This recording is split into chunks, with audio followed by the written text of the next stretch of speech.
Diagnosed with a rare and terminal illness, Kim Yisak sat in the sterile hospital room, gripped by disbelief. The doctor's words echoed. The disease was unknown with no cure, and he had only months left. Once a dedicated office worker, he had spent years living by the rules, sacrificing joy for stability. Now, that life was collapsing. As he stepped into the crowded city streets, the weight of his mortality consumed him. People rushed by, unaware of the battle unfolding within him. His body trembled as reality sank in. The prognosis was clear: 6 months to live. Fate mocked him. On the same day he learned of his death, he had won the lottery. Knees collapsing under despair, he clutched the ticket, feeling both cursed and cheated. With everything to lose and no one to hear him, he pleaded silently for a miracle. "I want to live." His thoughts screamed louder than the horns around him, a desperate cry to anyone or anything that might answer. Then it happened. A blinding surge tore through existence. Flames, chaos, and an unfamiliar form, bones, armor, and red eyes. His plea had been heard, but not as he expected. He was reborn, not as a man, but as a skeleton, a monster. Having awakened in the body of an undead warrior, the man who once begged for life now stood in a battlefield drenched in fire and blood. Stripped of flesh, his skeletal form was fueled by raw rage. Enemies closed in, monstrous, snarling beasts, but he did not flinch. With each swing of his blade, arcs of power carved through the chaos. Hatred became his weapon, survival became carnage. His strikes were unrelenting. The battlefield trembled under his fury. He showed no mercy, cutting through everything that stood in his way. What began as a desire to live had transformed into a brutal purge. One by one, the monstrous rebels fell beneath his crushing might. The final enemy collapsed in defeat. The extermination was complete. But this was only the beginning. His body, once skeletal and crude, evolved. Power surged through him as he transcended into a higher form, an undead king. A lich, armored, eternal, and feared. Those who once feared death now bowed before him. They called him King Isaac. The undying sovereign to them, he was a savior. To others, a monster born from despair. He had not chosen this path, but now, he would walk it, no longer just to live, but to rule. Thou crowned as an immortal lich king, he had not forgotten his ultimate goal. With his army of loyal undead behind him, he left his dark realm and ascended toward the divine realm. There, amidst awe and fear, he stood before the gods, not as a servant, but as a conqueror demanding what was promised. He had exterminated every rebel force as agreed in return. The gods were to grant him humanity, but they stalled. Whispers echoed across the heavenly hall, mocking his efficiency. The gods never believed he'd succeed, and worse, they never intended to uphold the contract. He demanded answers, his skeletal frame trembling with restrained fury. Yet all they offered was another task, another delay. Realization dawned. The contract had been a lie from the beginning. He had been used. His anger exploded into violent crimson energy, shaking the heavens. The gods cowered as he roared, accusing them of betrayal. He had given everything, his time, his will, his soul, only to be denied the one thing he fought for. Now his purpose had changed. If the divine could not restore his humanity, then they would face his wrath, God or not. He would make them pay, with eternity if needed. The gods begged for time, but he had no patience left. They had mocked his will, denied his humanity, and treated his life as disposable. Now, they would face the price of betrayal. With burning rage, he unleashed a red storm of magic, declaring they'd all join him in undeath, just like he had been forced to. Screams filled the divine halls as the gods scattered in panic. But just as victory seemed within reach, his body faltered. Mana drained from his core and his limbs froze. The smug voice of a god echoed. His name had been inscribed in an ancient sealing spell. No being, no matter how powerful, could resist its effects. With divine magic, the gods invoked the banished disaster rite, an ultimate holy art used to seal beings deemed too dangerous to exist. He was mocked and condemned, not as a hero, but a pest. His form twisted against his will. He was forced into the shape of a small, smooth bug, but they had misjudged him. As the gods sneered in triumph, he acted. Overriding their seal with his own power, he launched one final defiance. If they wouldn't give him life as a human, then none of them deserved to live either. In a blinding explosion of crimson magic, the Lich unleashed his final act of rebellion. The gods, caught off guard, were thrown back by the destructive surge. The divine palace shook under the weight of his fury, and then silent smoke filled the hall. The gods looked on in disbelief. They thought it was over. Wounded and weary, they assumed their sealing spell had succeeded. The Demon King's soul, they believed, was contained, and with him gone, they could reclaim their strength. Confident, they spoke of peace, of cleansing, and of creating a new vessel to ensure dominion over the mortal realm. But vengeance was not so easily extinguished. The gods planned to trap the Demon King's soul in a bug's body, eternal punishment for his defiance. Laughing, they held his insect form, reveling in his humiliation. They promised eternal torment, not knowing the soul they sought to chain had already broken the cycle. Deep within the void, consciousness stirred again. He reflected bitterly on his failure, on the manipulation, the betrayal. But something was wrong. He could feel warmth, softness. Hands he looked down in confusion. The bug was gone, he had hands somehow. Impossibly, he was human again. He opened his eyes to unfamiliar softness, and small, trembling hands. Shock struck him. He had been reincarnated into the body of a baby. Confusion turned to realization. The gods must have failed to seal him properly. He had become human, or so he thought. Strangers called him Saint, but their words were laced with menace. As he processed the absurdity, a bottle was forced into his face. They wanted him asleep, permanently. Panic surged. He had just regained life, and already they planned to end it again. Trapped in a fragile form, helpless and cornered, he screamed inside about his fate. In a quiet chamber, the servant stood over a crib, holding a bottle of milk with a twisted smile. He declared his intention to put the baby to eternal sleep. Isaac, now Isaac Eshua, small with golden curls and red eyes, sensed the danger. As the man attempted to force the liquid upon him, the baby resisted, dodging each attempt with surprising awareness and agility. His expression was calm, almost calculating. Earlier, Isaac had refused the food, suspecting it contained something unnatural. He couldn't trust anyone, not when he had just become human. Internally, he questioned his rebirth. Something felt off. Then, the voice of a maid triggered a revelation. She unknowingly called him Isaac, which was close to his true name, Yisak. Memories flooded in, the sealing ritual had failed, the spell had used the wrong name. That mistake spared him and allowed his soul to reincarnate into this infant body. Realizing this, Isaac rejected the tainted milk violently. The man who tried to drug him panicked, unable to restrain the unexpectedly powerful baby. Meanwhile, back at the temple, an elder priest smugly assumed the infant had been dealt with. He was wrong, the child was awake, and his true power was returning. At the Central East Temple of the Holy Empire Hela, Emperor Alexander Heathcliff Hela arrived with his dignified presence, startling the scheming bishop. Though greeted with formal reverence, the emperor's tone carried veiled suspicion. The bishop claimed he had come merely to oversee the saint candidate of House Eshua, a task he insisted was his duty as a representative of the Holy See. The emperor, unimpressed by the bishop's excuses, warned him subtly not to treat the saint's presence as a burden. The tension between them grew sharper when the emperor hinted at the previous mishap, the baby nearly losing his life under their care. The bishop feigned ignorance, but the arrival of a panicked voice disrupted the conversation. A servant ran in, breathless, reporting a crisis concerning the young master alarmed. The emperor demanded an explanation before anyone could answer. He sprinted toward the source of the commotion. To his surprise, the baby was alive and thriving.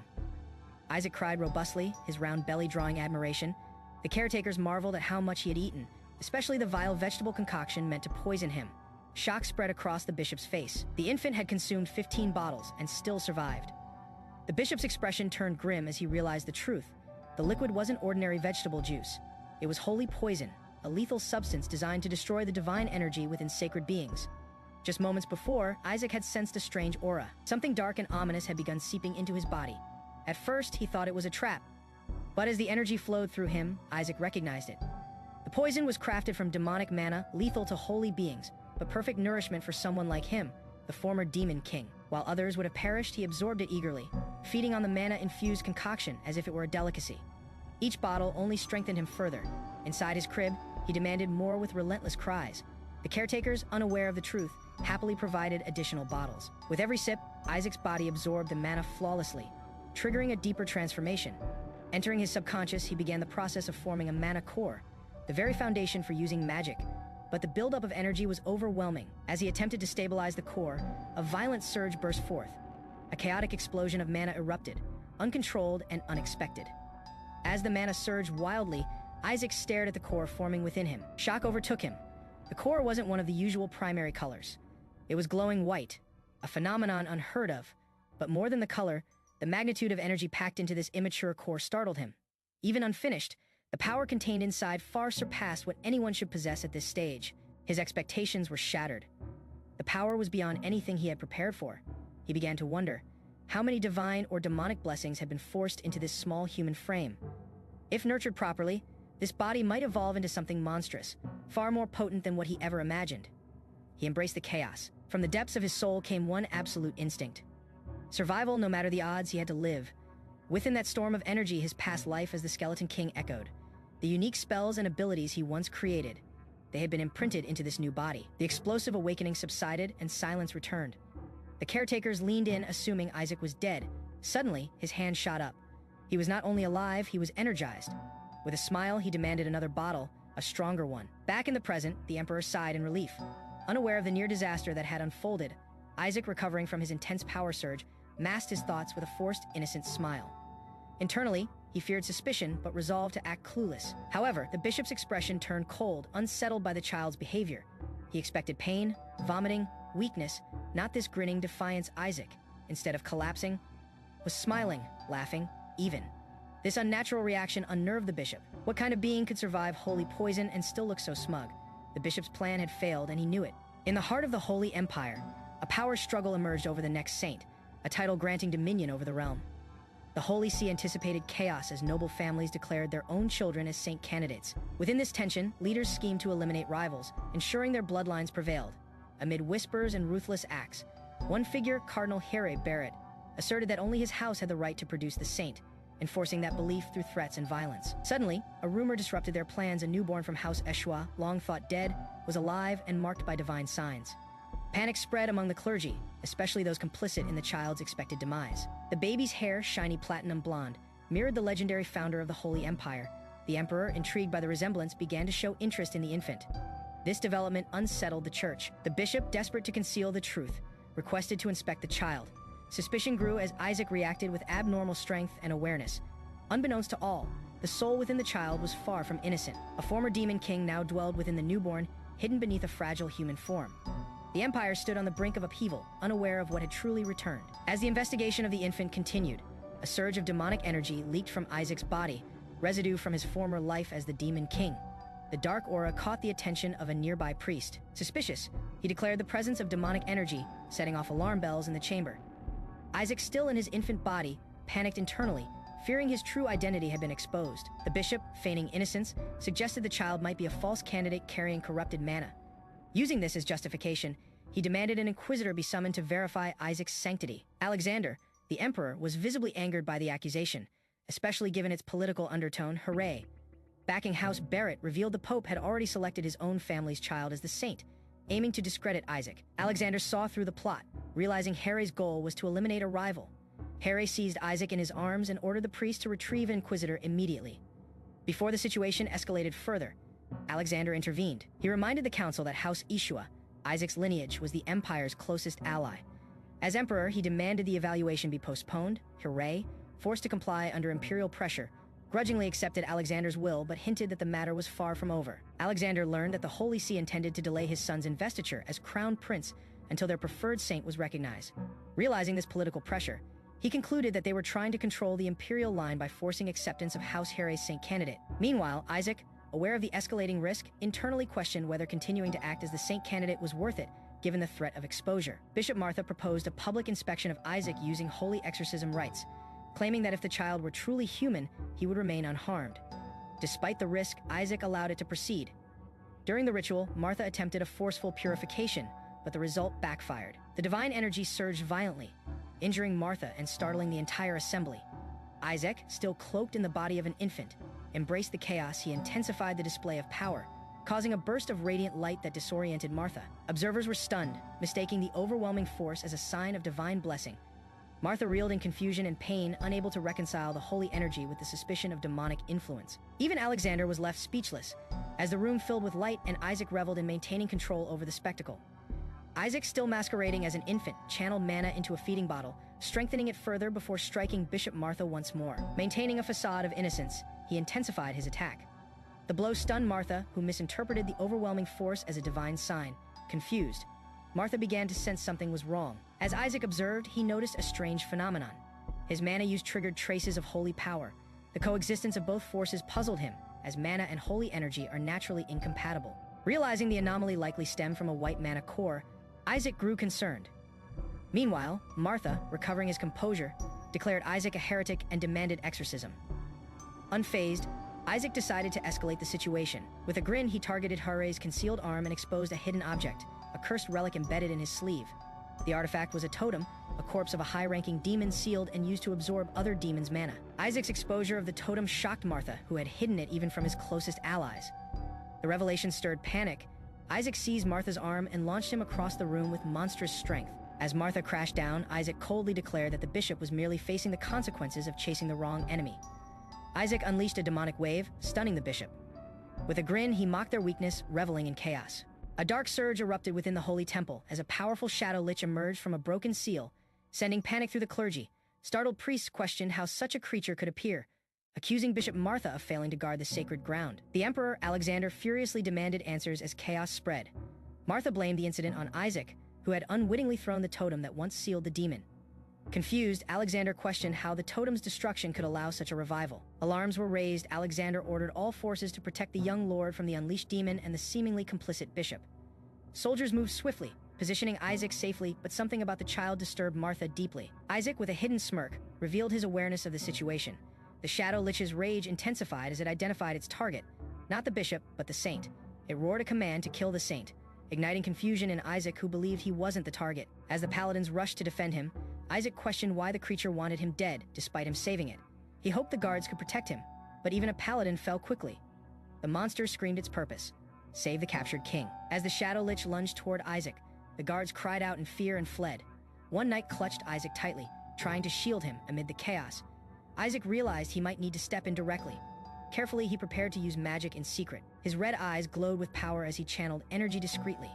The monster roared as it charged in rage beyond reason. Isaac questioned why his life was constantly under threat.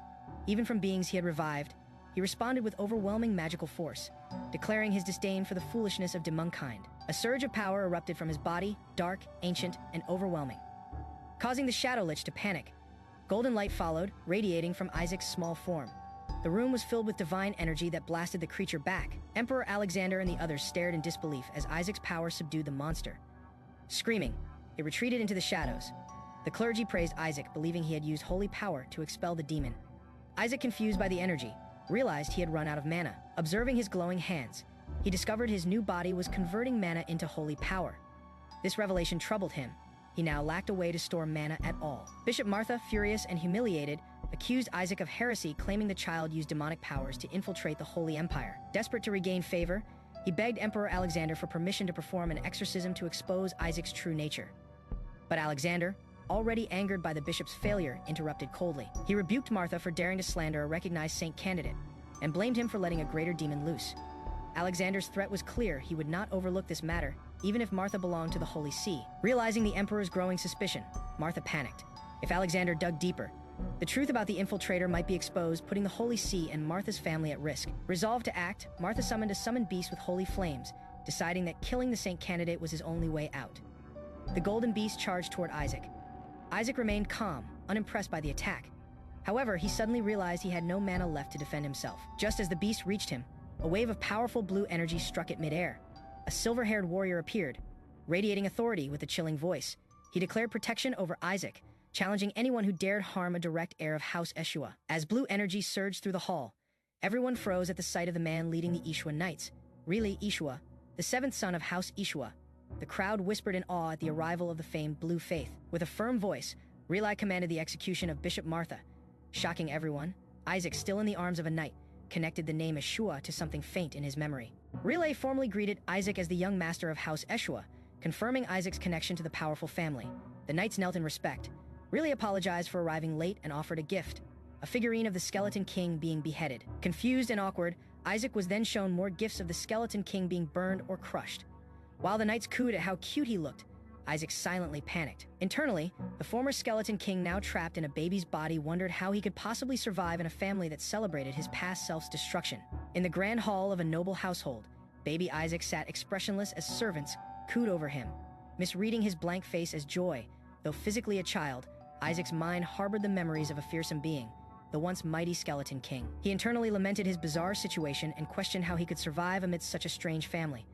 Suddenly, a name from the past resurfaced: Eshua, the scientist who once led the charge to destroy him. The name triggered a flood of past memories. For generations, scientists named Eshua had hunted him, each proclaiming their divine mission.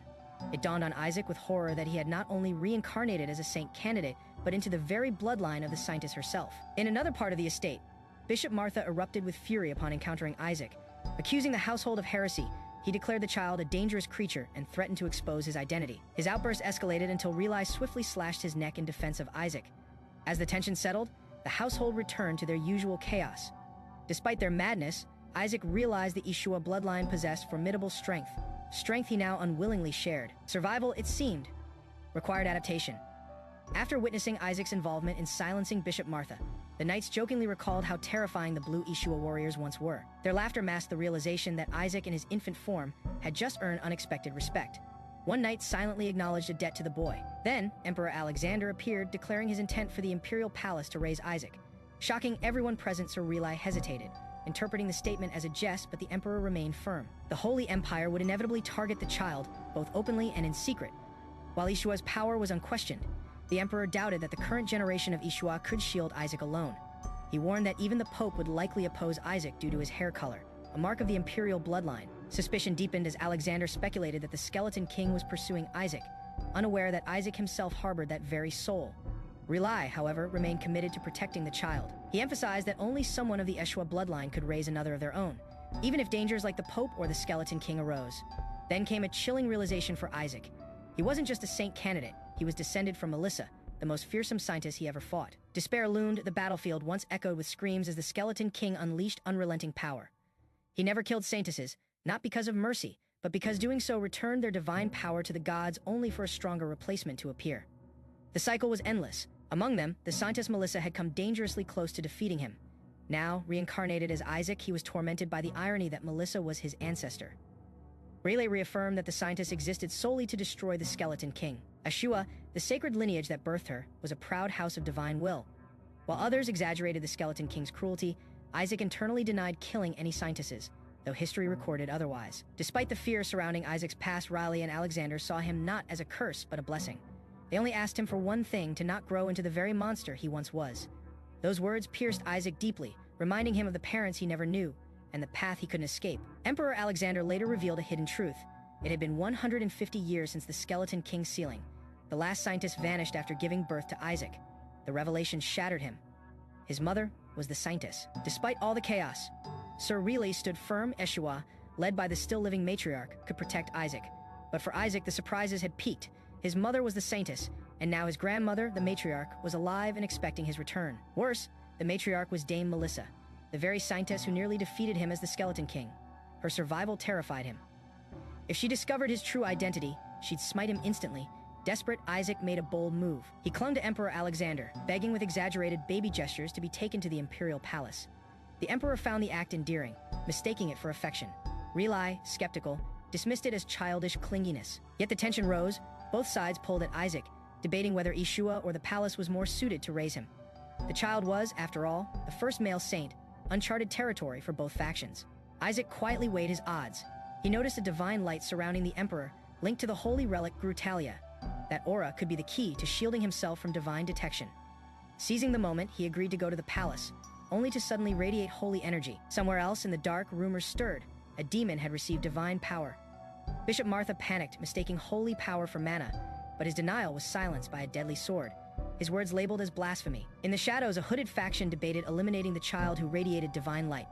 Though an assassination squad was suggested, they decided instead to wait for him at the imperial palace. Isaac, sensing danger even as an infant, grew uneasy. Unknown to him, powerful enemies had already marked his future with a vow he would not survive this time. Isaac, once a powerful entity, now finds himself confined to a child's body, traveling toward the land of Eshua. Though he appears calm in the carriage, confusion and frustration stir beneath. Only days before, his life had taken a sharp turn when a powerful burst of light illuminated the room, shocking everyone. The blinding glow came from the survival origin, a rare phenomenon, and it marked Isaac as special. In a private conversation with Emperor Alexander, Relay argued that Eshua was not a proper place to raise a child. He described it as a land filled with mana cores and demon remains. Yet, his concern masked a deeper secret.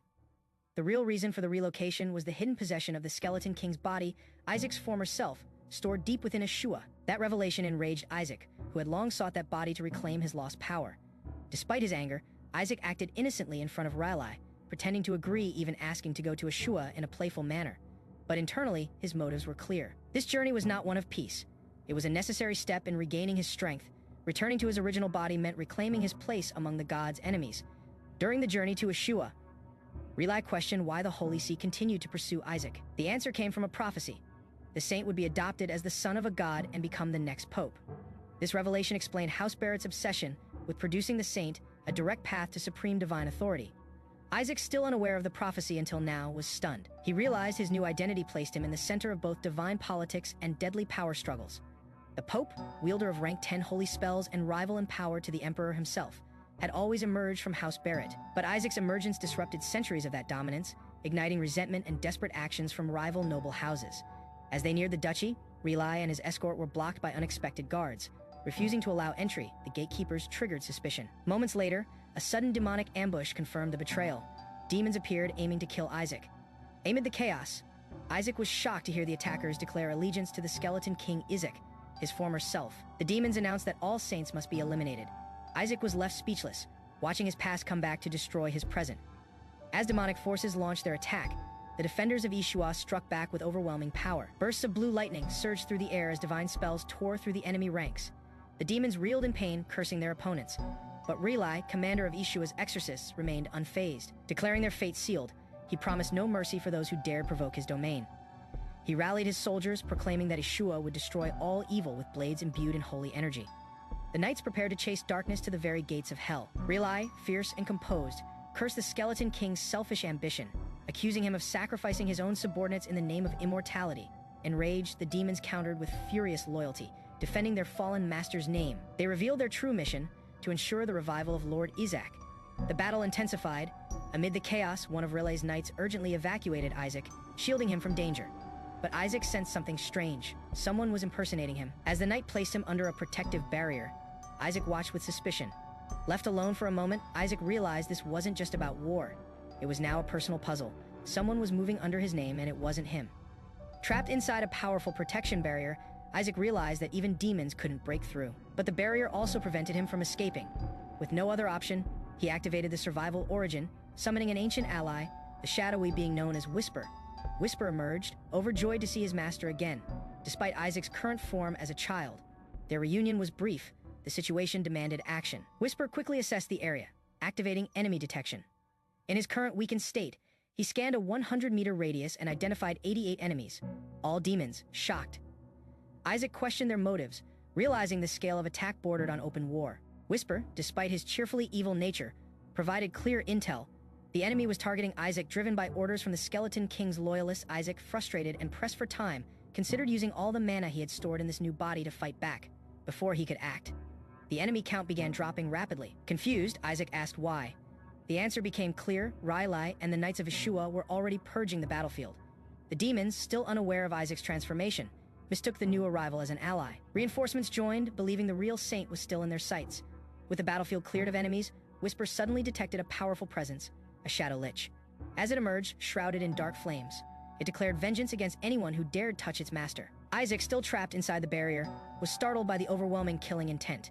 Confused and alarmed, he could only wondering what's going on. The seal that bound the Shadow Lich was broken, awakening a monstrous force whose loyalty belonged to only one being, Isaac, the reincarnated Skeleton King, now in the form of a child. Furious at being trapped within the body of a child, the Lich's wrath surged. When Isaac's presence triggered the release, the Lich's deranged affection erupted violently. Sensing hostility, the Holy Knight surrounded the scene, confused by the entity's language. Relay, the head knight, attempted to shield Isaac while his men took defensive positions. Meanwhile, Isaac, amused but cautious, observed the chaos from inside his mana barrier, realizing the Lich had recognized his true identity. Despite the Lich's loyalty, Isaac grew irritated when it targeted his lifeline, his mana core. As the knights misread the situation, the Lich misunderstood their defensive stance as aggression overwhelmed by emotion. It launched itself skyward, declaring its devotion and vowing to act. Relay, alarmed, recognized the Dimension's intent to approach Isaac. The Lich, furious that the child had been sealed among humans, flew toward Isaac's barrier. Inside, Isaac signaled an order to destroy the barrier.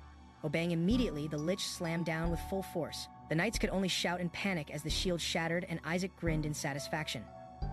After the barrier was broken, Isaac casually praised the Shadow Lich for its performance and commanded it to rest. The Lich, overwhelmed by the sudden dismissal, reacted with confusion and emotional devastation. Despite its monstrous power, it couldn't process being brushed off so lightly and was forcibly sealed into a totem by Isaac's mana. The knights watched in shock as the demonic entity was absorbed into a spiritual seal. Relay began to realize that the child before him had just totemized a high-class Demonkin, something that required power equivalent to a saint. The knights, mistaking the spell for holy magic, erupted in praise, celebrating Isaac's unprecedented success. However, Isaac revealed that he had simply used mana, not a divine spell. Relay grew suspicious. Although the result mimicked sacred magic, he couldn't sense any divine energy from Isaac. Still, the fact remained, even the Shadow Lich had instinctively chosen to obey and protect the child. while others speculated Isaac was the saint. Relay kept his thoughts guarded, troubled by the curse tied to Isaac's lineage. He finally came to a decision. As captain of the Order of Blue, Relay resolved to protect Isaac, not just as a duty, but as the future of the kingdom. Relay quietly reflected on his earlier hesitation. He had let fear of the Skeleton King's curse cloud his judgment. Now, seeing Isaac's potential, he realized the child was more than just a vessel of power. He was hope. With renewed conviction, Relay lifted Isaac and vowed to guide him. They returned to the Eshua household, where Relay promised to nurture him into a remarkable holy knight. Now Isaac, still mentally the former Skeleton King, silently wished to regain his original body. He played along. Relay's declarations of protection and legacy made Isaac uneasy, but he tolerated them, even when Relay promised to teach him how to break the Skeleton King's curse. Their carriage arrived at the Grand Eshua Duchy. Towering statues and pristine architecture impressed even Isaac, though he scoffed internally at the extravagance. He compared the luxurious human estate to the struggles demons faced in poverty-stricken lands, fueling his disdain for the noble class. Inside the estate, Relay introduced the historical significance of the Eshua residence. It was the birthplace of exorcism and monster-slaying traditions on the continent. Peering out the window, he pointed to the training knights, subtly encouraging Isaac to envision a future where he would stand among them. As a protector, not a destroyer, Isaac observed with discomfort, as children played war games reenacting violent battles against the Skeleton King, his former self. Their hatred ran deep even as play. Relay, holding Isaac, chuckled proudly, unaware of the emotional dissonance unfolding in Isaac's mind. Despite the disturbing environment, Isaac remained composed, suppressing his inner frustrations. The Shadow Lich within Isaac vowed vengeance, its resentment toward the Empire unquenched, but Isaac dismissed its fury as petty. Though he quietly acknowledged the vast mana stored in the estate, dozens of mana cores gathered in one place, an enticing opportunity. Upon arrival, Relay ordered that Isaac stay in his quarters, but the staff refused. The fifth son of the household had issued orders to isolate Isaac in the annex, a location rumored to be cursed. Relay was outraged but masked it behind formal protest. Isaac, however, calculated quickly. Though the annex was stigmatized, the Lich confirmed that the mana cores were stored there. Despite his complaints, Isaac recognized the advantage. Still, Relay, unaware of this, insisted Isaac remain with him, threatening to bombard the boy with tales of exorcisms and saintly battles against the Skeleton King. Frustrated, Isaac internally groaned, realizing the humans might torment him more with stories than with swords. Gol Eshua, the fifth son, appeared and questioned Relay's defiance. His presence was intimidating. Isaac, observing quietly, bluntly judged him as nothing more than a thug in noble clothing. Relay, holding baby Isaac in his arms, firmly objected to Gol's cold suggestion of sending the child to the annex, a place historically used for exile. Declaring Isaac a descendant of Eshua, Relay insisted on keeping him close to understand how the Skeleton King came to be sealed within the boy. Gol mocked Isaac's appearance and dismissed the claim, prompting Relay to rebuke him for trying to cast the child aside to avoid political contention. Meanwhile, Isaac internally processed the hostility. Though he had planned to quietly absorb mana in isolation, he realized being sent away would sabotage his deeper goals to infiltrate the household, ascend as a saint, and ultimately take revenge on the gods. Whispers spread that a demon had pursued Isaac, branding him as cursed. However, some knights defended him, noting the demon's interest proved his importance, and Isaac's innate holy power suggested he was no ordinary child. Goel, unconvinced, mocked the situation further, pointing to a corrupted tree symbolizing the household and daring them to prove Isaac's worth by having him purify it. Relay grew visibly irritated, while Isaac, silent but watchful, noted a new detail. Goel, the noble, was adopted. As the challenge to purify the cursed holy tree hung in the air, Isaac's sharp gaze locked onto something unusual. Realizing the source of the corruption, he swiftly tossed an object charged with mana, drawing the attention of the hidden dark force nearby. Relay and Goel watched in shock as the small child suddenly lunged forward with unnatural precision. The energy struck true. A wave of power surged, catching even Isaac off guard. The once dead holy tree, untouched by magic for 70 years, began to shimmer with green light. Leaves rustled, roots stirred. The tree, long thought permanently corrupted, was coming back to life before their eyes. Confusion spread among the onlookers. Relay denied involvement, still holding the boy in disbelief. Isaac, feigning innocence, brushed it off as nothing, claiming he merely absorbed leftover dark mana at the base. Internally, he reveled in the energy he consumed, satisfied and quietly smug. The knights erupted in awe, proclaiming Isaac's feat as miraculous. Meanwhile, Gol remained skeptical and sneering, unable to accept that the child had achieved what decades of purification magic had failed to accomplish. His disbelief only deepened Isaac's hidden satisfaction. Everything was going according to plan. After the miracle of the holy tree, the knights lifted Isaac in celebration, praising him as the young master. Whispers of disbelief followed. Some insisted someone else must have helped him. Gol, seething, accused Riley of orchestrating everything with help from the missing scientist to manipulate public opinion. Gol's suspicion turned personal, questioning Isaac's lineage. He suggested the boy wasn't a nephew, but a secret child of the scientists, or even an imposter planted to disrupt the household's balance. The shadows stirred around Isaac, who silently processed Gull's unfiltered hatred and the complicated web of family politics. Relay responded with conviction, asserting Isaac's right as the son of their first brother. Gull, however, dismissed that claim, labeling their eldest sibling a coward who fled during crisis. Frustrated, Isaac noted how easily he was being discarded despite his miraculous act, as if his existence were inconvenient. The argument spiraled further as Gull questioned the Saintess's bloodline, even suggesting selling Isaac off to benefit the family that insult pushed Relay to strike him. The brawl escalated, with knights scrambling to stop the chaos. Isaac and Whisper, meanwhile, smiled mischievously, amused at the dysfunction. The more broken the house became, the easier it would be for him to seize control. The council gathered in alarm as reports spread that the newborn Isaac had somehow eradicated the corrupted mana infecting the holy tree. Such a feat was thought impossible, especially for an infant. The elders were baffled. Only an experienced wielder could manipulate mana in that way without risking the tree's destruction. The patriarch had always chosen safer purification methods, highlighting how dangerous this act truly was. Tension rose as Relay explained that Isaac must have instinctively exercised the mana. It was an unthinkable achievement for someone who could not yet speak. Gull, furious, rejected the idea outright. He claimed the elders would be mocked if they accepted such nonsense, a baby purifying mana to him.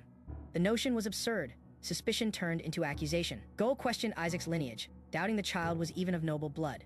But Relay pressed forward, insisting Isaac was destined for greatness, a future saint, perhaps even the next pope. He boldly claimed the baby would one day defeat the Skeleton King.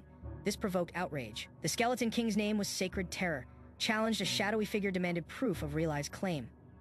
He requested access to the divine relic storage, determined to test Isaac's miraculous potential. Far away, darkness stirred in the forest. In the shadowed forest, a subordinate knelt before the imposing figure of Patriarch Isaac Eshua, informing him of a proxy's request to access the divine relic storage. Eshua immediately refused. Such relics were forbidden to the Sanctus Aides. But the subordinate revealed the reasoning. Isaac Eshua's own grandson had revived the holy tree, and the request aimed to test whether the boy had saintly qualities. Eshua scoffed at the notion. The idea of a saint being born within his household was laughable to him. As patriarch, he dismissed the claim outright, emphasizing that only a true scientist could enter the storage alive. Yet before he could shut down the discussion completely, a commanding voice interjected. It was Melissa Eshua, the former scientist and matriarch of the Eshua family. She overruled Eshua's objection, allowing the test to proceed. With calm authority, she confirmed the child's name and praised the revival of the holy tree as a sign worth noting.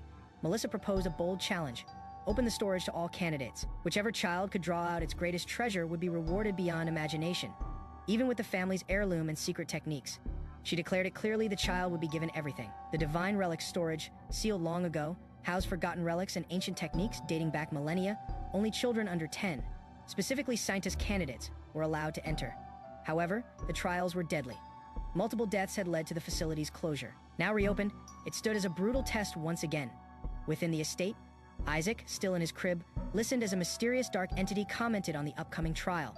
Amused, the infant, who possessed a far deeper awareness than his age suggested, reacted internally. He understood the stakes and the opportunity.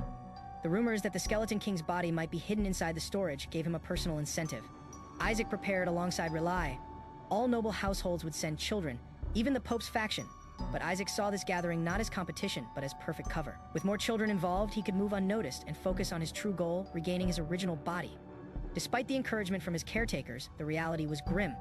The relic storage would be guarded by real battlefield demons. Worse yet, Isaac learned that not just 6th rank, but also 8th rank demons and possibly a dragon were stationed inside, guarding against mere infants. Isaac panicked upon realizing the relic storage was guarded by dragons, the same ones he had scammed in his past life. Their sharp memories meant they might recognize his soul. He couldn't face 8th rank demons and dragons in his current baby form. Desperate for strength, he decided to steal the Eshua household's relics and core knowledge. With a sly grin, Isaac rushed off toward the annex, ready to act. Inside a grand palace, Isaac sat alone in a hall, his whisper floating beside him. Surrounded by marble and gold, the child's eyes were fixed on an open spellbook. His body trembled as he attempted to understand complex magic, yet the pressure from the holy environment weighed heavily on him. Whisper observed with concern, noticing how pale and strained Isaac appeared. Frustrated, Isaac realized that despite his memories, he couldn't grasp holy magic theory without guidance. He briefly considered dangerous alternatives like mind control. Whisper panicked, reminding him that such actions in a holy place would expose him as a demon. Isaac sighed, overwhelmed by theory alone. Suddenly, Relay appeared, gently lifting him up. Noting his exhaustion carried away, Isaac reflected on the day's chaos. He reasoned that, as a child, he needed rest, 16 hours, no less. While Relay walked away, Another man glanced curiously at the book Isaac had left behind. Later, in a demonstration, Isaac excitedly watched as Relay used a healing spell. Intrigued, Isaac requested more spells, but Relay insisted he remain still and prepare for relocation. As Relay made plans, Isaac plotted to clear the room, pretending to fall asleep. His tactic worked surprisingly well. Relay entrusted Isaac's totem to a knight, declaring it precious. But Isaac, still pretending to be asleep, was internally panicking. That totem was his mana anchor, and without it, he couldn't restore his power. Whisper confused, as Isaac made plans to drain mana from the annex. Instead, determined, Isaac dragged his small body across the floor, aiming to reach the annex on his own. He ordered Whisper to open the door, confident in his plan. However, he discovered the entrance was sealed with an external lock and a holy barrier, Relay's doing Isaac collapse in frustration. Desperate, Isaac considered brute force to escape, knowing any sound might draw attention, but magic was too risky in a sacred facility. As panic rose, the door unexpectedly opened. A curious boy, Isaac Eshua, peered in, confused by Isaac's presence. Shuri was a saint candidate and son of House Eshua. Seeing Isaac crawling, Shuri doubted the toddler could be a real threat. But spotting Isaac's totem, an artifact even he couldn't replicate, his disbelief turned into suspicion. Meanwhile, Isaac looked up innocently, unaware of the brewing tension, as the atmosphere thickened between two potential holy prodigies. Shuri, flaring with jealousy, declared himself the rightful saint. He accused Isaac of trying to steal what was his and lunged forward.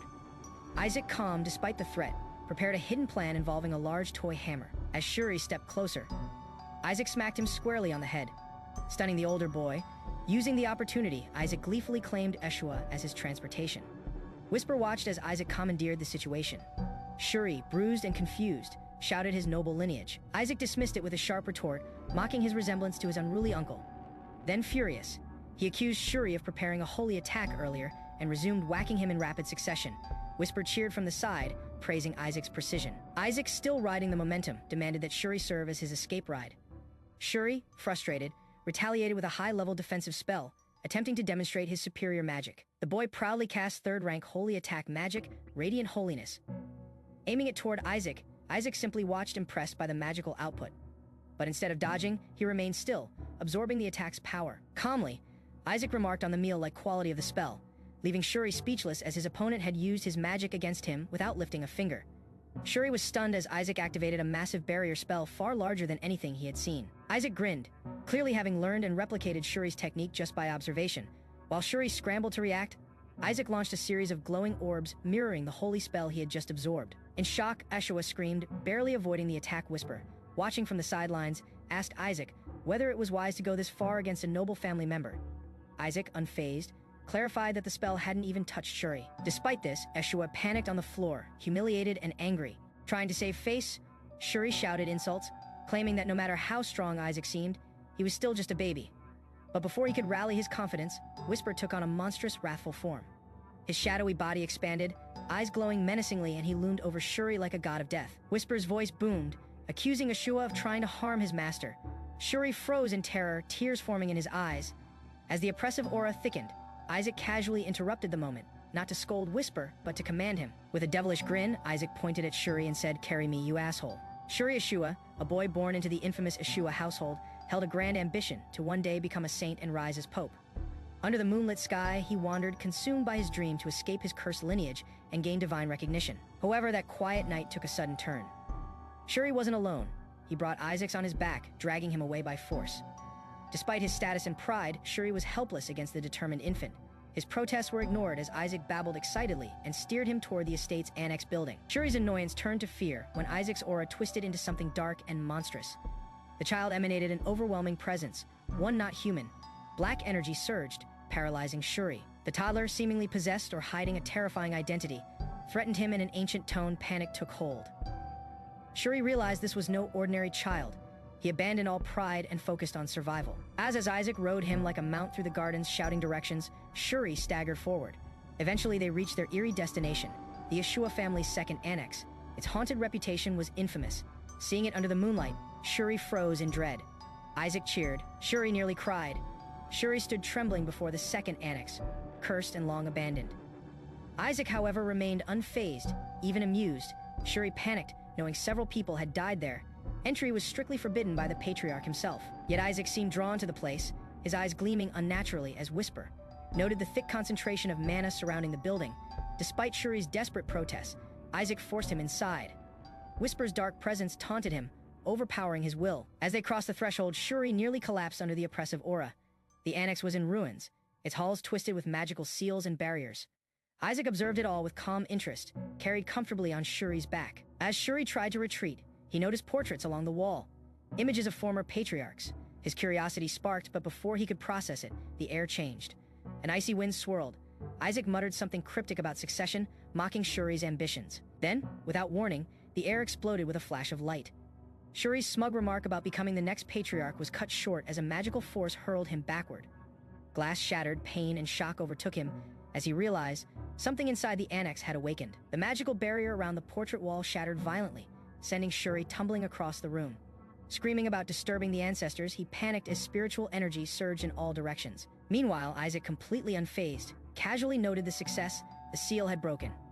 Whisper confirmed it, praising Isaac's effectiveness in breaching an enchantment that would take decades to create. Without giving Shuri a chance to recover, Isaac commanded him forward again. Shuri, both horrified and exhausted, had no choice but to follow the toddler deeper into the annex behind them. Whisper trailed with eerie calm as the halls filled with glowing remnants of broken magic. Isaac darted toward another sealed area, leaving chaos behind. Shuri shouted in protest, unsure what Isaac was seeking, but Isaac ignored him. He locked the doors and began meditating in the center of the room. Channeling massive energy, Whisper joined in. This was a planned ritual. Shuri, panicking, tried to interrupt but was shut out. Frustrated and overwhelmed, Shuri threatened to expose everything. As he ran to alert the adults, a group of family members appeared unexpectedly. Just as he was about to shift the blame to Shuri, Riley stopped him cold and asked sternly what he was doing. As Shuri attempted to shift the blame, his uncle arrived, but not as the savior he expected.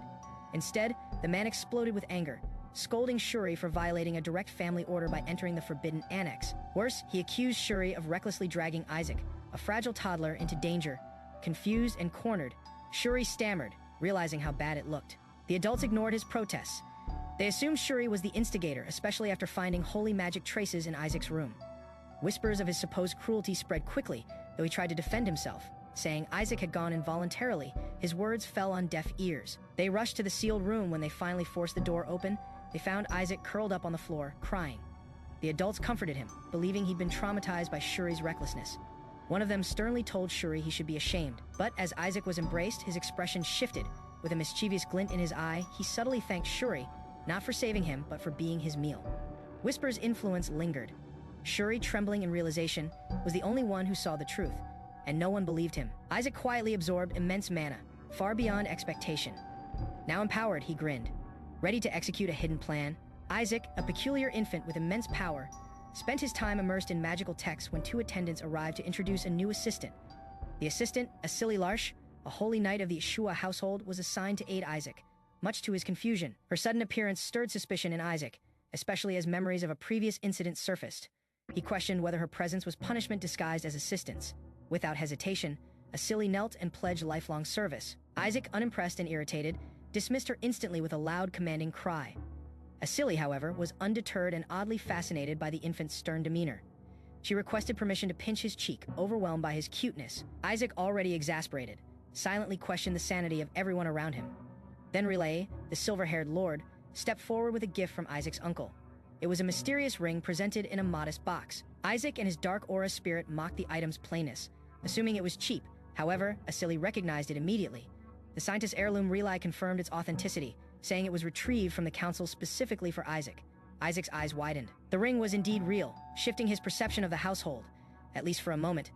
Isaac examined the ring, recognizing it as the one once wielded by the scientist during battle, a sacred artifact known as the Elder Ring. Though small, it contained immense holy power enough to perform miracles. He sensed its fragile state but remained confident he could restore it. While pondering its value, he noticed a figure glaring at him from a distance. It was his Uncle Goal, seething with unspoken fury. Isaac understood immediately. That level of murderous intent confirmed the ring's authenticity more than any test ever could. Soon after, Goal approached with forced warmth, showering Isaac with exaggerated affection and compliments. Isaac, disturbed, could barely hide his disgust, convinced his uncle had lost his mind. Goal's nervous laughter hinted at deeper tension. Unbeknownst to Isaac, Goal had sabotaged the blessing meant for him by damaging the holy device. He never expected the household to compensate by bestowing the saintess heirloom instead. Goal protested, suggesting it be given to another child, Shuri, but was shut down by the family patriarch. Fuming internally, Goal had originally planned to fake a transfer to the Sancta Seeds and keep the ring. Now, watching Isaac hold it, he struggled to mask his frustration, claiming it was a worthless gift. In a bid to reclaim favor, Gol presented a second ring, one directly blessed by the Sanctiseeds, overflowing with divine energy. He emphasized its rarity and how even Riley could never obtain it. Isaac watched unimpressed as Gol arrogantly reached for the Elder Ring in his possession. Before Gol could touch it, Isaac smacked his hand away and dismissed him without hesitation. Repulsed by the sanctified ring's aura, Isaac hurled it into the courtyard, where it landed with a dramatic splash.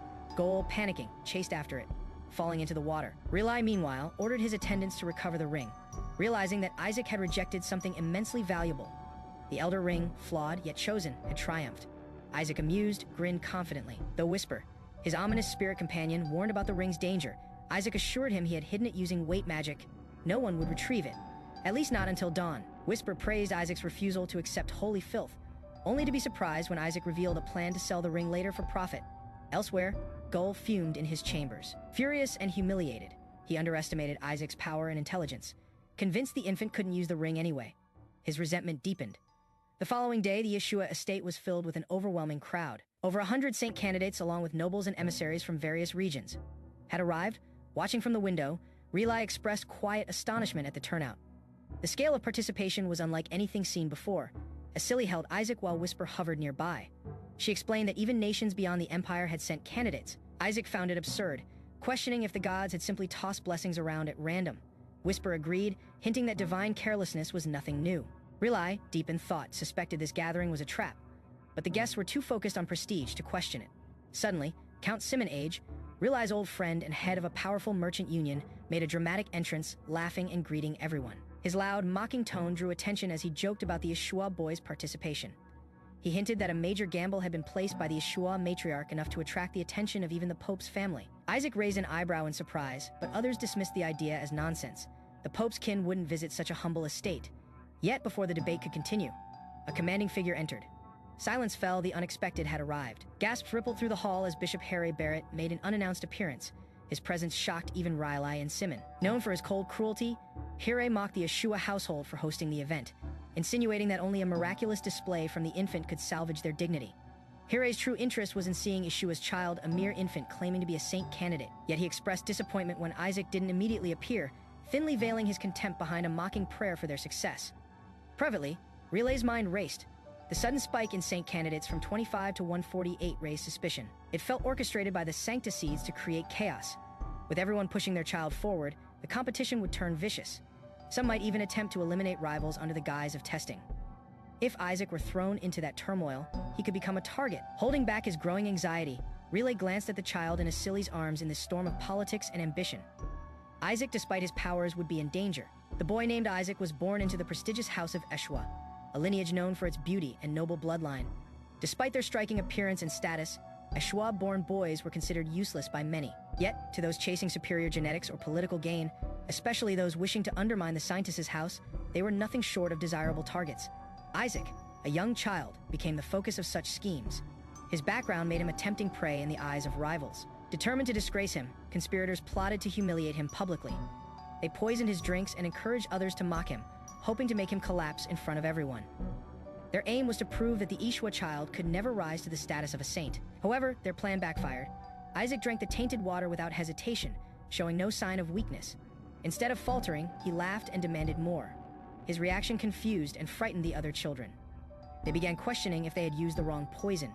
Isaac's resilience turned their cruelty into fear. As he drank bottle after bottle, the crowd panicked, realizing their humiliation attempt had only made him stronger. Isaac had unknowingly shattered their expectations. As Isaac continued to drink the poisoned water without effect, panic spread among the children. Desperate, one boy handed him a bottle with a stronger dose.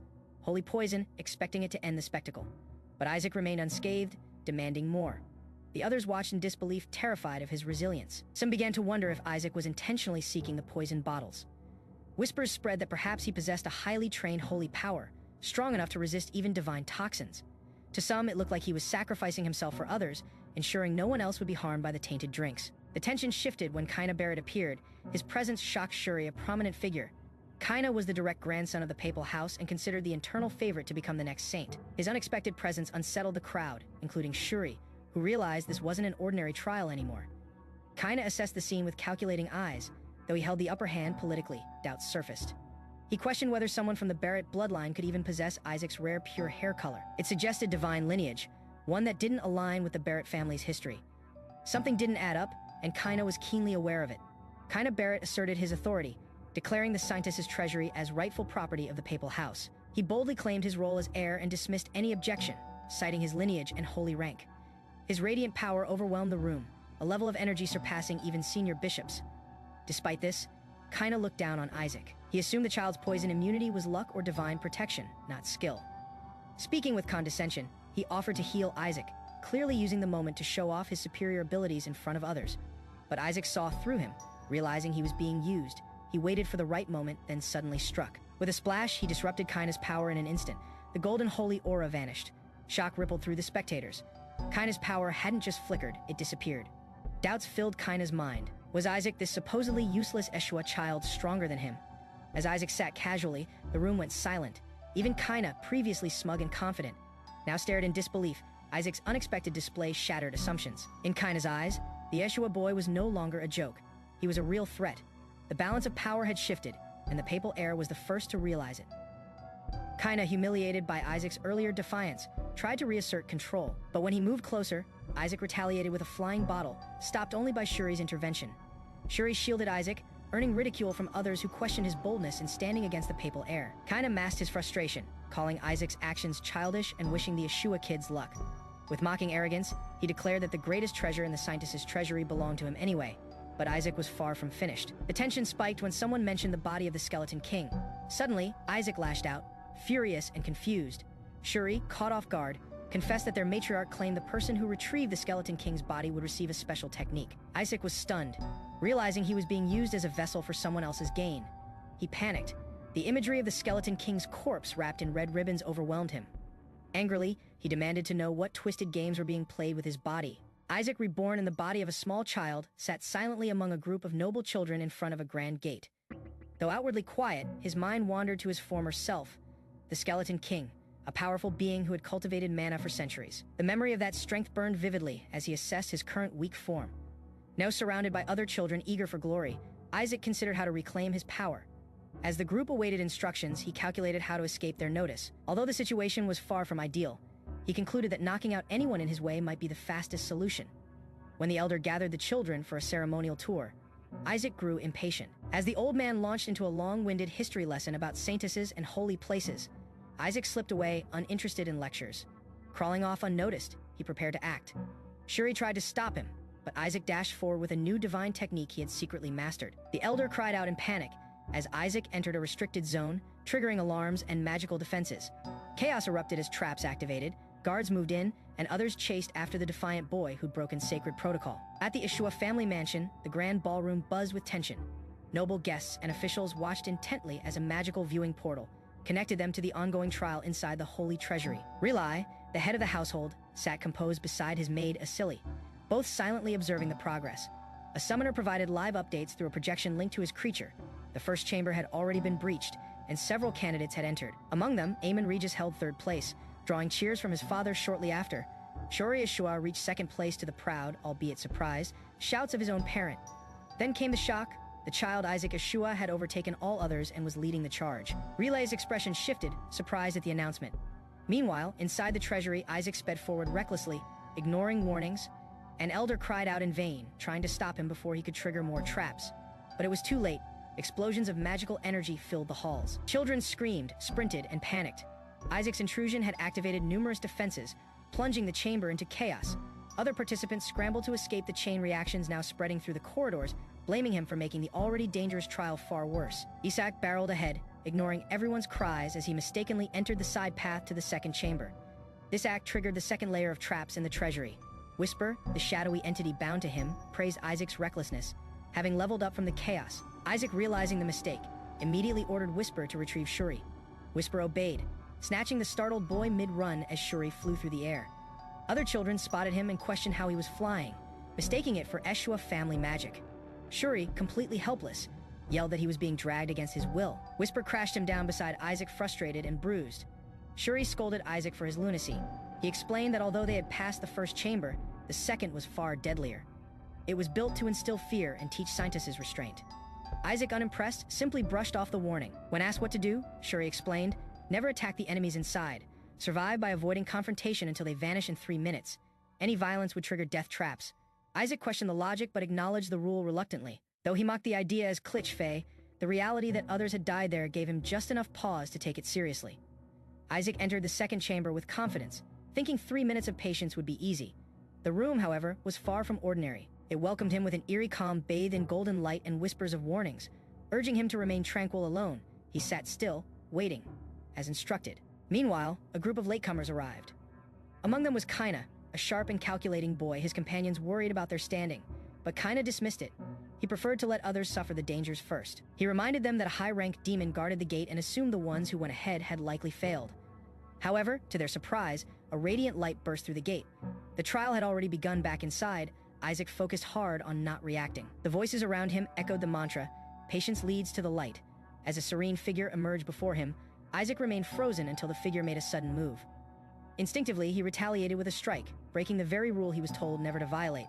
In an instant, magical backlash tore through the room. Isaac's reaction triggered the fail condition, death by impatience. The trial judged him harshly, branding him with an instacle for his failure to endure. Isaac's overconfidence cost him dearly. Ignoring the warning to remain still, he lashed out during the patience trial, activating the chamber's fail condition. Shuri, nearby, cursed in disbelief as divine energy surged across the floor. A flaming golem of judgment descended, summoned as punishment for Isaac's failure. Whisper hovered anxiously as Isaac defended himself. Though the boy had only lasted 3 seconds, Whisper dryly noted it was longer than expected. The chamber's decree echoed. Those lacking patience would face divine wrath. A massive flaming guardian emerged, roaring violently as Isaac and Shuri stared, stunned. Shuri trembled, convinced they were doomed, but Isaac calmly channeled red lightning and launched a fierce counterattack. To Shuri's disbelief, the monstrous entity reeled backward, howling in pain.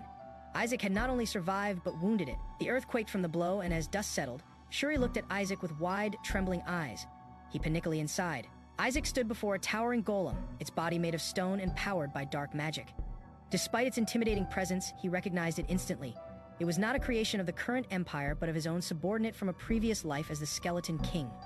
Shocked, he realized this golem carried the signature magic of his old army. The fact that such a relic existed here raised questions. He suspected either the House Eshua was now controlling it, or it had been drawn by his own reincarnated presence. Determined to learn more, Isaac left abruptly. Shuri, caught off guard by Isaac's actions, was confused. Just then, a group led by Nigel Seffet emerged. Taking advantage of the now disabled golem, Nigel mocked House Eshua for clearing the way and demanded passage to the next chamber. He accused Shuri of sabotage and setting traps to hinder them. Nigel, fueled by arrogance, accused both boys of deceit. He pointed to Isaac's odd behavior avoiding traps without injury. As tensions rose, Nigel noticed a ring around Isaac's neck. Declaring it an artifact, he concluded that it was responsible for Isaac's unusual abilities, intensifying the suspicion toward the young child. Nigel, driven by greed, snatched the artifact from Isaac, believing it would help him bypass traps. His companions followed him, confident in the ring's power. Meanwhile, Isaac remained unnervingly calm, raising Shuri's suspicion. Isaac had never let anyone steal from him without retaliation. As Nigel's group proceeded into the second chamber, their confidence collapsed. Explosions erupted. Flames and debris engulfed the corridor. Panic set in. The ring provided no protection. They had walked directly into a trap. From a safe distance, Isaac watched with a knowing smirk. Shuri realized the truth. Isaac had intentionally baited them. Amidst the chaos, Isaac rode on Shuri's back through the aftermath. The chamber was filled with unconscious or injured students thanks to Nigel's reckless charge. Every trap had already been triggered. Isaac calmly acknowledged the destruction and sarcastically thanked Nigel for his sacrifice. Even after the incident, some students began following Isaac. They believed he possessed divine energy and admired his calmness and abilities. Isaac, however, found their praise unnecessary. Their assumptions based on his heritage and artifact were misplaced. Unknown to them, Isaac's calm wasn't divine grace, but the cunning of someone who had once ruled as the fearsome Skeleton King. Shuri, still carrying Isaac on his back, warned others to stay away, calling the child more terrifying than any demon. Despite the remarks, someone approached, Paris Julius, the second prince of the Julius kingdom. He greeted Isaac respectfully, recognizing him as the youngest lord of House Eshua. His sudden appearance intrigued the group, especially with rumors of divine blessings surrounding him. As they continued forward, Isaac and Shuri arrived at the ornate gate to the third chamber. The group followed. Entering a grand space illuminated by golden light, a celestial figure descended from above and addressed them directly. This was the Chamber of Ruination, and their task was clear: demonstrate courage and resolve. The gatekeepers challenged them to a test of strength, defeat them and claim the honor tied to the Skeleton King's remains. Isaac, unusually eager, identified one of the gatekeepers with narrowed eyes and a confident grin. He knew their identity and was excited by the prospect of a real challenge. The others, confused by his enthusiasm, hesitated. Shuri, however, realized the truth. Isaac wasn't simply excited. He understood something they didn't. The test wasn't just about brute strength. The gatekeepers were hiding something, and Isaac was already 2 steps ahead. Isaac reflected on the structure of the trials. The first was the Chamber of Selection, which tested initiative. The second, the Chamber of Tranquility, rewarded restraint. Now in the Chamber of Ruination, he understood the trick. Violence would not be the answer. Remembering the earlier trials, Shuri concluded that attacking the gatekeepers would lead to failure. Following Isaac's odd instructions, the group began to move in the direction he indicated, causing confusion among the others. Despite their uncertainty, Isaac's composed demeanor made them trust him. Shuri began to reconsider his previous judgment. Maybe Isaac's saintly bloodline had awakened a hidden virtue. But that hope was shattered when the gatekeeper declared failure. Explosions erupted. Several candidates who had chosen aggression were caught in the blast. Chaos spread as students screamed and fled. Isaac and Shuri stood unharmed in the center. Shuri, watching the carnage unfold, began to suspect Isaac had seen this outcome all along. With a sinister grin, Isaac watched as the chamber burned. Shuri's disbelief turned into exasperation. The expression Isaac wore was all too familiar, calm in disaster, smiling in mayhem. Shuri finally realized Isaac hadn't changed. He was still that same terrifying presence, chaotic, calculating, and disturbingly pleased. The gatekeeper revealed its true nature.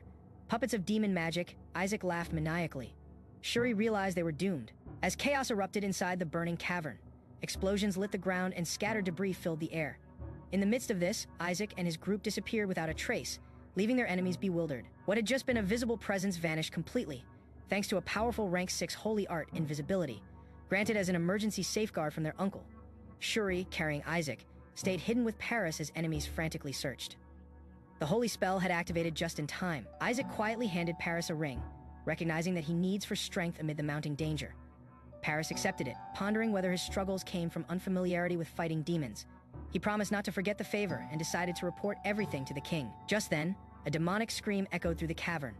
One of the attackers had been overwhelmed by the divine power Isaac unknowingly emitted.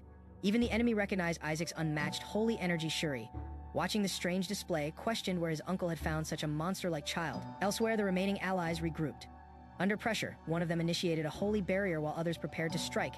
As the command to attack rang out, Shuri lunged forward, but tripped, causing a delay at a critical moment. Amid the smoke and confusion, the leader called out in panic, only to find his comrades collapsed, and the air thick with hostile magic. A sinister force had drained the holy power from one side of the battlefield, leaving the fallen defenseless. The hooded enemy, exuding dark energy, searched for more victims while taunting the remaining fighters. Hidden from sight, Shuri held Isaac tightly as Whisper. The dark entity confirmed their next target. Following Shuri's command, Whisper moved swiftly to execute the next phase. As more holy warriors fell under the demon's power, the enemy mocked their weakness, revealing that the attacks would stop once their energy was absorbed. He saw it as a mercy, preferring to knock them unconscious than let them suffer by resisting. Just as Whisper neared completion, a golden explosion burst forth, cutting through the darkness with blinding force. The demonic figure was thrown into panic, stunned by the overwhelming presence that had suddenly appeared. From the light emerged Kaina, surrounded by crackling energy and divine power. Isaac, now glowing with radiant force, stepped forward. His holy aura overwhelmed Whisper and the demon alike. Calmly, with unwavering presence, he declared his name, Isaac Eshua, the very force the enemy thought they had outwitted. Shuri watched in awe as Kaina descended in a blaze of golden power. The boy's reputation as a prodigy barely did justice to what was unfolding. Before their eyes, Kaina summoned a massive holy spirit, an incredible feat at such a young age. Even the more experienced candidates were shaken by the display. Kaina, however, wasn't there to impress. He confronted Shuri and questioned whether the others had been intentionally led into danger.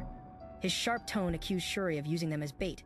Shuri immediately denied it, prompting the others to defend him. They insisted that Isaac had not only guided them safely, but actively saved them throughout the ordeal. Though Kaina remained skeptical, the others argued back, frustrated at his arrogance. Paris and the rest reminded him that he had arrived late, doing nothing while they faced threats. They praised Isaac for his leadership and courage, even claiming they'd report the truth to the adults, that Isaac was the real saint among them. While the debate escalated, a sudden tremor shook the chamber. All attention turned toward the ceiling as a massive fireball descended. The new danger cut the argument short. Regardless of who was right, it was clear they weren't out of trouble yet. The group emerged into a vast hall where the entrance to the third chamber stood. A massive glowing entity announced their completion of the second chamber and introduced itself as the final gatekeeper. They were presented with a choice: accept a treasure now and end the trial, or advance to the third chamber for a greater reward, risking death if they failed. tension rose. Some hesitated, but others, including Shuri and Isaac, remained silent as the gatekeeper repeated the question. Whisper, sensing immense mana, identified the guardian as a dragon in disguise. That confirmed the stakes. Failure would indeed cost them their lives. Despite the danger, several children declared their intent to proceed, driven by ambition and pride. They refused to walk away empty-handed. One after another, they chose to continue. The gatekeeper acknowledged their decision. As the hall shook and the path opened, the chosen participants ran forward. Their courage had been tested, and now, the real trial was about to begin. A sacred trial began for those aspiring to become saints. A blinding explosion signaled its start as divine fire struck the ground. The initiates, including the candidates, gathered nervously.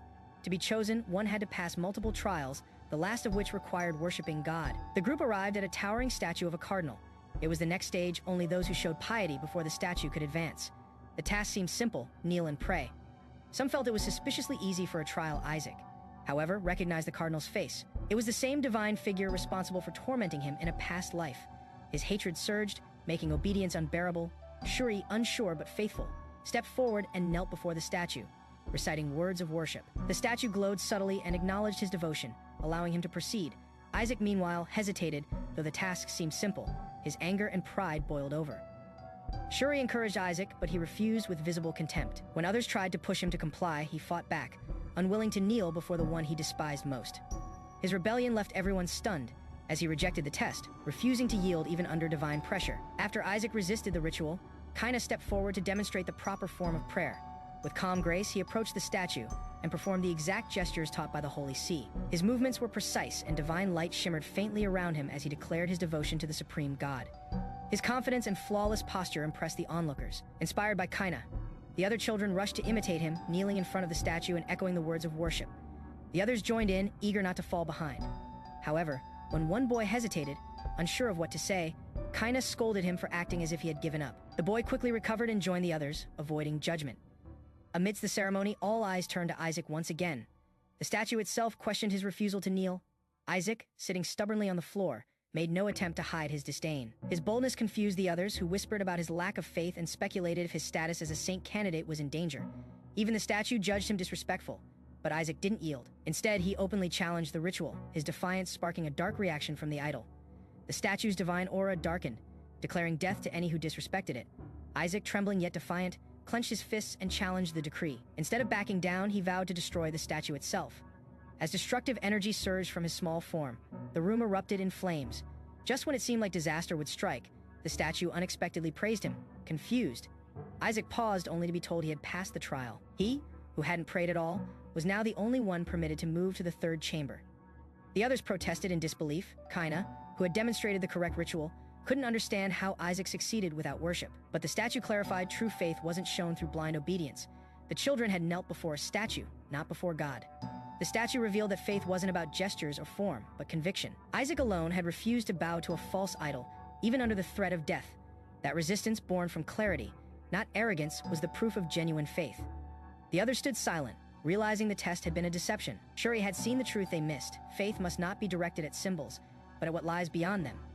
Despite the statue's divine judgment, only Isaac was declared worthy to enter the third chamber. The others watched in disbelief as the child, who had refused to kneel, walked away victorious. Kaina, frustrated and indignant, rejected the outcome. He insisted that Isaac's actions couldn't be tied to true faith. After all, Isaac was still a baby who barely spoke. Whisper noted that Kaina's anger might hold some truth. Isaac didn't deny it. He simply affirmed his decision with quiet confidence. Kaina pushed further, challenging Isaac's qualification as a saint candidate, claiming that true faith should be proven through the presence of a stigmata, a sacred mark bestowed by divine power. The room grew tense as murmurs spread. Isaac casually revealed he did not have a stigmata, shocking everyone. Kaina saw this as further proof of Isaac's inadequacy, declaring that a saint without a stigmata was unthinkable. But the statue responded with unexpected logic. Isaac was a baby. It was normal for him to be without such marks yet. Kaina, baffled and overwhelmed, protested again, only to be told that his obsession with stigmata didn't equate to divine worth. The other children watched, questioning what true divine approval really meant. The statue, having observed the children's stubbornness, finally relented. It permitted everyone to enter the third chamber, though with a cryptic warning, comparing them to moths flying into flame. As the gates opened, a dark swirling energy emerged from within, sending a wave of oppressive force through the room. The children stepped inside and were immediately overwhelmed by the immense pressure. A heavy demonic aura filled the space. causing several to collapse to their knees. It was the energy of the Skeleton King, ancient, wicked, and suffocating. The weaker candidates began to falter, unable to withstand it, but Isaac stood unaffected, grinning with recognition. This power was familiar. This place, this aura, it was his own. Excitement lit up in his eyes as he realized the truth. Beyond that oppressive veil lay the very body he once possessed, the body of the Skeleton King. With a triumphant look, Isaac knew his time to reclaim everything had finally come. The sealed chamber pulsed with a sinister aura as dark mana leaked from the center. Before them lay the remains of Isaac's former body, a corpse brimming with power from a past life. Even Isaac was stunned to see it again, his memory flashing back to his self-destruction in the divine realm. Though cloaked in innocence, the overwhelming energy terrified the others. Shuri and the others hesitated, their expressions frozen with fear. The voice guiding the trial encouraged bravery, claiming only true warriors could face death with a smile as a blazing orb of power materialized. The pressure intensified. Isaac, unfazed, stepped forward while the others faltered. Their fear apparent, offers to retreat and take lesser rewards were made, tempting those on the edge. The other argued to abandon the mission, but Isaac dismissed the second chamber's treasures without hesitation. Kaina commanded the group forward into the third chamber, insisting all traps be activated. Shock spread among the group at his boldness, yet Isaac remained resolute. He knew more than he revealed. His insight into the chamber hinted at a deeper plan, one tied to Scientist Melissa's legacy. Rejecting escape, Kaina chose to face danger directly, determined to earn his victory without compromise. Kaina demanded the third chamber be set to its normal difficulty, stating that only by surpassing the trials of past saints could they truly rise above them. Isaac was stunned by his boldness, with Whisper noting Isaac's unstable mindset. Nonetheless, the chamber complied, raising its challenge level and radiating powerful energy. Traps activated and demonic pressure surged throughout the space.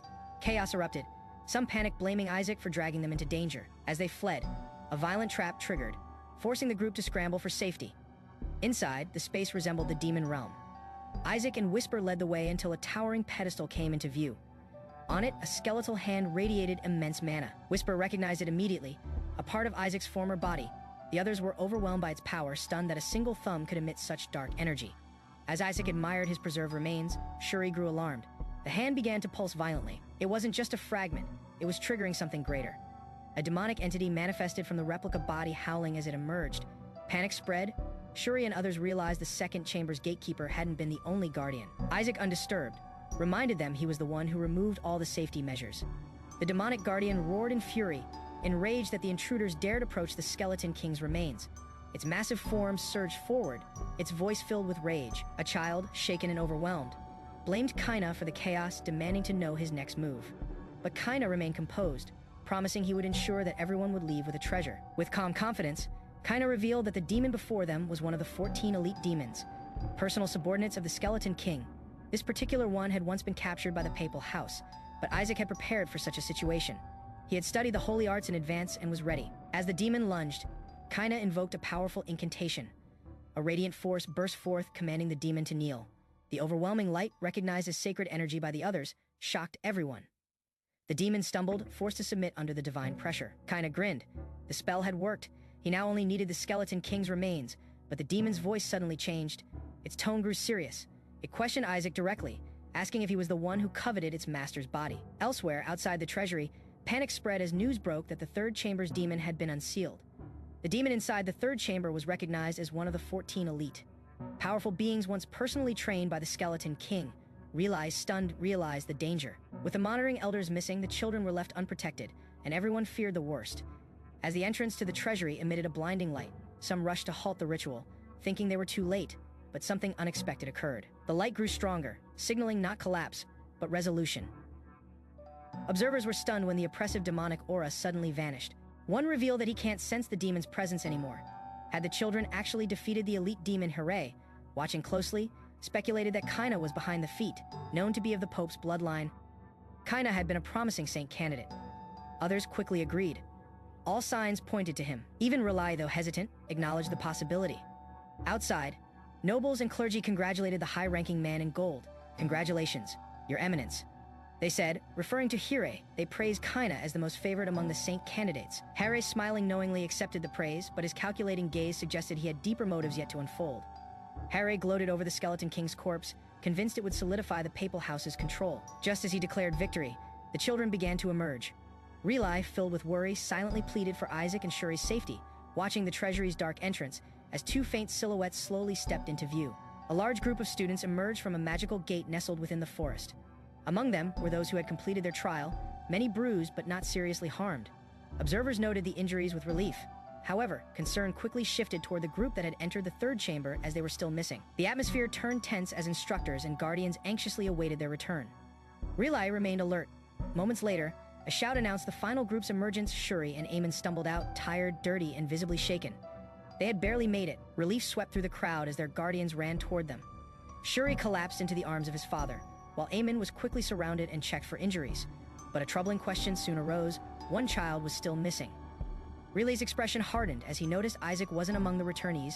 Panic set in. Hirei, the long-haired nobleman, confronted Kaina, a child clutching something suspicious. When asked what it was, Kaina hesitated. Hirei's suspicion grew darker as he demanded to know the location of the Skeleton King's body. Realizing what Kaina held, his anger surged. Without warning, Hirei summoned a powerful magical attack, ready to strike. Just as panic over Isaac's absence spread, a cry pointed toward the forest. A massive golden wolf emerged, carrying Isaac unharmed in its mouth.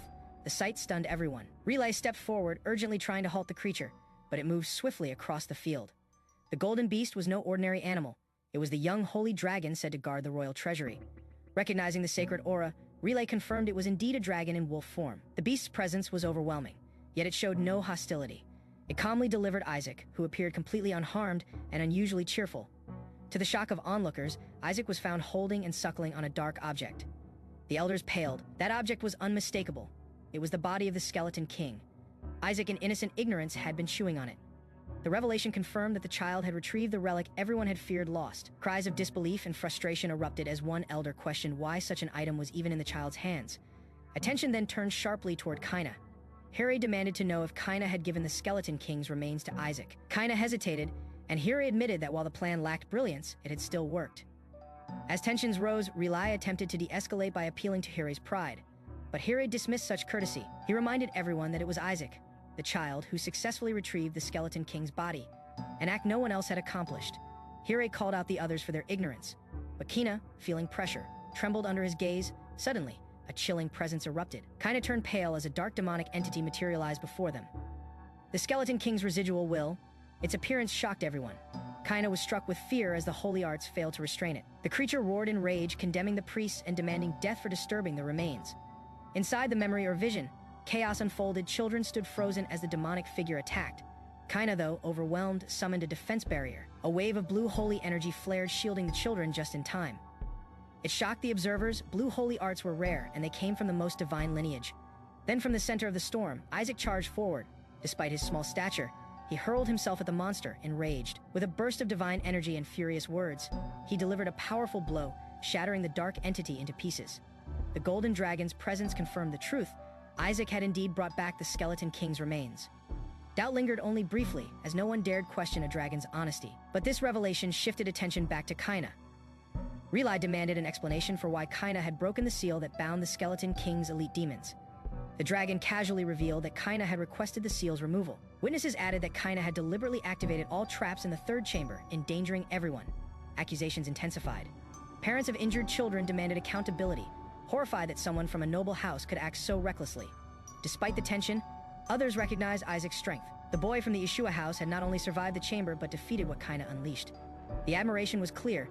Eshua, though small, was not to be underestimated. Meanwhile, Isaac remained cheerfully unaware of the chaos around him, still nibbling the Skeleton King's remains. The elders panicked over the danger while the dragon seemed amused. But then another figure emerged, sinister and delighted. With the relic in their hands, they now intended to use tracking arts to trace the Skeleton King's soul.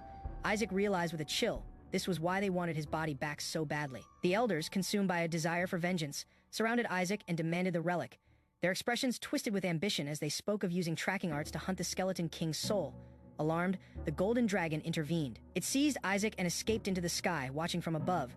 Isaac silently distanced himself from their madness, choosing safety over blind loyalty. Inside the Grand Cathedral, high-ranking clergy scrambled in desperation, searching for something vital.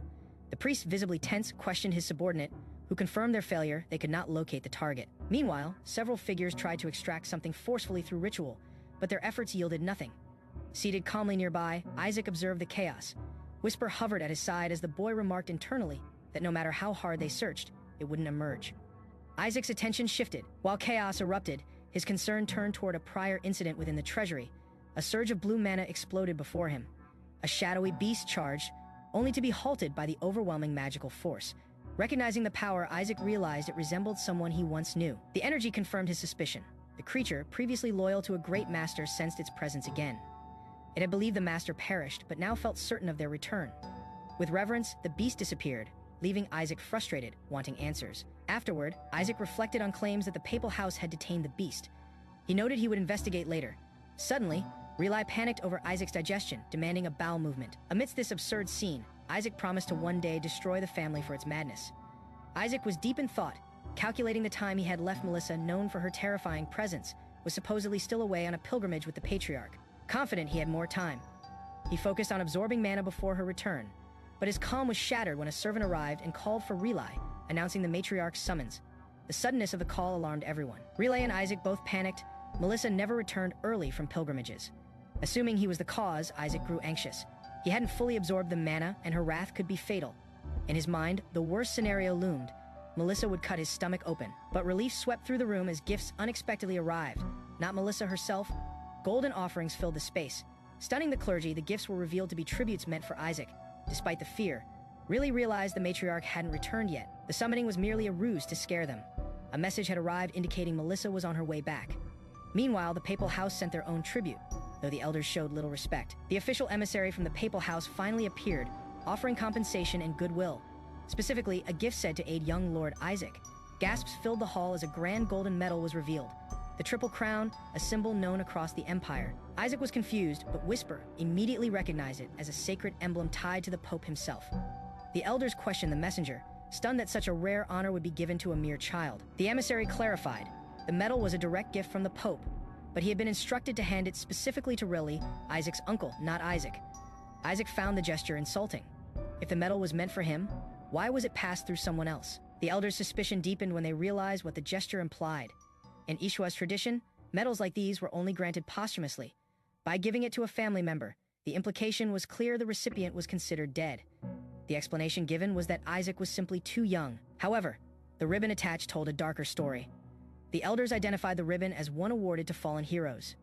Outraged, they accused the papal house of mocking the family and exploiting the cursed history of Eshua. While tension flared, one advisor urged restraint, warning that escalating conflict could endanger House Eshua's standing with the church. Gol internally mocked the situation, recognizing the gift as a calculated insult, though related to the cardinal by blood. Even he was repulsed by the act. He believed the gesture would restrict Relai and Isaac's influence, which, to him, was beneficial. As tension built, Relai hesitated to accept the gift. Isaac, watching closely, decided things had gone too far. Suddenly, the metal box began to glow. The emissary holding it was caught off guard as powerful energy surged from it. The box burst open violently, and a searing blue light erupted from within, forcing everyone back. Gasps filled the hall. It was the holy flame, a sacred and dangerous power. Confusion swept the room. No one expected such a force to be unleashed over a mere metal. The emissary stared in shock, realizing the metal had activated. Then attention turned to Isaac. His small figure stood confidently, hand extended, engulfed in blue flame. Laughter spilled from him as everyone questioned the obvious. Was Isaac behind it all? In a formal ceremony, a young man committed a bold act by discarding the Pope's medal. Before the gathered crowd, the observers, shocked, accused him of rebellion against the church. Some dismissed the action as the mistake of a mere child. The nobles mocked the youth, saying he wasn't even worthy of receiving the medal himself. Maintaining composure, the man claimed an accident had occurred and used it as justification for rejecting the medal entirely. Relai stood at the center, refusing to accept the melted medal bestowed by the Pope. He held it up as evidence of its damaged state, stating it was given by a so-called holy authority. The atmosphere grew tense as others noticed the medal had indeed melted. One of the officials attempted to downplay the incident, blaming a mistaken item delivery. Suddenly, flames burst from Relai's hand, engulfing the official. The fire consumed him instantly. From afar, elders observed the event with forced amusement, trying to maintain appearances. Relai warned them not to provoke him further. The injured man collapsed, cursing Relai and the Eshua family. Meanwhile, others praised Relai for releasing pent-up frustration. As they celebrated the act, Relai appeared confused, unaware of what they were accusing him of. After Relai denied using any holy flame, confusion spread among the elders. Each began questioning who had cast the powerful magic. Relai admitted only using a minor art, while others pointed out Isaac had displayed abilities like swift movement. The realization struck them. Isaac, an infant, might have cast all the holy arts himself. In truth, Isaac had secretly used a mythical artifact, the Book of Secret Techniques. This item allowed immediate mastery of any secret skill. Internally, Isaac acknowledged his current power was limited compared to when he was the Skeleton King, but still sufficient. The elders, unaware, speculated if Isaac's mother had intervened, only to dismiss it due to her incompatible attributes. The elders tried to justify Isaac's display as an unexplainable anomaly, far beyond simple talent. They compared it to someone writing poetry without knowing how to read. Even famed holy users had to learn before performing arts. Asili reminded them that Isaac had also removed the Pope's blessing, a fact far more shocking. This sparked further panic. Gold demanded the medal for confirmation, only to find it missing. It had been discarded on elder orders. Frustrated, Gold demanded its retrieval. Realizing the melted metal defied holy protection, he feared the Patriarch learning the truth. Several days later, in the western region of the Eshua Duchy, a mysterious figure arrived by the lakeside. He observed the distant mansion calmly as tremors echoed across the landscape. Inside the mansion, the Patriarch led his squad in a disciplined march, urging them to stay focused. However, a sudden presence caught his attention, making him pause. Meanwhile, within the mansion, elders grew increasingly confused. Despite all efforts, the Skeleton King's original body refused to emerge. Isaac, now in infant form, sat comfortably among empty potion bottles, clearly unaffected internally. He thanked the elders for helping him cleanse and adjust to his new vessel. The elders had already administered 300 bottles of laxatives and 500 sylvan fruits, unaware that the fruits were actually enhancing Isaac's divine affinity. He reflected that divine beasts were essential tools for toppling the gods, and he welcomed the unintended boost.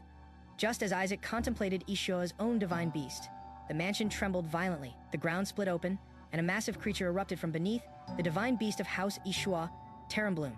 Its sudden appearance startled Isaac. Realizing the confrontation was premature, he hesitated, and awkwardly suggested attending the banquet first, clearly caught off guard by the beast's overwhelming presence. The Eshua Patriarch made a dramatic entrance into the hall, greeted with reverence by all present. His imposing presence commanded attention. Isaac, watching from afar, realized this stern figure was likely his grandfather.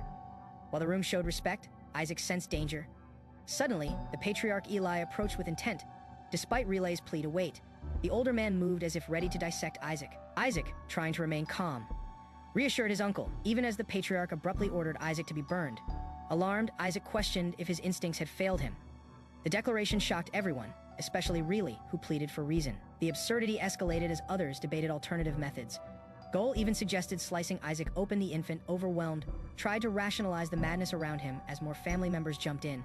Their ideas became even more unhinged. Someone proposed using fire's blessing.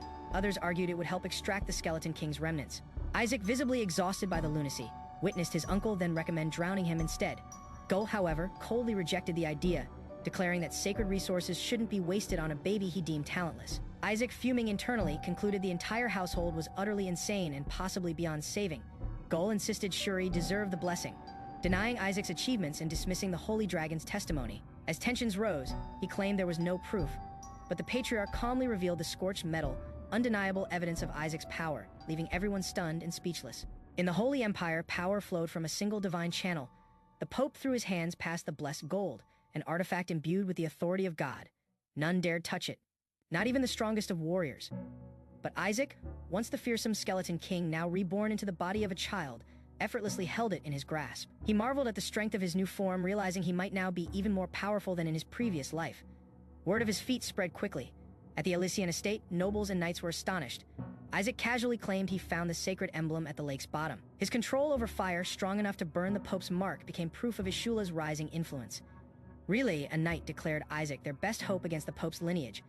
Yet among the nobles, concern grew. Rumors swirled of the Skeleton King's return. They feared his resurrection would revive an age of destruction. Isaac listened quietly, aware someone was impersonating his former self.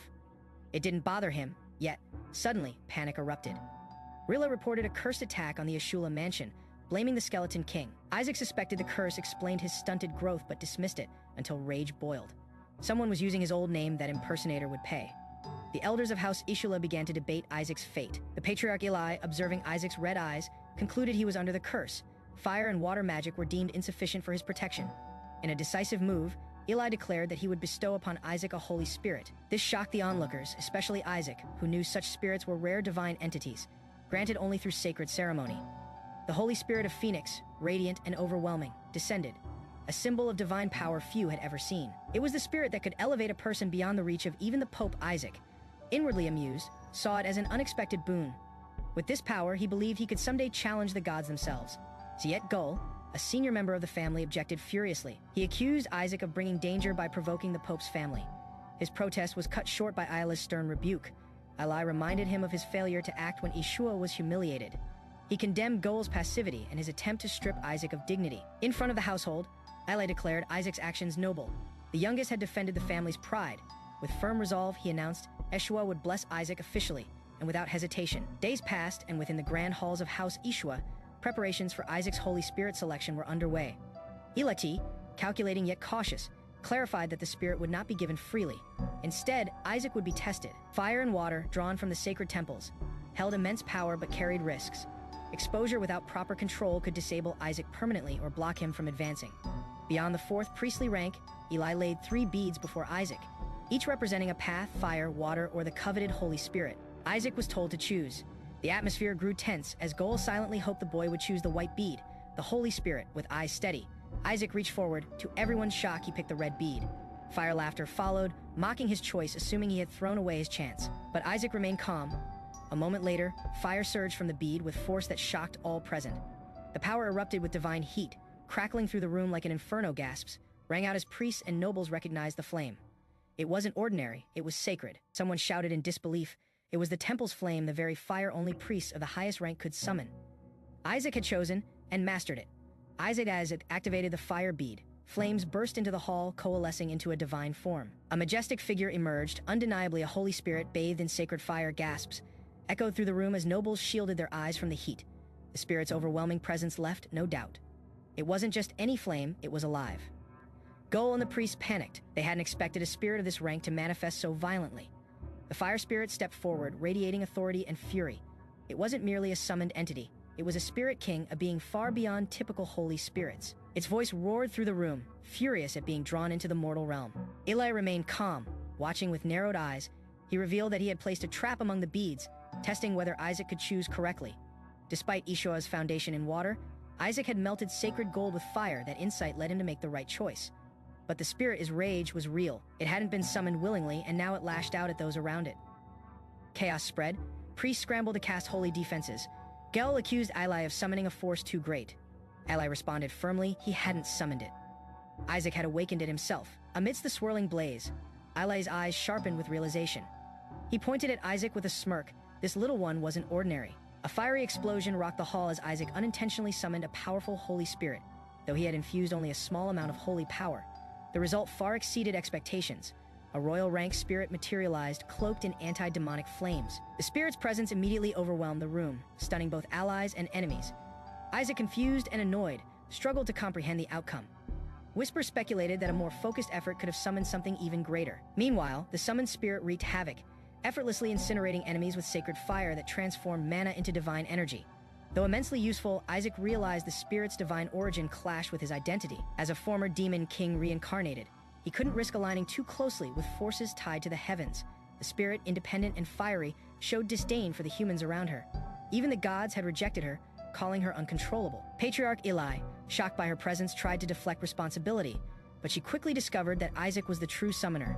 Outraged by the implication of being called through a child's sacrifice, she confronted them. Realizing the spirit was both hostile to the gods and immensely powerful, Whisper grinned. Isaac had found a weapon suited to his goals and planned to claim her completely. Doubting Isaac's role in her summoning, the spirit decided to test him with a direct attack. She launched a powerful blast of flame meant to confirm whether the child truly bore the power to call her. Patriarch Eli and the others watched in horror as the fire engulfed the area around Isaac. Yet, as the smoke cleared, Isaac emerged completely unharmed, giggling amidst the flames. Stunned, the spirit finally accepted that the baby was indeed the summoner.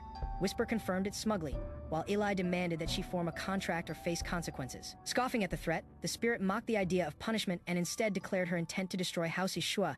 She began boasting of her freedom, only for Isaac to begin chewing on something unexpected. While the spirit threatened ruin, Isaac's innocent mischief created chaos. The room descended into panic as the baby tried to eat something dangerous.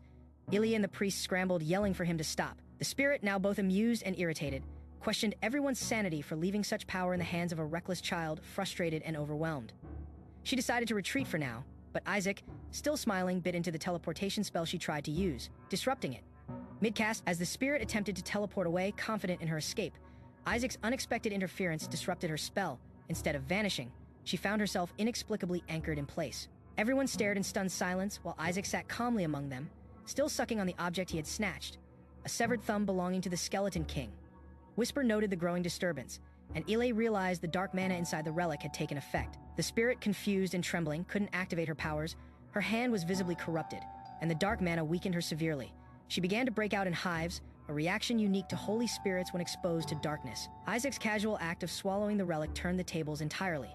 The spirit, now locked in place and losing energy, begged them to stop him, but Eli made it clear if she wished to return to her realm, she must stay by Isaac's side and purify the Skeleton King's mana. Outraged, the spirit screamed about her rank and power, but her protests were ignored. Frustrated beyond reason, she lunged to seize Isaac and destroy the relic inside him. But Isaac responded with terrifying glee, unleashing a chaotic, incomprehensible force that pushed even the mighty spirit into sheer panic. Cornered and furious, the spirit lashed out in protest, demanding not to be left with Isaac for even 4 days. But Ile coldly insisted 4 days would be more than enough to purify a single fragment of dark mana. Her objections were ignored as Ile ordered the gates of the Eastern Castle opened, assigning her and Isaac to isolation until the purification was complete. Despite opposition from his own children, Ile held firm. Isaac, unfazed and still clutching the relic, giggled with mischief. Whisper hinted that the chosen location was near the mana cores, revealing Ilea's true intention to accelerate purification using the area's volatile energy. Soon after arriving at House Eshua's Eastern Castle, an explosion erupted. The locals outside, already resigned to chaos, attributed it to Isaac's presence, and the Skeleton King's lingering power conversations among knights revealed deeper tensions. Isaac, though of noble blood, had long been considered cursed and removed from succession. Rumors swirled, some claimed a servant fled in fear. Others said Isaac took the form of a balding old man, not a monster. His confinement with a holy spirit who had once vowed destruction now marked 10 chaotic years of uneasy cohabitation, sealed within walls that continued to burn under uncontainable power. Chaos erupted in the east wing of Eshua Manor. A piercing scream echoed through the halls as blood splattered onto the floor, sending the maids fleeing in panic. Asili, breathing heavily, rushed to the double doors of Lord Isaac's chamber and steadied herself. She pushed them open and announced her arrival with concern. Inside, Isaac, still in his infant form, was calmly seated, holding a lollipop despite his small size. Asili's worry for him was evident. She inquired about his condition, but Isaac appeared unfazed. He silently mocked her concern, internally affirming that his infant form was a deliberate choice. In his view, remaining a baby was advantageous. Babies absorb mana more efficiently, and this form allowed him to reach a level of power inaccessible to adults. In another room, Lord Salak awoke in pain, overwhelmed by dark energy. Asili greeted her coldly, asking if she'd rested well. Shalak, still recovering, muttered a vow to purify Isaac once and for all, frustrated that the previous attempt had failed. As the confrontation escalated, Salak erupted in anger. She couldn't understand how Isaac retained so much of the Skeleton King's curse even after 10 years. Isaac smirked quietly, knowing the truth. He had been absorbing mana every single night beneath the manor. Isaac's decade-long mana absorption had finally borne fruit. Salak, bruised and dazed, acknowledged Isaac's unimaginable progress. Power that should have taken 40 years was achieved in 10. Isaac, now capable of 6th-rank holy spells, declared his mana collection complete. Though self-taught, his strength was undeniable. Asili, though supportive, revealed troubling news. The Pope had begun mobilization. The Empire was planning to execute all of the Skeleton King's former minions. Isaac, startled, realized this put his hidden allies at risk. Despite Asili's reassurance, her words unsettled him. She believed the last of the Skeleton King's mana would soon be extracted from him. Later, Asili offered him candy for comfort while subtly discarding a cursed skull. Isaac observed from his crib, mentally condemning the church's hypocrisy and planning retaliation. Meanwhile, Go walked nearby, praising Shuri, youngest ordained priest and escort to the princess. His father, Goel, beamed with pride, praising his son's achievements. However, Shuri suddenly collapsed mid-conversation. A magical force had struck him from behind. From the balcony above, Isaac glared down with glowing eyes. Despite his infant form, the message was clear. Isaac's voice echoed ominously. "You want to die?" The atmosphere turned dark. His warning was no bluff. Retribution had begun. Still furious from earlier, Isaac confronted Shuri for taking credit. He didn't earn. He reminded Shuri that his achievements at the academy were only possible thanks to Isaac's personal coaching. Shuri, defensive at first, had to admit it was true. While he had tried hard, he wouldn't have made it alone. Isaac, deep in thought, realized that higher-tier holy spells were restricted to the ordained. He considered that it might be time to prepare for priesthood himself. Turning to Shuri, he ordered his reluctant helper to assist with this next goal. Shuri panicked but obeyed, asking what help was needed. Without hesitation, Isaac demanded all the prizes from Shuri's recent quiz competition, including everything Goel had gifted him. Shuri, overwhelmed, called him a demon. But Isaac quickly shifted the topic to the more serious matter, the fate of the Skeleton King's minions. Shuri explained they'd stopped obeying orders after a relic incident and were now scheduled for execution. Isaac processed the grim news, but his mind was already strategizing. He suddenly declared his intent to complete priest ordination within a year. Shuri was shocked. Isaac wasn't even enrolled. But Isaac learned that an alternative path existed. Special recommendation. The only problem, he needed to prove himself, and time was running out. Isaac, eyes glinting with ambition, realized the princess's presence at the ordination offered him a strategic opportunity. Meanwhile, at the Eshua Manor's training grounds, Ilay, the stern patriarch, firmly denied Isaac's travel to the capital. His reason? Isaac's absence from the public eye for a decade would raise questions. The clerks protested, reminding Ilay that this year's foundation festival was different. All saint candidates were to be ordained, and Isaac's absence would be more suspicious than his presence. They highlighted his past feat during the relic storage incident and how the world still remembered him. Outside the manor, news of Isaac's potential ordination had spread. Visitors, including educators from the capital, expressed eagerness to meet the prodigy raised in seclusion. One educator emphasized that the ordination would coincide with the princess's birthday and the Pope's appearance, who would personally bestow hero titles, boosting power exponentially. Eli remained stern, claiming Isaac was still too young, but the crowd countered. What mattered was not age, but talent. Pressured and visibly conflicted, Eli relented. With narrowed eyes, he warned them they would bear the consequences of their words. Back inside, Isaac smirked, clearly aware that the next stage of his plan had just been unlocked. The flames spread rapidly through the upper floors of the mansion. Thick smoke curled into the sky as the structure cracked and hissed. From a shaded distance, a cloaked figure observed the chaos in silence. His eyes locked onto the burning tower, confirming the presence of someone inside. Someone important. Within, a powerful ritual had taken place. A royal rank spirit of fire had been summoned, a rare black-haired entity, known for its violent nature and inability to ascend as Spirit King. Such a feat was nearly impossible even for high-ranking summoners, but someone had managed it. The observing man, now grinning, hatched a plan. He knew the Pope's obsession with collecting rare spirits. Delivering this one would bring him great favor. To ensure success, he had brought an artifact capable of suppressing divine mana. His plan was simple: suppress the divine energy of the young child connected to the spirit. In doing so, the unstable dark mana of the Skeleton King would spiral out of control. Meanwhile, inside the estate, a group of scholars finally reached the child's chamber. Lord Isaac greeted them with disarming innocence. Their hearts melted, unaware of the storm quietly closing in. The priest, frustrated by Isaac's growing influence over others, intensified his plan, believing the child was manipulating people with charm. He began releasing waves of holy mana to destabilize the dark energy bound within Isaac. But the child remained unaffected, responding only with innocent babble. The priest grew anxious. The expected chaos hadn't erupted. Still holding Isaac, he watched for signs of disruption.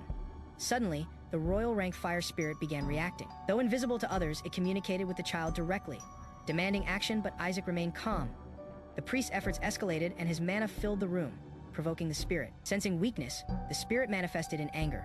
Overwhelmed by the holy interference, the priest, interpreting the moment as perfect for capture, tried to act. But Isaac caught the scent of deceit.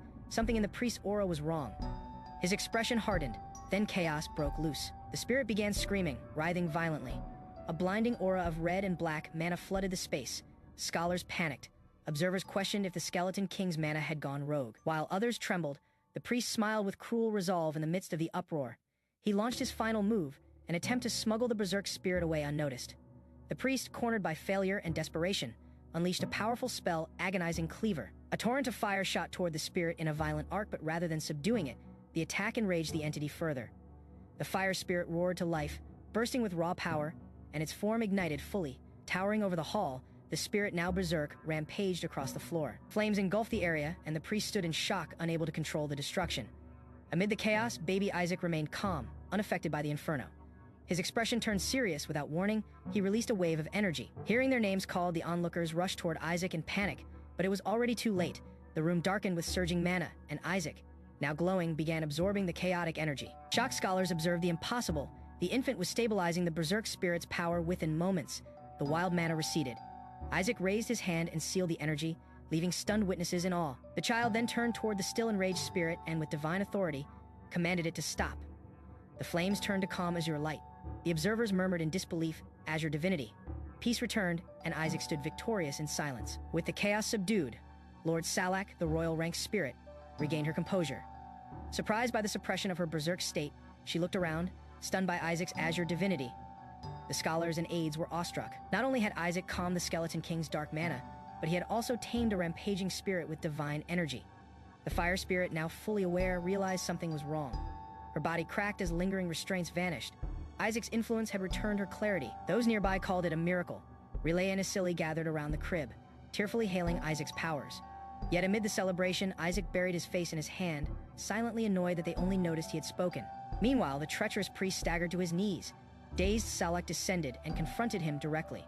Her gaze burned. She demanded to know who had orchestrated the deception. The priest lied, claiming ignorance, but his fire-resistant robes betrayed him. She scoffed at his denial. Declaring a new command, Salak ordered all fire spirits to sever ties with church priests, especially those bound to corrupt figures like the Pope. She made it clear. Her defiance stemmed from rage, not alliance. Her parting words sent chills down the traitor's spine. Get out of my sight.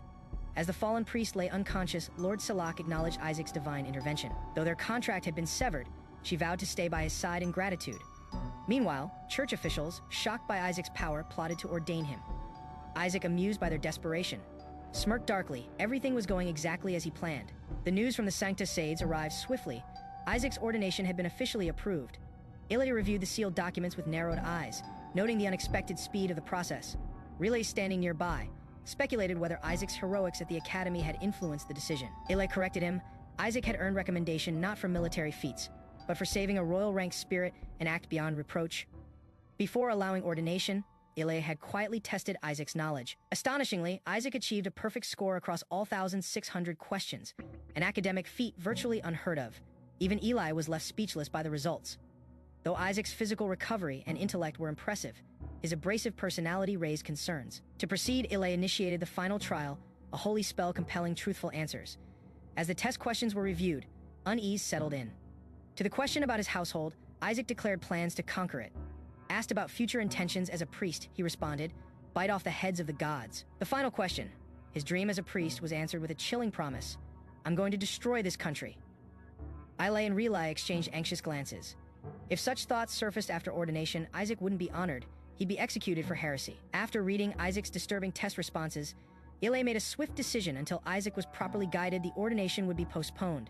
Instead, Relay was to be ordained in his place. Ilya firmly instructed that Isaac not be allowed to leave the premises. He needed moral education, not spiritual authority.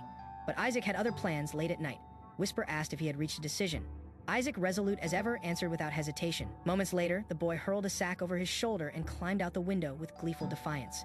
He shouted into the night, declaring his escape. Meanwhile, at the capital's prestigious Roman academy, students buzzed with curiosity. News spread quickly that a 10-year-old was being ordained, an unheard of event. Some were intrigued, others doubtful. Among them, Nigel scoffed at the idea. He loudly mocked the idea that a toddler, especially one cursed to remain physically small by the Skeleton King, could truly become ordained. Nigel and his group laughed, dismissing the ordination as symbolic at best. From afar, Shuri listened quietly, annoyed but familiar with Nigel's arrogance. As whispers and rumors circulated, few understood the true power Isaac wielded or the chaos he was about to unleash. Nigel continued mocking Isaac's ordination, scoffing at how even an unqualified brat could rise with the backing of the scientist's household. His arrogance triggered an outburst from Shuri, who rose in fury, unable to bear the insult. Just then, Kaina entered with authority, calling out Nigel by full name. Kaina calmly revealed a truth that silenced the room. Isaac's recommendation had been approved by Nigel's own father, Duke Leon Sefit. With a sharp smile, Kaina noted that Nigel must be quite bold to ridicule his own bloodline. Embarrassed and caught off guard, Nigel demanded to know why Kaina was present. Kaina coolly explained his new role as their graduation mentor and holy spell instructor. Turning to Shuri, Kaina offered an ominous warning cloaked in sarcasm, suggesting he'd find a place for Shuri cleaning floors at the Pope's estate if House Eshua crumbled under his leadership. Shuri's pride flared, but Kaina dismissed him coldly, advising him to worry about his own path instead. Later, in the dormitory, Shuri sat fuming alone. Rage exploded into a thrown book as he cursed everyone involved the taunts. The shame, he felt cornered, helpless and humiliated. All he could do was scream at the unfairness of it all. Shuri sat in frustration, cursing Isaac for ruining his moment. His own family had chosen to skip his ordination, all because Isaac had gone rogue. Overcome by resentment, Shuri blurted out a petty curse, hoping Isaac would go bald like the Skeleton King. But his words summoned more than guilt. To his horror, Isaac literally emerged from the shadows, furious and glowing with dark energy. Shuri froze in shock as the small boy materialized right in front of him, demanding to know how he got there. Isaac, calm yet defiant, explained he ran away from Eli and the Patriarch to pursue his ordination on his own terms. Then the room exploded with chaos. Isaac lashed out, berating Shuri for accepting menial roles offered by others. His rage built into physical blows, shouting that only he had the right to ruin House Eshua because it was his to destroy. Shuri could barely keep up, pummeled and overwhelmed. After the outburst, Isaac ordered Shuri to lead the way, When asked where he was going, Isaac's tone turned cold. With a sinister grin and glowing eyes, he declared his intent without hesitation to crush everyone who dared to mock or insult Shuri. In the Grand Academy Hall, students murmured as Isaac wandered in. Drawing curious stares, the students seated calmly. Shuri nearby stiffened when he noticed Isaac, the notorious child wielding immense authority, enter with his signature smirk. Isaac cheerfully stomped through the hall demanding attention. Spotting Naki Sefit, he burst with recognition, recalling her from an incident at the relic storage years ago. Shuri, alarmed, rushed to intercept him, fearing the boy would stir trouble. He remembered Naki wasn't just anyone. She was Nigel Sefit's sister, and any conflict could escalate dangerously. But Isaac reached her first. He confronted Naki, wrongly accusing her of harming someone named Kim Shuri. Naki, unfazed, calmly corrected him. It was Nigel, not her Isaac. Pleased with the acknowledgement, dismissed the detail. Meanwhile, Isaac's shadow companion sensed something strange. There was an energy surrounding Naki, unfamiliar yet oddly recognizable. As the tension hung in the air, the truth clicked. The girl across the table possessed the divine aura of one of the 5 major gods. A storm was brewing, and it had quietly entered the academy beneath a veil of red hair. Tension escalated as Isaac smugly identified Naki as the rumored descendant of a god. Naki, unshaken, criticized both Isaac and Shuri, labeling one as a cursed child and the other as a disgrace to the popes. She boldly declared that the Eshua family to which Isaac belonged would soon fall from the 5 faiths. Her tone left Isaac fuming, while Shuri grew increasingly anxious. Shuri lashed out, demanding Isaac return home, but the boy defiantly insisted he was here for his ordination. Naki coldly reminded him that the ceremony would be cancelled. Nigel had already filed a protest. Shuri confirmed it with frustration, blaming Nigel for obstructing Isaac's path. Naki suggested Isaac's behavior alone could get him rejected, even without Nigel's interference. Whispers circled about involving an inquisitor, but panic spread when it was revealed that most inquisitors were from the House of Crimson, Naki's side. Shuri, alarmed, tried to retreat with Isaac. Just then, Isaac unleashed a powerful creature, a monstrous beast cloaked in dark energy. Panic erupted. Students fled as the creature roared, casting chaos across the hall. Naki froze for a moment, shocked. She hadn't sensed it appear. Isaac, watching the panic unfold, grinned proudly. His insurance had arrived. Isaac, holding his ornate relic, tried calling the creature to heal. With a delayed response, the shadow beast surged toward Naki, forcing her on the defensive. Isaac scolded the monster for arriving late, then watched as it growled and loomed menacingly in the center of the hall. Naki summoned her magic and tried confronting the beast. But just as she prepared to act, a voice interrupted. Cold and commanding, Shuri, his eyes glowing red and aura flaring, ordered the beast to stand down. His words, sharp and vulgar, struck like a blow. The monster faltered under the weight of his power. Shuri's outburst sent the creature reeling. It whimpered and retreated, cowed by Shuri's overwhelming presence. Whisper mocked the situation, revealing that the beast had once slumbered peacefully until Isaac forced it out for his own purposes. Still smug, Isaac shrugged off the destruction, insisting he had simply done what was necessary. As chaos settled, a squad of temple soldiers stormed in, demanding the monster's location.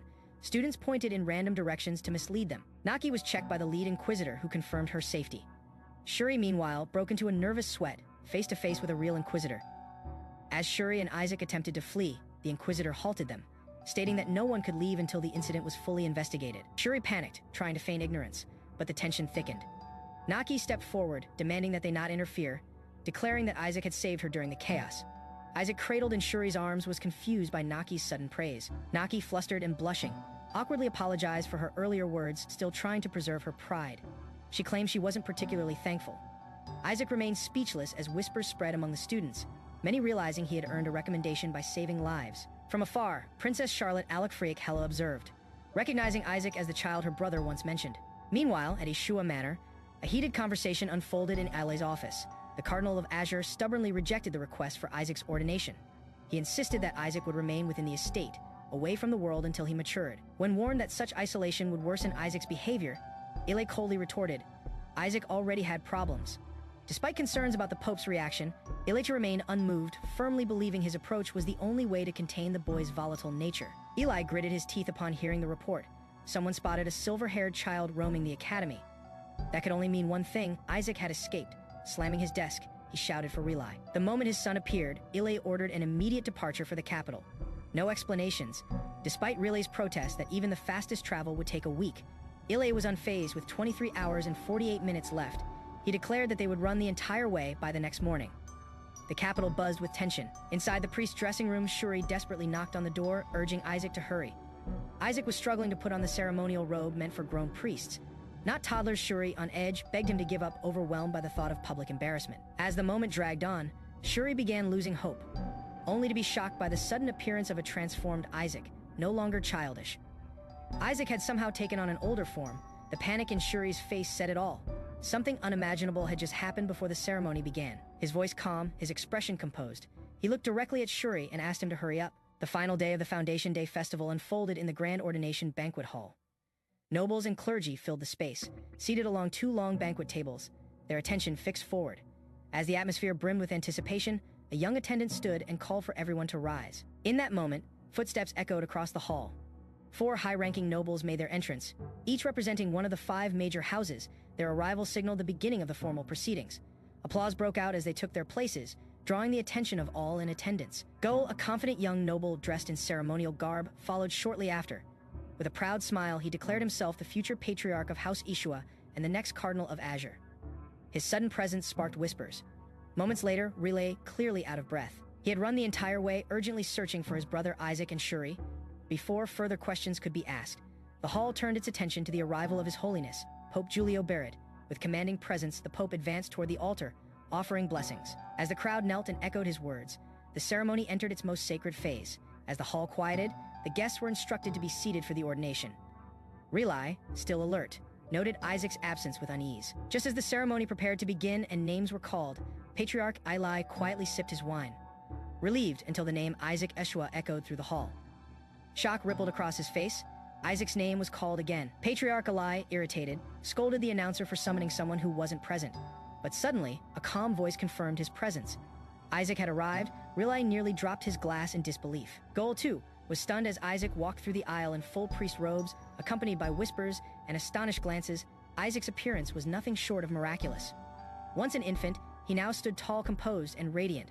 Relay was visibly shaken. The robes Isaac wore were the very ones crafted for him long ago. Onlookers whispered about the impossibility of his growth and the rumors of a broken curse.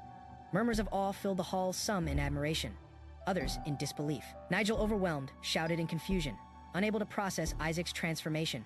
His gaze narrowed in fury, denouncing the Skeleton King and accusing him of interfering. The calm smile on Isaac's face left the room more unsettled than ever. As murmurs of awe turned into suspicion, Patriarch Eli stared at Isaac with alarm. The boy's serene smile was unfamiliar, unnatural even. That child never smiled like that.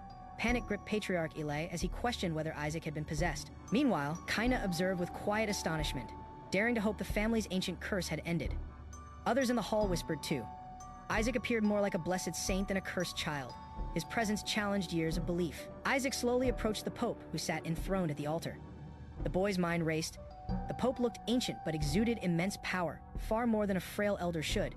Suddenly, Isaac's inner thoughts flared with fury.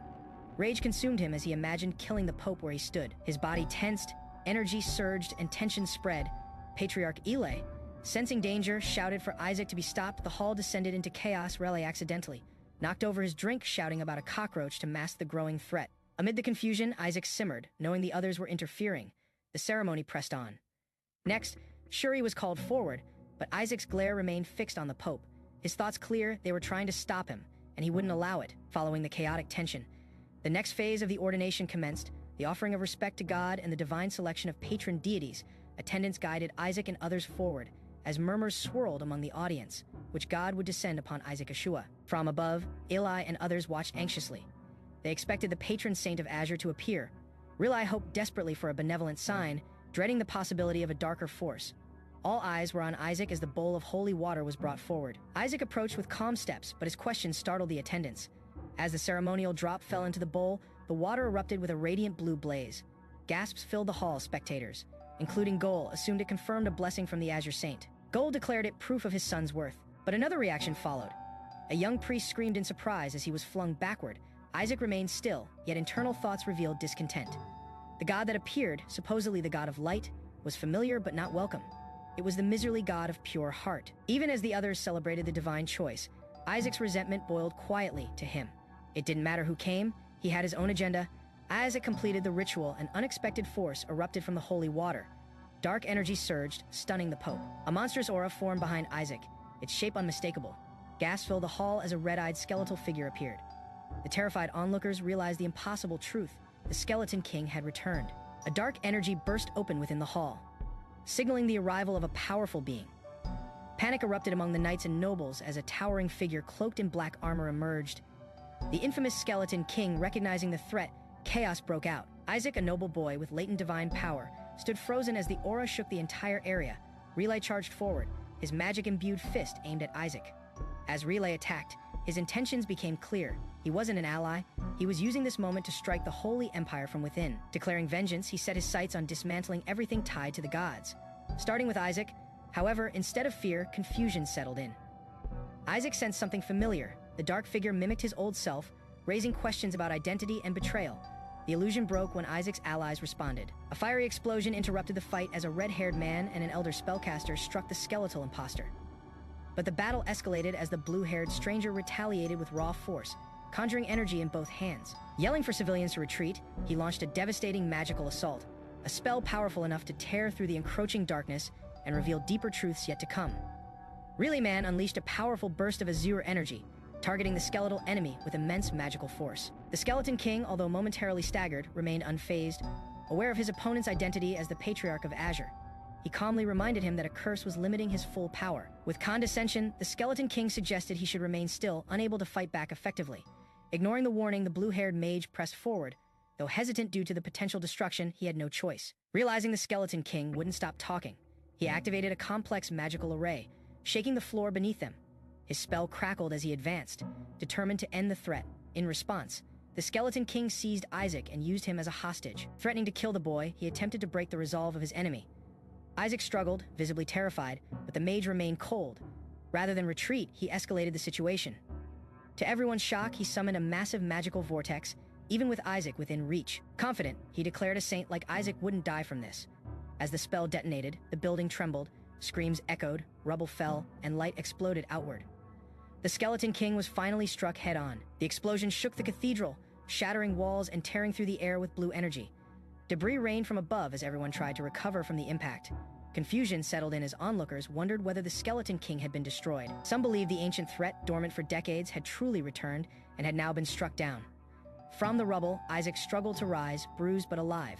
Declaring that the enemy was an imposter, he confirmed the Skeleton King wasn't genuine. Others questioned Isaac's resilience, recalling how the Skeleton King had referred to him as a saint. Concerned allies gathered, wondering whether the threat had truly ended. But Isaac, catching his breath, realized the truth. The figure they fought was only a magical clone. It had felt real because it had drawn from his own mana. The realization unsettled him. Something had hijacked his energy to manifest a false Skeleton King. Meanwhile, in a flaming void, the real Skeleton King contemplated the odd event. Sensing his mana core may have been displaced, he guessed a fragment of himself had fused with Isaac. If the imposter held his power, he planned to destroy it and reclaim what was his. Lai watched quietly, remembering how close Isaac had come to death. As the situation settled, Pope Giulio knelt beside a wounded follower, healing their injuries, yet internally conflicted. Despite his calm exterior, Pope Giulio was shaken. The divine force he'd served for a lifetime, the supreme god above the five majors, had shown interest not in his chosen heir Eshua, but in Isaac. This truth left him bewildered. For centuries, the House of Gold had pursued this god's favor, yet Isaac unintentionally had drawn its attention. Elsewhere, Isaac was called over by the blue-haired mage. Ile praised him publicly, calling him his grandson and claiming he had overcome the Skeleton King's curse. But Isaac sensed something was off. The mage's forced smile and tone made him uneasy. Their exchange, filled with awkwardness, did little to comfort him. As Ile offered Isaac rewards and affection, another priest interjected, suggesting Isaac not leave just yet. The reason soon became clear. A violent crash erupted nearby, and monstrous creatures broke through the damaged walls. Horrific demons with glowing eyes and sharp fangs stormed into the hall, snarling and charging. The battle wasn't over. The priest who halted Isaac's return stated firmly, there were still threats to eliminate here. The real war and truth had only just begun. Isaac grinned fiercely, mana swirling in his hand, declaring they had unfinished business before returning home. Isaac and Kaina stepped into the moonlit corridor, their expressions tense. Kaina, once arrogant and dismissive of Isaac, now walked beside him in silence. Although Kaina harbored doubts, he decided to exploit Isaac's current status as the saint for his own benefit. As they moved forward, Kaina resolved to prove who the real saint truly was. Suddenly, monsters emerged without hesitation. Isaac summoned a glowing orb of blue light. With calm precision, he released the spell Purify, sending waves of energy toward the creatures. The spell didn't merely clean, it burned. The purification light seared through the dark beasts, forcing them into agonized retreat. Observers were shocked. Though Purify was traditionally a cleaning spell, Isaac used it in ways unseen for a century. While some questioned his intentions, others realized the deeper truth. The spell was purifying mana, suppressing the monster's reemergence. Isaac recalled the teachings of the Holy Spirit of purification. Reaching the 6th rank allowed area damage over time, a skill he now wielded. He grinned as waves of undead collapsed. Kaina, despite his pride, realized Isaac's 5th rank magic was astonishing. Yet he couldn't accept defeat. Channeling his own magic, he prepared to show Isaac what true holy power looked like. Kaina prepared to demonstrate his magic, but was interrupted when Isaac suddenly stifled laughter. The younger boy clumsily attempted to cast a spell, causing Kaina to question his competence. Annoyed, Kaina explained the nature of the enemies they faced, monsters with powerful regeneration. A single incomplete attack would be useless. They had to be taken down in one strike. As they explored deeper into the structure, Isaac's behavior remained erratic. Kaina's frustration grew. He questioned Isaac's role and wondered if he should have let another take his place. Suddenly, Isaac declared that the visible monsters were only bait beneath the floor. He sensed something worse. Using his energy, Isaac exposed a hidden bug-like creature. Kaina was confused by Isaac's odd behavior until he saw Isaac stab the creature without hesitation. A burst of cursed energy erupted. Momentarily affecting Kaina, Isaac revealed the bug's purpose. It released a poison that silently debilitated anyone near it. Without purification, victims would die without understanding why. Isaac reminded Kaina of a prophecy. A skeleton vowed to destroy the Empire, and taking down the priests in training was the first step. Realizing the danger, the priests scrambled to locate hidden bugs while Isaac coordinated their response with grim satisfaction. Isaac monitored the battlefield. A sudden surge of divine energy erupted. He looked up, surprised by the barrage of holy light shooting across the hall. One of the priests, eager to prove himself, had activated a powerful holy spell. Isaac's concern was immediate. If all the bugs were killed too quickly, the true enemy might retaliate before they were ready. Suddenly, dark mana flooded the room. Shadowy energy spread through the air as sinister voices echoed. Isaac realized this was the enemy's response, a mana-absorbing trap. The threat was no longer just poison. It was a coordinated counterattack, laughing maniacally. Isaac saw the moment as a perfect opportunity. He watched as Pope Giulio himself stepped forward, casting a radiant 9th rank holy spell to protect the temple. The light pushed back the corrupted mana, shielding the others while Isaac focused on his next move. Despite the Pope's efforts, Isaac found his support lacking. As he complained internally, a monstrous werewolf charged forward, seeking vengeance. The beast declared its loyalty to a great king and aimed to kill. Isaac, calm and unshaken, activated a hidden power. His red eyes glowed intensely, and a massive wave of dark force exploded from him, shocking even the beast that now trembled in disbelief. Isaac stood calmly as the werewolf lunged, confident in his strength. The creature mocked Isaac's small stature, but that arrogance proved fatal. With a single touch, Isaac overwhelmed it, releasing a devastating energy that forced the monster into retreat. Kaina and the other priests looked on in disbelief. Isaac had subdued a monster with no visible effort. Kaina was stunned. What he had just witnessed was something only the Pope himself should be capable of. News of the event quickly spread. Whispers about the Skeleton King's reappearance stirred panic across the Empire. The headlines captured the tension. Speculations about Isaac's identity and his connection to the Skeleton King intensified. Meanwhile, church leaders investigated anomalies in the holy water used during the ordination. Rumors of illusion spells and outsider interference further clouded the truth. Elsewhere, Isaac casually read newspapers, absorbing information about the weakening Empire barrier, which was said to be linked to the Holy Dragon. He deduced that the real issue stemmed from the constant monster invasions. His calm analysis contrasted with the cheerful yet superficial praise from Relay. As tensions built, Eli the Patriarch arrived. With authority, he dismissed Isaac from the room, signaling a conversation of political weight was about to begin. Eli cast a soundproof barrier, ensuring no one could hear their conversation. With caution, he admitted he couldn't trust even his own office. The topic turned to Isaac. The other man revealed a grave suspicion. Isaac may have been chosen, not by the divine, but by an evil god during the ordination. Ile silently absorbed the shocking possibility. The chamber was filled with tension as Ralai Gol and the Patriarch Ili discussed the strange incident surrounding Isaac. A divine sigil unknown to even the highest clergy appeared during Isaac's ordination. The Pope and the Cardinal of Gold were the only ones to witness it, and the Pope reacted with violence, attempting to kill Isaac on the spot.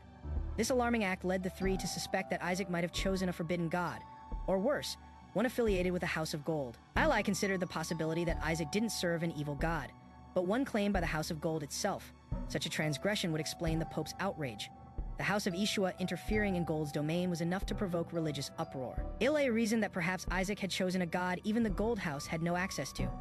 A god outside, known orders growing wary, Ile instructed Gold to contact the Pope's house and discover the god behind Isaac's selection. He also announced a protective plan to monitor and guide Isaac closely until his practical training concluded. However, the stakes became clear. If Isaac failed and aligned with forbidden power, he might not become a priest, but a dark priest. As the day of practical training approached, Isaac and Shuri reflected on their own past hardships during their academy days. Hazing and strict upperclassmen had made the experience grueling, but now it was time for their nephews, including Isaac, to undergo the same trials. The training would determine each cadet's strengths, suitability, and eventual roles within the priesthood, far beyond what academic lessons could teach. Relay explained the importance of the training period, reminding them that it would end with a contract with a god. Isaac, however, was less interested in rituals and more drawn to the offering ceremony, specifically one involving the execution of the Skeleton King's minions. His excitement was intense, even unsettling. Curious, Relay described the true nature of the offering ceremony, a communal ritual representing one's faith toward the gods. But Isaac's motives were anything but pure. With dark energy lingering around him, his thoughts fixated on violence and vengeance. Despite the atmosphere of reverence, Isaac silently vowed destruction. The climax of the training would involve teams, and only those with the highest grades would be granted the right to eliminate the minions. Shuri and Isaac, both determined and ambitious, now had no choice but to compete together, for power, for faith, and for survival. Isaac declared his intention to excel, vowing to eliminate a few of the Skeleton King's minions while sparing the rest. His cheerful demeanor reassured Relay, who momentarily believed that such a bright child could never walk the path of a dark priest. But Go, still haunted by the strange sigil from Isaac's ordination, cautiously pressed the question: which god had chosen him? Isaac, visibly uneasy, admitted he didn't remember clearly. He only recalled the sigil being so vile it made him nauseous. A vision of a twisted figure shouting absolute ruin lingered in their minds, one unmistakably linked to an evil god. The mood turned tense. Relay tried to ease the tension, claiming some gods simply had ominous appearances. But the topic quickly shifted when Goal mentioned the Cardinal of Gold wanted to see Isaac's demeanor shifted sharply, filled with disdain at the mention. Suddenly, a figure stormed in. Kaina Barrett, a high-ranking noble. He demanded to see Isaac directly, stunning the room. His aggressive approach led to a harsh confrontation where he gripped Isaac's hand tightly and belittled him, calling him worthless. Shocked and confused by his words, Isaac tried to process the insult, while suppressing a surge of barely hidden rage beneath his smile. Kaina Barrett's tone shifted from insulting to admiring as he praised Isaac's hidden potential. He believed his talents were being stifled by ordinary academy training and offered him something greater, an opportunity to train directly under his grandfather, diving into true battle and leading the Holy Empire together. She extended his hand with conviction. Isaac, however, was unmoved. Without hesitation, he rejected his offer, bluntly telling him to leave. Even Goal, watching nearby, was stunned by the blunt dismissal. Despite Kaina's generous conditions, Isaac showed no interest and brushed off his approach with casual contempt. Unfazed, Kaina offered years' worth of experience through his tutelage. Isaac still refused, even suggesting he take Goal instead. Goal panicked, and the room's tension rose. Kaina, however, seemed to have seen something more in Isaac.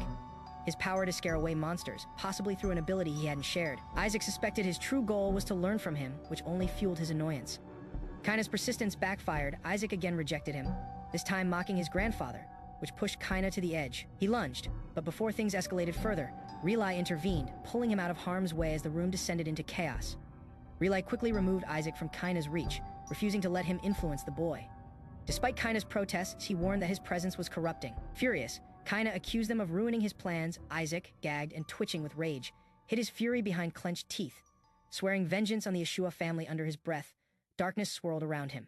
The Pentagon exam, a sacred rite all trainee priests must face, challenges students through 5 cardinal trials: white, gold, azure, black, and finally red, each administered by a cardinal of that respective faith. Passing it is essential to becoming an official priest. Isaac enters the hall where the examinees are grouped with mixed curiosity and concern. He notices the groups are divided by background or faith. He suspects this intentional setup might provoke factional conflict. One student boasts their group is mostly friends, showing early social advantages. Isaac, however, remains focused. He plans to leverage others to pass the exam and help his own subordinates. Trying to make a good first impression, Isaac walks into the room confidently, yet the atmosphere quickly turns hostile. The group, already prejudiced, reacts aggressively toward him. Isaac is soon confronted by upperclassmen who accuse him of past bullying. They threaten him under the guise of playtime and physically assault him, warning him not to speak to Shuri about it. Isaac, unimpressed, deems them unworthy. When one student mocks him further, Isaac retaliates decisively, using a ceremonial shaker as a weapon. The result is explosive, leaving the assailant unconscious. Silence follows, as everyone questions Isaac's true nature. Despite the hostility Isaac received, he responded with unexpected intensity. When a student tried to lighten the mood with sarcasm, Isaac escalated by raising the shaker again, his eyes glowing with manic glee. The room erupted in chaos as he launched into another outburst, physically overwhelming the bullies who previously mocked him. Screams filled the halls as his so-called teammates were forced into submission. Soon after, Shuri appeared, confused by the sight of Isaac sitting calmly atop a trembling human pyramid made of the defeated students. Trying to understand Isaac's behavior, Shuri questioned if this was supposed to be a team-building activity. Isaac confidently justified it, claiming that such a structure reflected perfect harmony. Shuri, frustrated and suspicious, warned Isaac that the upcoming test would judge team cohesion. Isaac remained unfazed, even smug, as he pointed to their literal formation. But Shuri, appalled, saw only domination. To make his point, Shuri handed Isaac a list, names of students who had exploited Isaac's family kindness for years. Isaac processed it coldly, his demeanor darkening. When one student dismissed their own usefulness, Isaac snapped. He reminded them they had healthy bodies, implying even that could be used. Isaac didn't demand loyalty, just equality in what was given and received. Isaac addressed the group coldly, commanding them to approach the team task with diligence and sincerity. However, his eerie smile and forceful tone left no doubt. Obedience was not optional. His question hung in the air, unanswered until a frightened student blurted out agreement. Satisfied, Isaac declared their team building complete. As the shaken students collapsed in exhaustion, Shuri confronted Isaac in a panic, with the exam approaching, and harmony being a graded factor. Any failure could mean disqualification. But Isaac remained calm, stating he had a plan and urging Shuri to follow him. Leading Shuri to a hidden space, Isaac revealed a bound and gagged classmate. Shuri, stunned, recognized him as the son of their uncle's friend, someone trusted. But Isaac exposed a secret letter found on the boy, a message indicating he was a spy, planning to quit before being exposed. As Shuri's frustration grew, Isaac's justification remained simple. Traitors threatened their success. Pressed further, the captive confessed. He revealed that Nigel, a third party, had orchestrated the sabotage, instructing him to ruin Eshua's group from within. Isaac's suspicions were confirmed. The exam wasn't just about faith or teamwork. It was also a battleground for political manipulation, and Isaac intended to survive it by any means. Shuri listened in disbelief as the captive confessed everything. Nigel, a manipulative figure behind the scenes, had ordered him to exploit Shuri's good nature during the test, pushing him to make poor decisions that would sink the group's score. The sabotage extended beyond words. Nigel had also instructed him to show open hostility toward Isaac during the entrance ceremony, aiming to publicly discredit him and ultimately destroy the Skeleton King's influence. Isaac processed the revelation coldly. Nigel Seffet wasn't just undermining him. He had plans to eliminate his followers as well. The betrayal ran deep. With calm fury, Isaac declared that such acts couldn't go unpunished. Days later, Nigel's frustrations mounted. A spy had failed once again. He raged about the difficulties of finding competent traitors, even as one nervously apologized. Yet Nigel remained confident, with 3 loyal agents still embedded in Isaac's group. He believed their fall was inevitable, but under his composed expression hid envy. His father's attention had shifted toward Isaac, an irritation he couldn't tolerate. He vowed to crush the Eshua group during the upcoming test. As the first Pentagon trial began, the theme was announced: harmony. The students, including Isaac and Nigel, braced themselves as the real exam, both spiritual and political, was about to unfold. Nigel learns that a single opposing vote will fail the team. Confident in his planted spies, he schemes to sabotage Isaac's group from within, convinced they're destined to fall. The final results of the Pentagon of Ramoni were announced.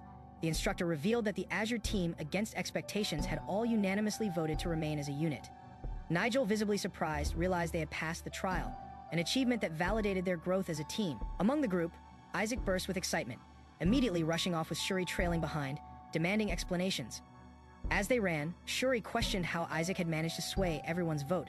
Isaac reminded him of the recent request from the powerful Cardinal of Gold. Despite his status as a mere apprentice, Isaac boldly demanded the rare golden pill as a condition for meeting. Surprisingly, the Cardinal agreed. Isaac admitted that he used the pill to bribe his teammates before the vote, placing full trust in their loyalty. Shuri, stunned by the recklessness, questioned the risk, but Isaac, confident, insisted he trusted his team. Meanwhile, elsewhere, a different scene unfolded. Isaac, possibly undergoing a mysterious transformation, emitted an unsettling aura. As Shuri looked on with concern, tension escalated. Suddenly, violent energy surged, terrified.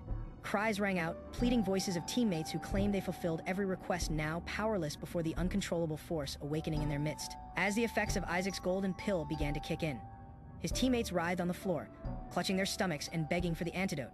Isaac looked on with a smug smile, claiming he never doubted their loyalty. Shuri, horrified, demanded to know what Isaac had given them. Calmly, Isaac admitted the pills weren't pure. They were a concoction of flour, laxatives, traces of Skeleton King's mana, and only a microscopic fraction of the actual golden pill. He justified his actions, saying the team had grown complacent and needed to earn what they took for granted. As the suffering worsened, the team pleaded for mercy, declaring they'd passed the Pentagon of Harmony and deserved the cure. Isaac finally agreed to keep his word and search for the antidote, but what he retrieved shocked everyone. He had hidden the medicine inside his old diaper. prompting disgust and disbelief from Shuri. Before anyone could react further, Nigel stormed in furious and accusing Isaac of stealing his spies. The confrontation escalated until one of Isaac's teammates leapt to his defense, physically intercepting Nigel. Chaos erupted again.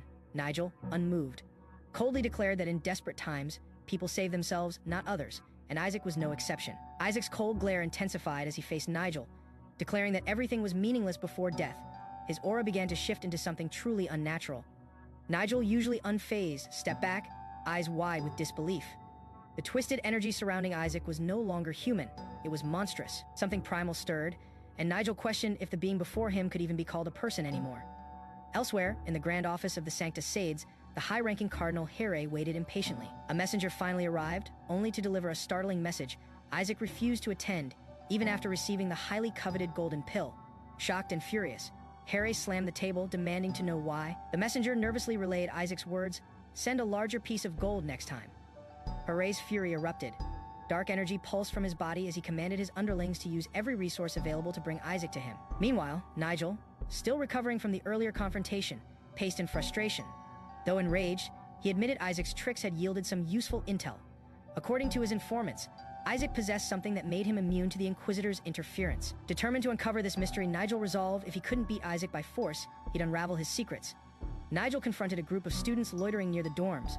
Demanding an explanation, one of them stammered about having business with someone, but their hesitation only irritated him. Frustrated by what he called atheist meddlers, one student lashed out, insulting Nigel's status as a dog of the red. The situation tensed until Isaac suddenly appeared, interrupting with a carefree tone and demanding why they were late. Isaac reminded them that he needed something for the upcoming tea party, asserting his dominance with ease.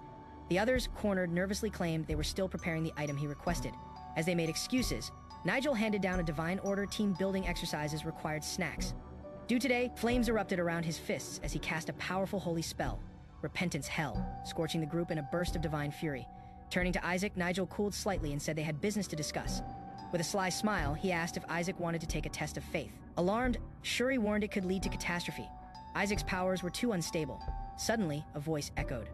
Cardinal Here's, he appeared without warning, cloaked in divine darkness, scolding Nigel for ignoring his summons and accusing him of foolish games. Cardinal Here entered the hall with an ominous aura, immediately accusing Nigel of disobedience. Nigel, caught off guard, realized too late that Here had witnessed his interaction with Isaac. Here questioned Nigel's ties with the House of Red and implied disapproval toward his actions. Isaac stood beside Nigel, but his nervous expression did little to calm the situation. Nigel apologized, but Isaac quickly deflected the blame. He claimed Here had instructed him not to associate with people from House Gold, excusing his absence. Here remained cold, watching the exchange in silence. Nigel was stunned he never gave such an order. Here's expression darkened, questioning the situation further. Nigel pointed out that bishops weren't supposed to contact students during training. Here smirked, turning the tables by criticizing Nigel for wasting his time. Here reminded him that the only reason he hadn't interfered sooner was due to his respect for Nigel's father, however. That patience was over. Here threatened to assign more work to Nigel's team and summon him privately. Isaac quickly invented an excuse, saying the Red Cardinal had also summoned him. Here backed off. Nigel, however, grew suspicious. He never mentioned being summoned. As panic grew, he sought a way to escape faced with Here's pressure. Nigel quickly improvised, wrapping an arm around Isaac.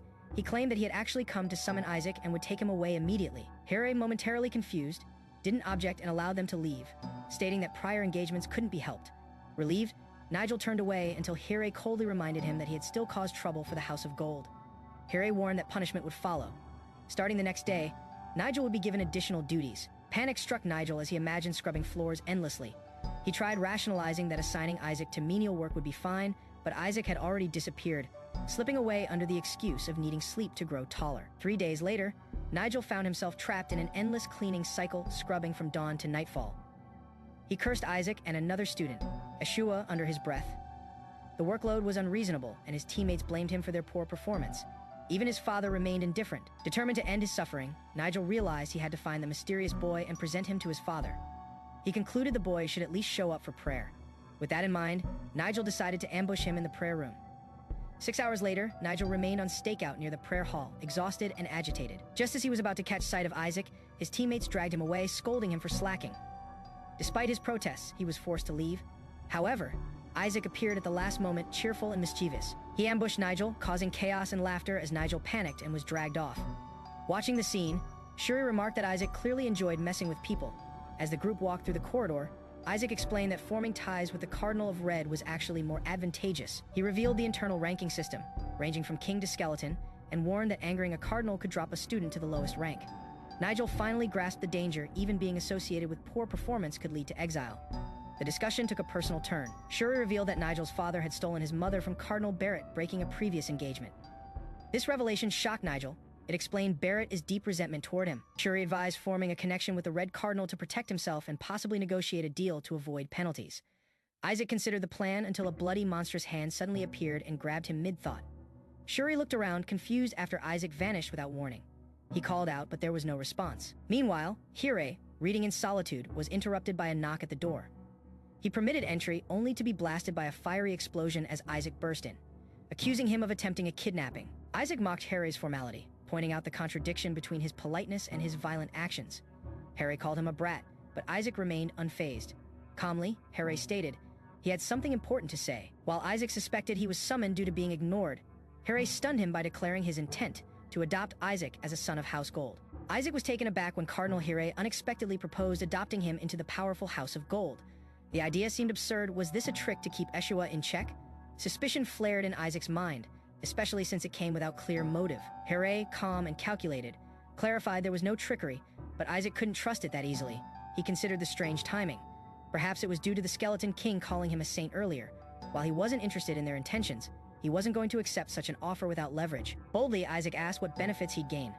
Hirei, surprised by the directness, tried to present the Vatican as lacking what the House of Gold could offer: status, support, and power. Still, Isaac remained unimpressed. He declared their offer too little unless they supported him as the next head of House Burt. Hirei acknowledged Isaac's ambition and subtly encouraged switching allegiance, hinting it would help him rise to positions like saint or even pope. Yet Isaac remained grounded, stating his loyalty to the Vatican. But when Hirei offered lands, gold, private assets, and exemption rights surpassing even Eshua's privileges, Isaac's eyes narrowed in calculation, simply replied, "I'll consider it." Cardinal Hirei accepted Isaac's response with satisfaction and moved to initiate the affiliation process. He asked Isaac to keep it secret from Eshua for now. Isaac agreed, but with a mischievous tone, implying he'd manage the information as he saw fit. However, the moment was disrupted when a nearby priest witnessed the interaction. In panic, the priest fled. Unwilling to be caught in the web of high-stakes politics, Isaac, amused and unbothered, simply watched him go. Hirei, frustrated, tried to reason that no matter who knew, Isaac's decision alone would dictate the outcome. Isaac clarified that he had not yet accepted the offer, only that he was considering it. Aware of the power dynamics, he asserted that he would never willingly join the papal family, even if it meant death. The statement drew a reaction from Hirei, who remarked how Isaac reminded him of his mother. Hirei's tone darkened. He threatened excommunication, the stripping of priestly rights, and even banishment from the Holy Empire, all within his reach through Vatican authority. Despite this, Isaac remained defiant with unwavering resolve. He declared he would simply create a nation where priests and popes had no power, shocking Hirei with the depth of his conviction. Isaac rejected the idea of shared leadership within a new nation, making it clear that any nation he built would be his alone. Cardinal Hirei, startled, questioned Isaac's identity, sensing something far greater behind the boy's boldness. Isaac brushed it off with a grin, hinting that his courage was at least enough to stand against the infamous Skeleton King. Shifting tactics, Isaac dismissed the adoption proposal entirely, suggesting they pretend it never happened. But his tone turned sharp, leveraging Hirei's offer as blackmail material. The mere suggestion of adopting a rival house's direct heir would spark scandal across the empire, and Isaac knew it. Meanwhile, at the Eshua mansion, the patriarch Eli was enraged by unexpected news. Isaac had passed a test that should have failed. Confused and frustrated, Eli questioned his own spiritual strength. He invoked divine power to banish any lingering doubts, claiming spiritual authority over Isaac. The tension escalated with the return of Benjamin Eshua, Eli's second son, who questioned the sudden chaos. As Benjamin and Eli observed Eli's behavior, confusion grew. While Eli saw Isaac as a threat, Benjamin viewed Isaac as kind and intelligent. Eli concluded that Eli's overreaction was rooted in fear that powerful forces were closing in on the house of Eshua. Benjamin Eshua, as the second son, accepted he could not inherit the house, but felt uneasy about Isaac's sudden rise. The divine blessing, which should have overwhelmed any normal person, had no effect on Isaac, raising deeper suspicion. Eli, however, recognized Isaac's growing significance to their grandfather. Leah Eshua, a saintess candidate, returned and was surprised by Isaac's success.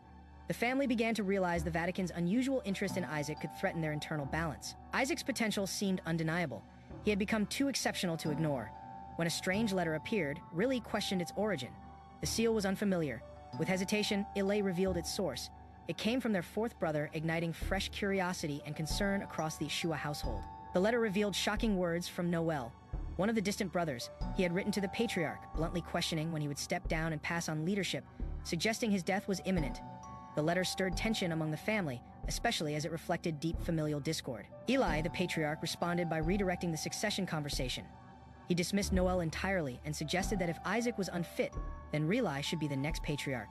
Reli hesitated, surprised by the sudden pressure. However, the recent test, Harmony, had been passed by Isaac, hinting that he might still be worthy despite his unpredictable nature. Suddenly, a fiery outburst erupted. Salak, the spirit contracted to Isaac, appeared enraged. Shuri accused Isaac of using healing magic to enhance his ability to harm others. Worse, Isaac had allegedly blackmailed and poisoned teammates to pass the test, just as Reli tried to contain the fallout. Urgent news arrived. Cardinal Barrett had formally requested Isaac to become his adopted son. The family was stunned. Despite expectations of loyalty to House Eshua, Isaac had immediately agreed. His response, enthusiastic and unhesitating, sent a wave of disbelief through the household, deepening the already growing crisis of loyalty and succession. Shuri's outburst revealed the truth behind Isaac's shocking decision. He had been bribed with an irresistible amount of money. His confession enraged Eli, who viewed the offer from House Burt as an insult, especially while he was still alive and ruling. The notion that others were trying to snatch away a member of his bloodline pushed him to the brink of fury. Meanwhile, within the ceremonial hall, golden treasures overflowed. Students gathered in awe, learning that all of it had been sent for Isaac. Whispers about Isaac's alleged ties to the Pope's family spread rapidly.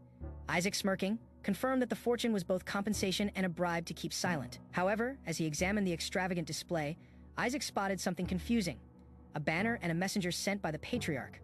Shocked by the contradiction, Isaac questioned the motives. The presence of Leah, his sister, and the matriarch heightened his anxiety. The situation spiraled as scientist candidates like Melissa appeared, drawing attention. Isaac panicked, especially upon seeing Melissa, someone he had been trying to avoid. Amidst the chaos, voices recognized her from a communication orb, leaving Isaac confused. He struggled to understand what was real and what had been staged around him. Shuri startled Isaac with a loud outburst, accusing him of scaring everyone. Their argument drew attention until a mysterious communication orb revealed a scientist figure who directly addressed Isaac. It was Melissa. She commented on his rapid growth and praised him for overcoming the Skeleton King's curse. Her recognition surprised Isaac, especially since the scientist was speaking remotely. However, her calm demeanor shifted when she sensed something strange. Melissa could feel Isaac's energy coming not from Isaac himself, but from another boy nearby who had absorbed remnants of Isaac's power. Alarmed, the scientist's tone became intense, threatening to expose the deception. The boy, terrified, realized the danger of being discovered. Isaac, scrambling to explain, blurted out that it was due to swallowing the Skeleton King's finger long ago. The saintess, reassured after hearing from Reli, dismissed the situation and assumed Isaac wasn't truly present. As the tension lifted, Isaac made a sarcastic comment about punishing himself had the situation been real. Meanwhile, in another part of the hall, onlookers noticed the presence of high-status scientists, including Melissa and Nigel. Their arrival drew whispers. People questioned why the scientists were involving themselves in family matters that they normally avoided, raising even more questions about Isaac's growing influence. Scientist Melissa unexpectedly turned her attention to Nigel, the third son of House Red, publicly criticizing his failures in Harmony. Her harsh remarks left him humiliated, collapsing under pressure. Meanwhile, Melissa shifted back to Isaac, offering him a special reward: her ultimate skill, a powerful holy magic that had once defeated the Skeleton King. Isaac, however, was horrified and immediately rejected it, fearing the burden such a skill would bring. Onlookers were stunned. Some considered the skill priceless, even beyond wealth. Others feared that granting it to Isaac would only fuel his arrogance. Tension quickly rose when Malik, a dark-haired boy and known informant of Nigel, stepped forward. He accused Isaac of poisoning his teammates during the Harmony trial in order to pass. Intent on exposing Isaac, Malik declared he would reveal everything and revoke Isaac's standing. As he made his declaration, Saintess Melissa watched silently, caught between uncertainty and the explosive weight of the allegation unfolding before her. During the Harmony trial, chaos erupted when a student collapsed and accused Isaac of poisoning them. The entire hall was thrown into disarray as participants and observers expressed disbelief that a saint candidate would resort to such an act. Malik appeared shaken, trying to process what had happened, while others demanded accountability. The scientess, Melissa, was visibly shocked, struggling to comprehend the accusation.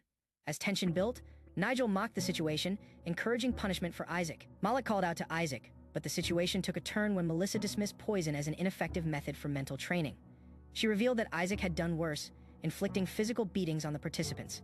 The accusations escalated as Malik confessed they had been repeatedly struck. Surprisingly, Melissa criticized Isaac not for the violence, but for being too lenient, advising him to break bones instead of merely bruising flesh. Melissa then offered to personally apologize by breaking the bones of the victims herself. Her sinister smile and dark aura terrified the others. As Malik panicked, Isaac intervened. Claiming ownership of the punishment, he subdued Malik and declared him his servant and personal shield. Malik, trembling, realized all the Eshuas were truly insane. Inside the palace, Isaac was asked whether he aspired to become the next household head. He casually agreed, but his shocking goal to remove the scientesses left everyone stunned. His reasoning was simple. He believed they were no longer necessary and claimed he could defeat the Skeleton King without them. His blunt proposal enraged the others, especially as he mockingly asked Melissa, an active scientist, to retire as well. Melissa responded calmly, revealing a heavy regret from her past. She confessed that during a critical moment in her youth, she had a clear chance to slay the Skeleton King but failed. She admitted she couldn't go through with it, despite knowing it was a once-in-a-lifetime opportunity. The reason remained unclear even to herself. However, she believed that her hesitation brought divine disapproval. Melissa saw herself as the source of a curse upon the Eshua bloodline. She believed that unless the Skeleton King was defeated, the curse would persist. It was a responsibility she bore alone when asked what sin she had committed.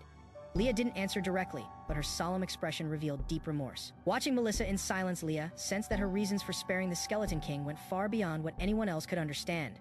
Melissa requested a private meeting with Isaac and presented him with an unexpected gift, a rosario, the sacred symbol of a scientist. Isaac and Shuri were stunned, recognizing the object as a powerful and unique artifact.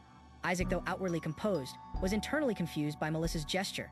He knew the rosario held significant divine power, and there was only one in existence. Leah explained that she had imbued the rosario with her own power, intending to supplement Isaac's weak offensive holy spells.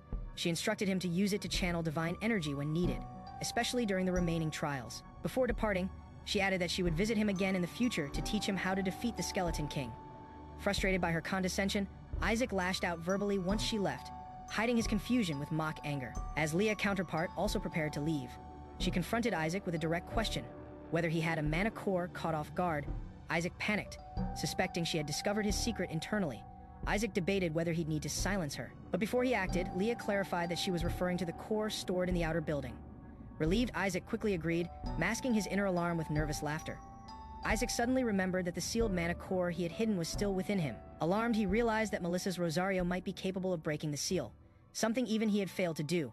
Leah, without hesitation, activated the necklace, causing a powerful reaction. Shuri was stunned by her awareness and her ability to interact with the core. Overwhelmed, Isaac silently acknowledged that Leah wasn't just aware of the mana core's existence. She could also manipulate it. While amazed, he maintained a sarcastic front. Leah, meanwhile, encouraged his efforts, even if she wasn't sure he could control the power. She acknowledged his determination to revive the lost techniques of their household. When asked what he intended to do after removing the scientists, Isaac casually joked about becoming a rich, unemployed man. Leah laughed genuinely, promising to see him again after his apprenticeship. Watching her leave, Isaac and Shuri quietly agreed. Elena wasn't normal either. Outside, Melissa's former knight reflected on the necklace, aware of its hidden purpose. Leah, too, knew its significance. It was an heirloom that could help reclaim their household's secret arts. As she left Isaac with it, she reaffirmed her belief in him, trusting that he might truly defeat the Skeleton King one day.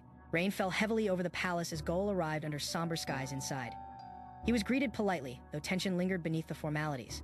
The name Eshua came up quickly, dismissed as worthless by the nobles who remained blind to unfolding truths. Gol, despite his composed demeanor, harbored unease. He had long suspected something was wrong.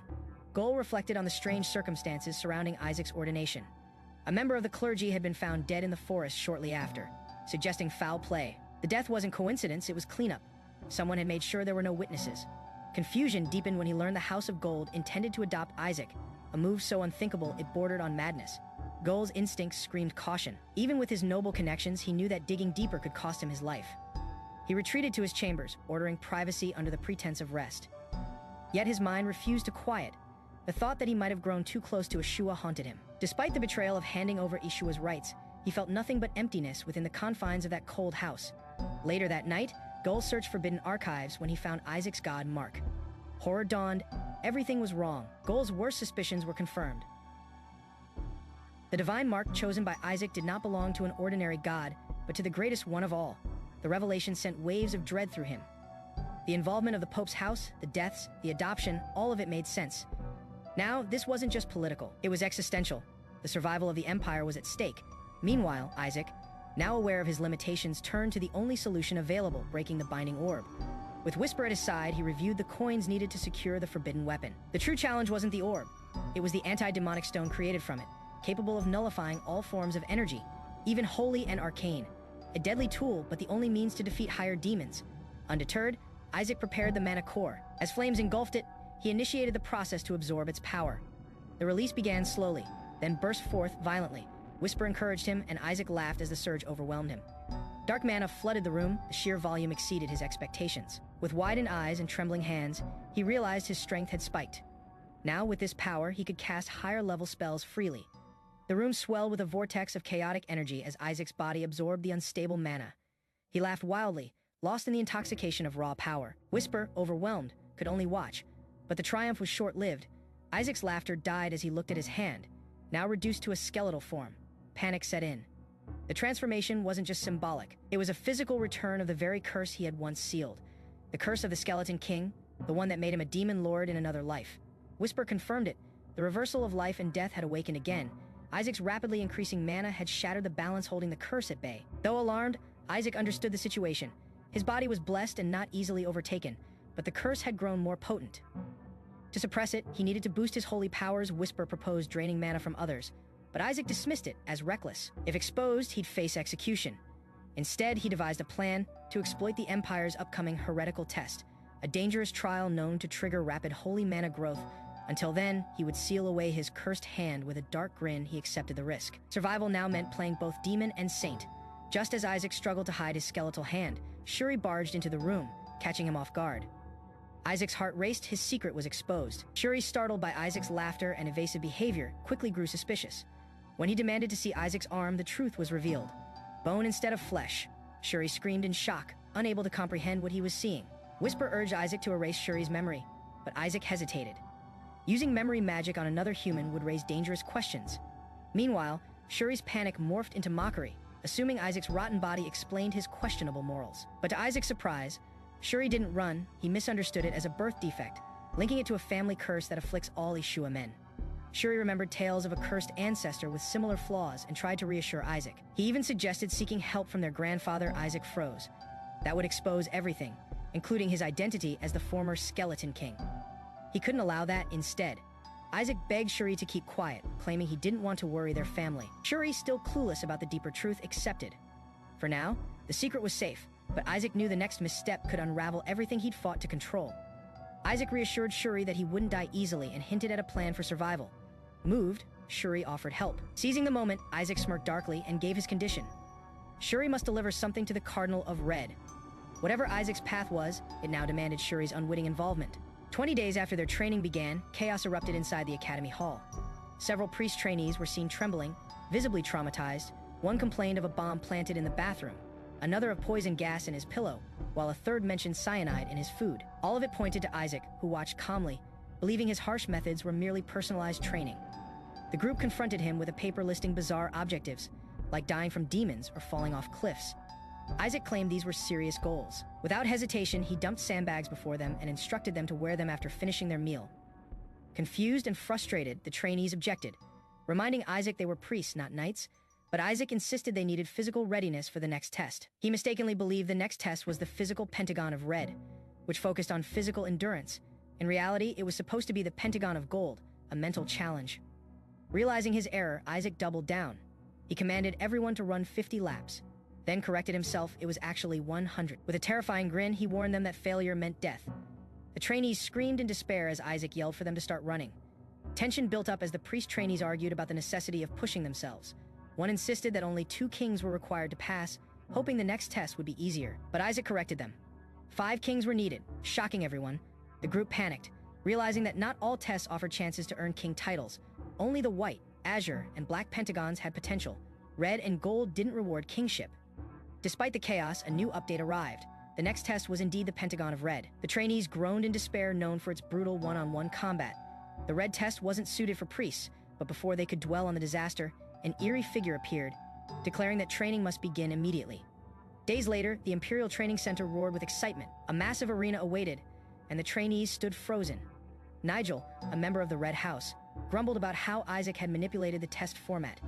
He had been granted permission to initiate combat. Unbeknownst to others, the rules had changed. Team battles replaced solo duels. As Isaac's team, led by Isaac Eshua, prepared nervously, Nigel remained confident. As the red team leader, he believed their combat-specialized training would guarantee victory. As the arena gates opened, Nigel charged forward, rallying his red team with confidence. He was determined to crush the opposing team quickly, but as they entered the field, his bold smirk faltered.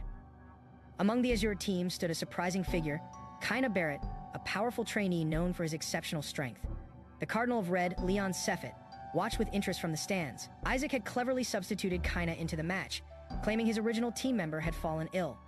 The replacement caught everyone off guard, especially Nigel, who knew Kaina's strength rivaled that of upper-level priests. Isaac justified Kaina's participation by explaining that Kaina had never officially accepted a promotion and was still considered a trainee. While this technicality held, Nigel and his team saw it as unfair. Tensions escalated further as the Cardinal of Gold questioned the decision, only to realize he had been outmaneuvered by Isaac once again. Nigel's frustration boiled over. He accused the Azure team of cheating, furious that someone of Kaina's caliber was allowed to compete. But Kaina, calm and composed, stated the truth. He had willingly remained a trainee. The match had begun, and the red team now faced a formidable, unexpected threat. Kaina Barrett calmly declared that he had willingly given up his promotion to remain a trainee. His motivation was simple: to spend more time beside Isaac Eshua. The crowd was stunned. Even the officials were unsure how to respond. When asked to confirm, the referee acknowledged Kaina's eligibility, stating that since he hadn't participated in any Pentagon tests, there were no rules preventing him from joining. Nigel, furious, shouted accusations. Despite his outrage, he couldn't deny the truth. Kaina, though immensely powerful, was technically within the rules. Nigel's confidence wavered as he realized that even their entire team would struggle to defeat Kaina. Worse, the Azure team also had Isaac. He began considering a risky strategy. A duel between team leaders might be their only hope. Meanwhile, Shuri, Isaac's teammate, appeared nervous. Isaac noticed his tense expression and asked about his condition. Shuri revealed an injured hand but promised he'd be fine once his holy powers recovered. Isaac reassured him and acknowledged that Shuri had been the true reason for their team's success. Shuri, deeply moved, clenched his fist. Despite not being the leader, he had always guided the team from behind. Now standing in the arena, he prepared to prove his worth. As they prepared for the match, Isaac praised Shuri for his growth, crediting him for their team's harmony. Shuri, overwhelmed but focused, accepted the weight of the coming fight. Just before stepping out, he warned Isaac, if they lost, he'd personally make him pay. The threat was half serious, half motivational, but enough to shake Isaac slightly. The arena buzzed with anticipation as both teams were called to prepare for battle. Asili stood nervously at the edge of the field, her gaze fixed on the participants. Her worry centered on Isaac, the young noble she served, now surrounded by questionable allies. Relai, standing beside her, analyzed the situation coldly. He noted that the current setup placed Isaac and Shuri at a distinct disadvantage. Their enemies, members of the House of Red, had already activated a forbidden magic spell, Ruin, turning themselves into berserk beasts. Suddenly, one of the red team members lunged forward, already transformed. Chains barely held back the snarling figures. Isaac, seemingly unaffected, observed calmly. Relay recognized the glow around them, an enhanced version of the holy spell, Uplift Spirit. Asili was shocked, revealing that Isaac had asked her to teach him the spell, but its result far exceeded normal effects. Instead of boosting morale, the spell had pushed the red team into a frenzied, monstrous state. Their strength surged, their humanity diminished. As panic rose, Isaac grinned, privately proud of his secret combination. Uplift Spirit mixed with cheer doping. The transformation wasn't a side effect. It was intentional. Isaac had prepared them for beastification, turning their power into his weapon. As Isaac activated the ritual, a massive red magic circle glowed above the arena, signaling the start of something unnatural. With a twisted smile, Isaac confirmed that the process had begun. Moments later, an enormous figure emerged in spectral form, fiery and divine. The god of justice, patron deity of the House of Red. The audience trembled as the divine manifestation struck the ground, shattering the arena floor. Panic spread quickly. Clerics called out in desperation, urging others to pray, believing the god's blessing would grant their side overwhelming strength. The battlefield tilted in favor of the red faction. Empowered by divine force, their warriors charged with terrifying might. One of the disciples fervently whispered, "We need to win." Just before a brutal blow from the god's avatar crushed his defense. Amid the chaos, Isaac appeared nonchalant, even smiling awkwardly after triggering the spectacle. Suddenly, Nigel yelled in rage, accusing Isaac of repeating his old reckless habits.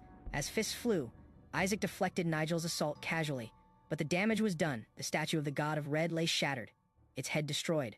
Rumors erupted. Kina, wide-eyed, confronted Isaac about the impossible act. The crowd echoed the same disbelief. He had broken a god's statue, a sacrilege never imagined. After shattering the statue, Isaac's actions sparked chaos. Kaina, wide-eyed with excitement, demanded to learn the spell Isaac had used. Unaware of its dangerous implications, Isaac, unbothered, dismissed the need to teach it, stating that only the god of gold held any worth in his eyes. Shuri, watching the two, silently pleaded for divine intervention. From the spectator stands, Leon Seffet laughed bitterly, realizing that Isaac had intentionally tested the strength of the training field. Though Isaac apologized awkwardly, the damage was done the judges above, including Leon and Hire, observed with tension. Leon, amused, declared Isaac a problem child he'd enjoy breaking. Hire, however, immediately challenged that thought, turning the blame onto the House of Red for failing to protect the statue. The two leaders clashed verbally, their power flaring in opposition. Despite the tension, Leon backed off barely and called off any heresy trial, but not without one last threat: Isaac would be crushed. Eventually, the event resumed. The next challenge, the Pentagon of Red, was announced. It was a team-based task among many necklaces. Only one was real. The team that found it first would win, but only the chosen holder could carry it. Strategy and leadership would now determine victory. As the Pentagon challenge officially began, they announced 3 ways to win: force the truth from the enemy leader, deduce the correct necklace, or subdue every opposing member to seize them all. The rules were simple, but the strategies would vary wildly. As the teams prepared, the necklaces were handed out and leaders gathered to assign roles. Shuri, overcome by pressure and doubt, abruptly tried to resign as team leader, stunning everyone. Before anyone could stop him, Isaac stepped forward and began distributing the necklaces himself, disregarding the confusion. Meanwhile, Nigel mocked Shuri for his weakness. Confident in facing the Azure team, they believed victory was guaranteed, only wary of Kaina's strength. Yet, they underestimated the Azure team's unpredictable tactics. The match was declared open. As the Red team charged forward with aggressive fervor, they were met with something unexpected, terrifying, inhuman auras and twisted expressions from Azure. Panic spread quickly. The Red clerics faltered, unsure if they were facing humans or monsters. Isaac's team members, now fully engaged, gleefully launched attacks under legal combat rules. Amid the chaos, Red team's confidence shattered. What they dismissed as weak turned out to be a ruthless and overwhelming assault team hiding behind eerie smiles.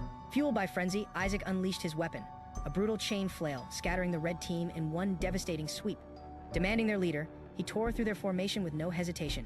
Shocked by the Azure team's ruthlessness, the enemy questioned their honor. But Isaac's madness only deepened, mocking their expectations. He promised they'd survive, only by surrendering everything. An ominous force surged through the training grounds as Kaina crashed through the gates, unleashing powerful energy that sent soldiers flying. Demanding the presence of the leader, he struck down anyone in his path. Chaos erupted. Among the defenders, Nigel shouted orders, trying to rally his scattered troops while rushing to the front. The confrontation intensified as Kaina moved swiftly, overwhelming the guards. Some attempted to regroup, but Kaina's precise attacks dismantled their formation. Nigel observed from a distance, wary of Kaina's movements.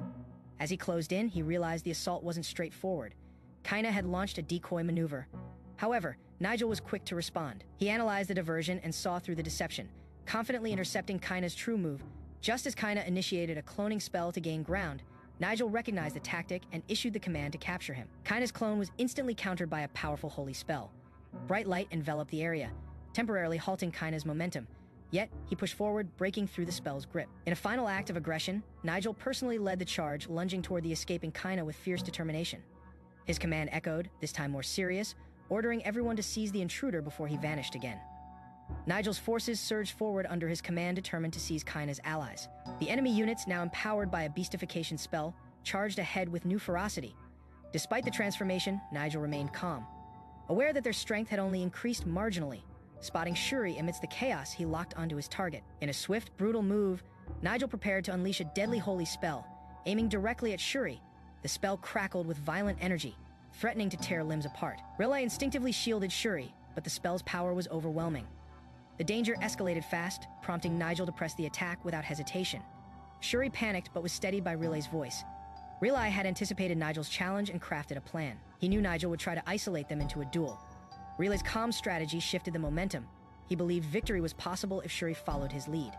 As Nigel rushed in with full confidence, underestimating Shuri's ability, the tide turned. An explosion erupted as the two forces collided. The shockwave engulfed the area. From the sidelines, Relay shouted Shuri's name, fearing the worst. But amidst the dust and wreckage, another figure stood smiling, one that might just change everything. Shuri, fueled by Relay's encouragement and his own rising resolve, launched a direct counterattack against Nigel.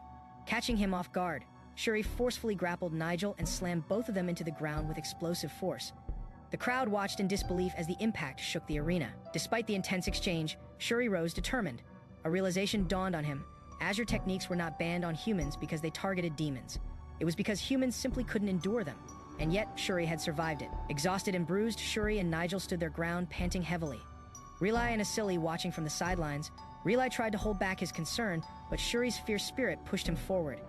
He yelled a defiant command into the air, rallying his power. Facing the astonished audience and startled knights, Shuri invoked a strong Azure command, asserting his place in the battle and in the world that underestimated him. His shout echoed through the arena, catching the attention of everyone present. His stance no longer wavered. The people who once doubted him were now staring wide-eyed. The tide had changed. Shuri, once seen as the weakest, had made the entire battlefield look directly at him, with fear, awe, and respect. Kaina observed the battlefield with a sharp eye. Something felt off. He knew Shuri didn't possess that kind of strength on his own. A faint magical enhancement lingered over Shuri's spells, subtle, but definitely there. His eyes turned toward Isaac, who stood nearby with a smug expression. It was likely his doing. Meanwhile, Isaac gave Shuri a chilling order to finish off Nigel. Shuri hesitated, clearly not accustomed to lethal intent. But Isaac's voice deepened, darkened, pressuring Shuri to act decisively. Nigel, wounded but still defiant, mocked the situation. Yet Shuri turned the tide, pinning Nigel down and demanding to know the location of a mysterious necklace. Nigel, arrogant and amused, refused to break. He scoffed at the idea of surrendering, especially under what he deemed an amateur interrogation. Isaac's expression twisted with annoyance. He moved in, casting a dominating presence over both boys. Shuri's demand intensified, but Nigel remained stubborn. When Isaac stepped in personally, even Nigel's smile faltered. The atmosphere shifted from tense to dangerous. Then in a sharp movement, Shuri stood, his anger boiling over, as Isaac prepared to do what Shuri wouldn't. Nigel suddenly froze. His expression changed, not from pain, but from genuine fear. Isaac unleashed a brutal technique. Horrified onlookers trembled as screams echoed.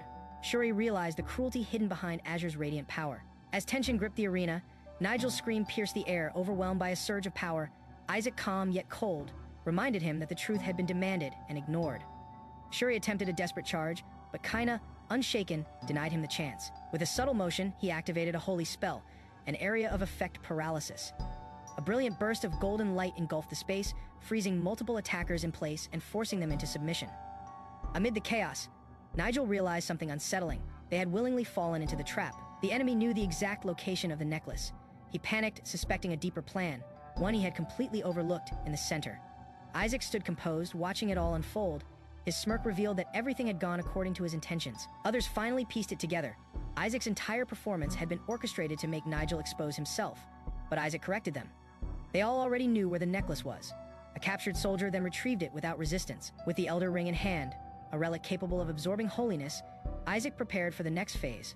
The frightened men begged for mercy, but Isaac, grinning with satisfaction, simply declared, "Let's begin." Isaac held the retrieved necklace high, signaling the Azure team's victory in the pentagon of red.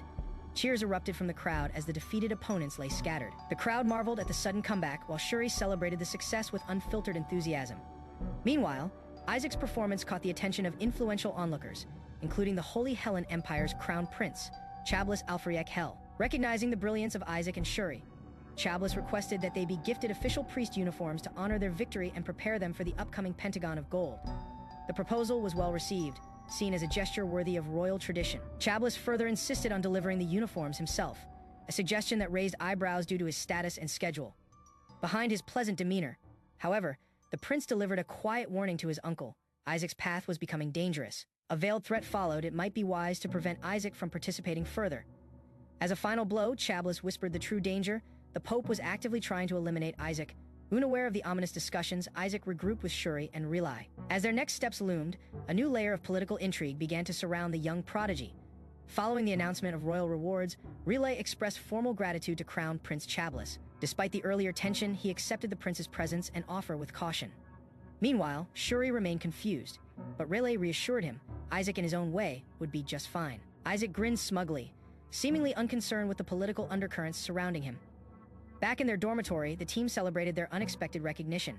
The other boys couldn't believe they were receiving clothing from royalty and from a king, no less. Amid the cheer, Isaac directed his attention toward Kaina, who was calmly drinking tea. Curious, Isaac questioned why Kaina hadn't left. Now that the competition was over, Kaina, however, insisted he was staying. He reminded Isaac of a request made the night before, to join the House of Azure. Isaac was stunned to him. That agreement had been temporary, valid only during the Pentagon of Red. The others were just as shocked. Despite Isaac's protests, Kaina stood firm. Whether it was a misunderstanding or manipulation, he had accepted the role of priest under Isaac's house. Declaring his decision final, Kaina chose to remain, forcing everyone to accept this unexpected turn and marking the beginning of even more complicated dynamics. Kaina firmly declared his decision not to return home, instructing his aide to inform his father. Though visibly nervous, the aide left under protest. As Kaina quietly reflected, suspicions grew. He had seen Isaac use a holy spell on Shuri, something impossible under normal priesthood. Even more concerning was the Crown Prince's gift of clothes, a symbolic gesture of ownership. Elsewhere, Isaac remained cheerful and unaware of the deeper implications. Meanwhile, those around him started connecting the dots. If the Crown Prince was interfering with the priesthood, which was controlled by the Pope, could he be making a political move? Kaina, undeterred by the potential chaos his presence might cause, offered his continued support. He proposed helping Isaac dominate the remaining pentagons gold, azure, and black, in exchange for being allowed to stay. His proposal shocked the others, especially as it involved suppressing other priest factions and executing a larger plan. Despite Isaac's attempts to dismiss him, Kaina refused to leave. He claimed his reward was owed and he wouldn't back down. Frustrated, Isaac called off their arrangement, claiming he already had a better student. When asked who, he proudly pointed to Shuri, to everyone's disbelief. Kaina challenges Isaac for recognition, vowing to prove he is better than Shuri. Isaac smirks, leaving the outcome uncertain. The Grand Sancta Sade's ballroom was filled with nobles, and cadets gathered for a ceremonial banquet. As food was unveiled, astonishment spread among the attendees. The Azure team, ranked first in the Pentagon evaluation, received lavish treatment, special dishes, and news of upgraded dormitories. Their sudden rise drew both admiration and envy. Rilai quietly observed the celebration while sipping his wine. He was unsettled by the results. He hadn't expected Isaac's team to take first place and question the grading standards. Just then, Leon, a high-ranking cardinal clad in red, approached him. Their exchange was polite but tense. Leon complimented Rilai's rising power, hinting that he was nearing rank 9, an impressive feat for someone his age. The conversation took a sharp turn as Leon subtly alluded to political tension within the Azure house. He implied that Rilai was the only viable successor to lead the family, despite his limitations. Leon's words became sharper, bringing up Rilai's inability to produce heirs, though cruel. Leon masked it behind a mocking smile, even mentioning Rilai's talented nephews. Behind the calm expressions, both men understood power, legacy, and bloodlines were at stake, and the curse of House Eshua still lingered in the shadows. Despite Leon's sharp remarks about his fitness for leadership, Rilai remained composed. He acknowledged the truth. He never intended to become patriarch. His only concern was ensuring Isaac remained unharmed. That resolve was shaken when Leon, curious about Isaac, suddenly spotted the boy indulging himself at the banquet table. Leon approached Isaac directly. With food stuffed in his mouth, Isaac was caught off guard. Though visibly annoyed at the interruption, he responded respectfully. Leon, smiling, asked about the interesting thing Isaac was supposed to show him. Isaac calmly replied.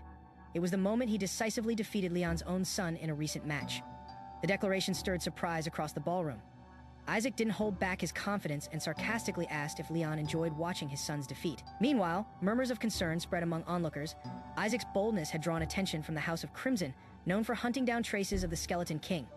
Leon, intrigued and slightly amused, hinted at sensing forbidden mana from Isaac. A holy detection spell confirmed it. Isaac, unfazed, reminded him he had consumed part of the Skeleton King as a baby with mockery. He threatened to extend the chaos to other elite factions if provoked further. As the tension settled, Isaac leaned forward and made a bold request. He wanted access to the prison holding the demons once loyal to the Skeleton King. His demand was clear: give him the key. Leon, momentarily stunned, questioned Isaac's chances of survival, hinting that failure would mean their demise in the upcoming Pentagon of Gold mission. Shortly after, the mission briefing arrived. Kaina announced that the Azure team had been assigned an expedition to Crescendia, the Arcane Empire, Hela's sworn enemy. The revelation caused a stir among the cadets. Shuri panicked. The Arcane Empire was known for killing priests and lay right next to forbidden lands. Fear rippled through the table. Leon, amused by their reaction, teased that he had the power to alter the assignment if begged. The cadets looked to Isaac, hoping he would plead on their behalf. Shuri nearly broke down, pleading desperately to change their destination. Leon watched with mild amusement, waiting to see if Isaac would humble himself. Then, to everyone's surprise, Isaac's expression softened. The air shifted as hope flickered in the eyes of the team. Was he truly about to ask for mercy for the first time? The team held their breath, waiting for his response. At the Azure estate in the capital, the news of the assigned mission spread rapidly. Rilai stormed in with urgency, declaring that sending the team to the land of mages for an S-rank mission was madness. He feared it was a death sentence, not just for Isaac, but for all involved. Go remained calm, explaining that their father had already lodged his protest. Despite the outrage, he reassured them that diplomacy would prevent such reckless assignments from going too far. However, unease persisted. Many believed this was a calculated effort by Sancta Sages to eliminate Isaac under the guise of testing. Just then, a messenger rushed in with news that shocked everyone. Isaac had already accepted the mission. The others were stunned. Back at the banquet, Leon offered Isaac a chance to withdraw. But Isaac refused. With a twisted smile, he claimed it sounded fun and saw no reason to change the assignment. His answer sent shockwaves through both allies and enemies alike. In a kingdom torn by divine manipulation, an ominous figure relishes the chaos of an upcoming ritual, cloaked in shadows and empowered by a god's fragment. She stalks her prey, a child with divine lineage. Her lust for power grows, fueled by the promise of absorbing a greater essence. As her madness spirals, she targets the child of Azure, believing his divine blood holds immense potential. Meanwhile, in the sanctity of a cathedral, two hopeful initiates discuss the Azure team's assignment. Their goal is clear: to be chosen as the first paladins, the elite defenders of the realm. But Count Moloch announces the gold team has secured the honor, causing friction. His condescension provokes defiance from Isaac, one of the Azure members, who hints that their success is only delayed, not denied, determined. Isaac declares he has formed a contract with the strongest being. As others panic at his recklessness, narration introduces the fourth paladins. The pack mules. Though more skilled than the royal knights, they remain outcasts who detest the clergy. When confronted by Patriarch Eli, Isaac reflects on past trauma, cursed by the Skeleton King, orphaned and now scorned by society.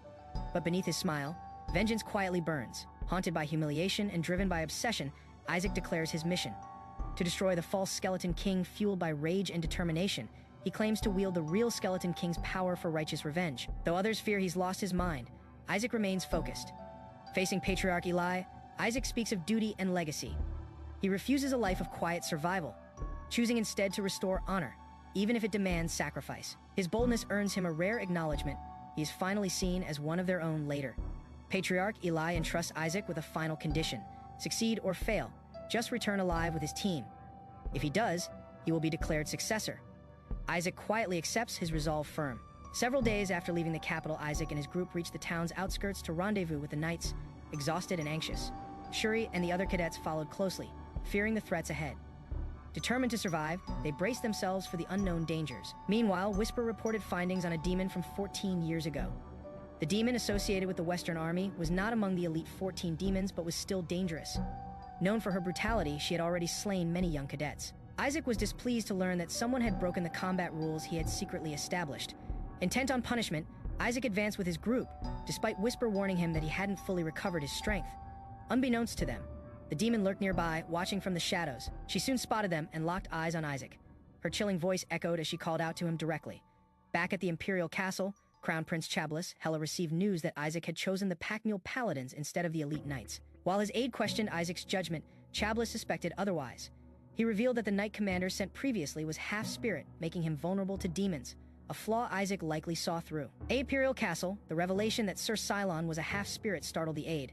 Although Crown Prince Chablis admitted Cylon's weakness to demons, he noted that Cylon's abilities could have aided Isaac. However, Isaac had deliberately chosen the Packmule Paladins instead, an order entirely made up of part demons.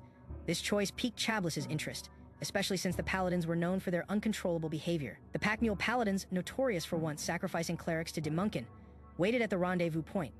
Their commander, Derek, grew agitated at the delay. Suspicious of Isaac's motives, some speculated that he had heard of their reputation and was provoking them intentionally. As frustration peaked, Isaac and his group finally arrived. Derek confronted Isaac aggressively about their tardiness. Isaac calmly replied that bandits had delayed them and even claimed his arm was broken. His tone shifted sharply as he hinted that the ambush wasn't random. It was orchestrated. Derek remained irritable, questioning Isaac's attitude and punctuality. Isaac's demeanor darkened.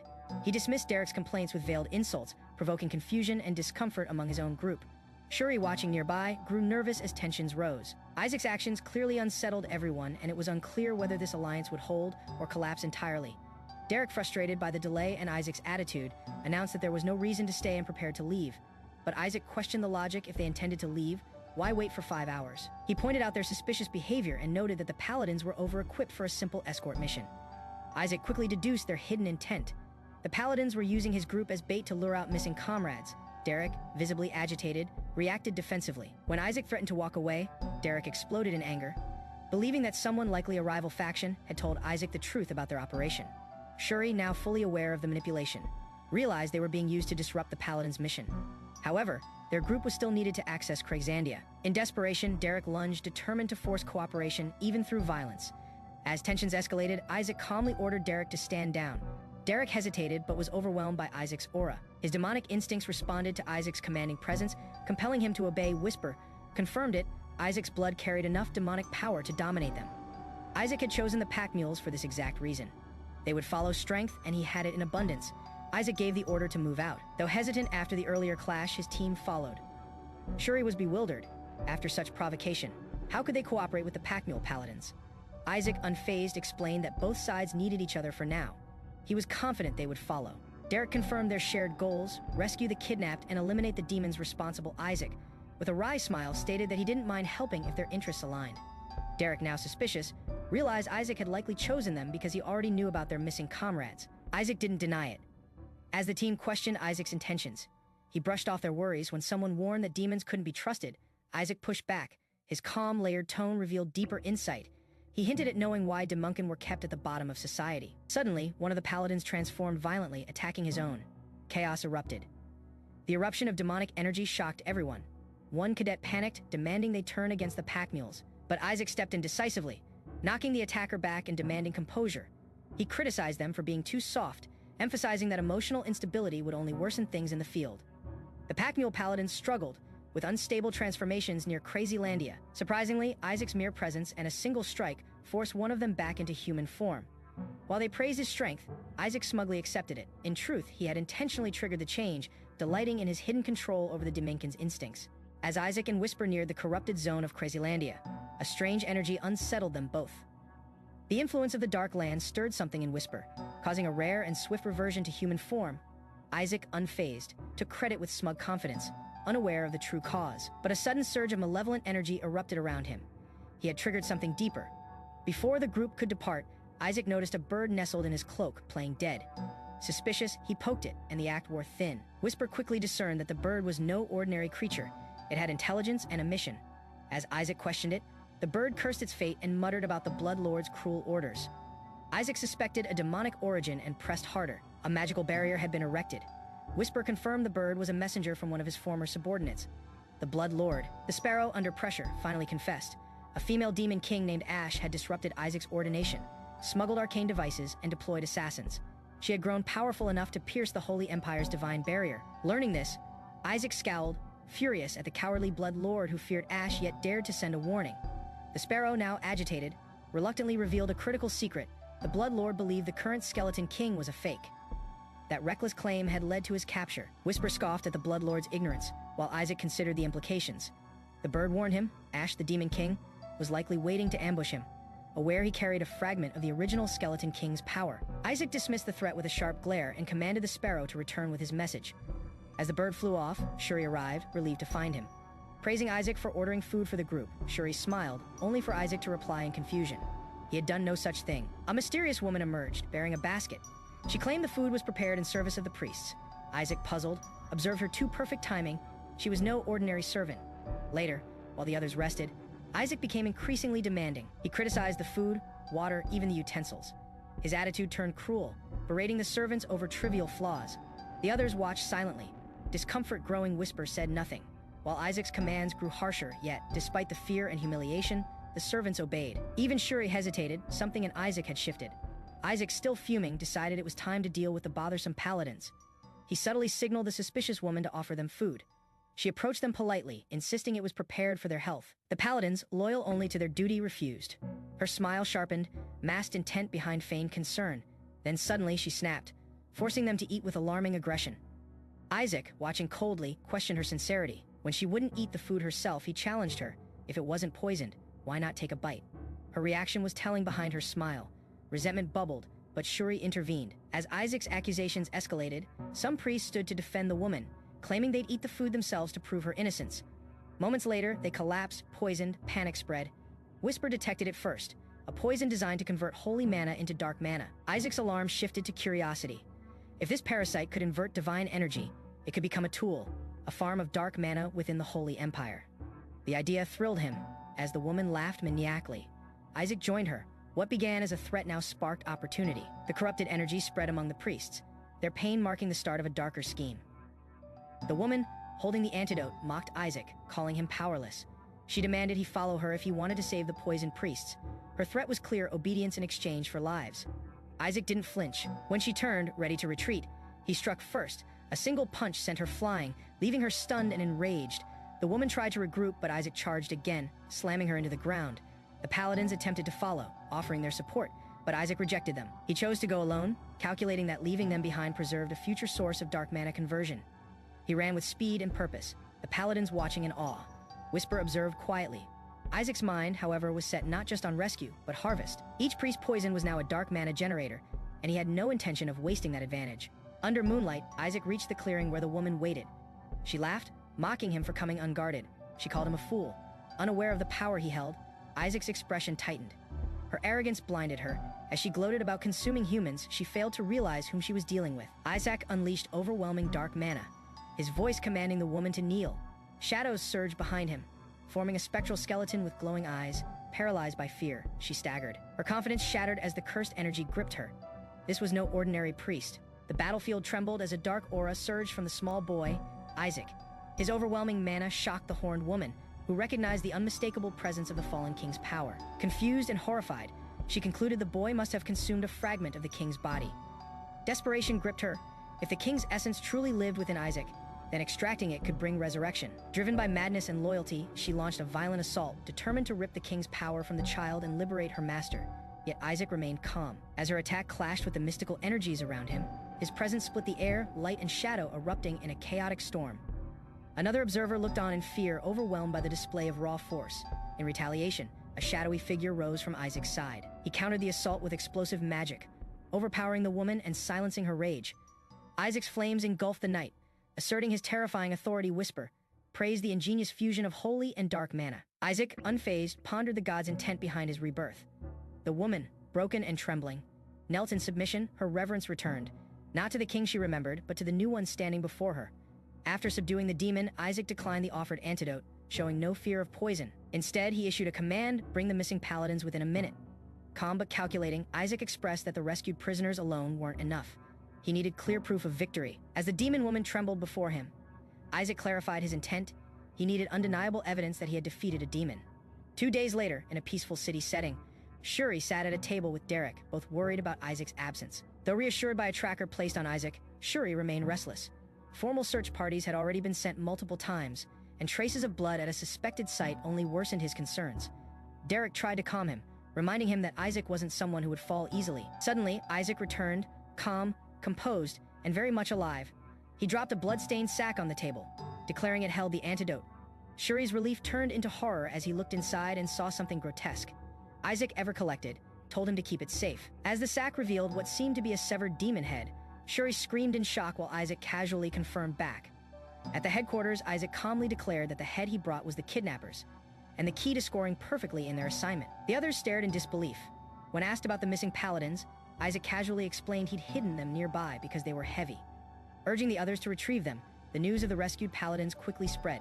Names were called: Sally, Ken, Jen. All returned safely. The team rejoiced, stunned by the completeness of the victory.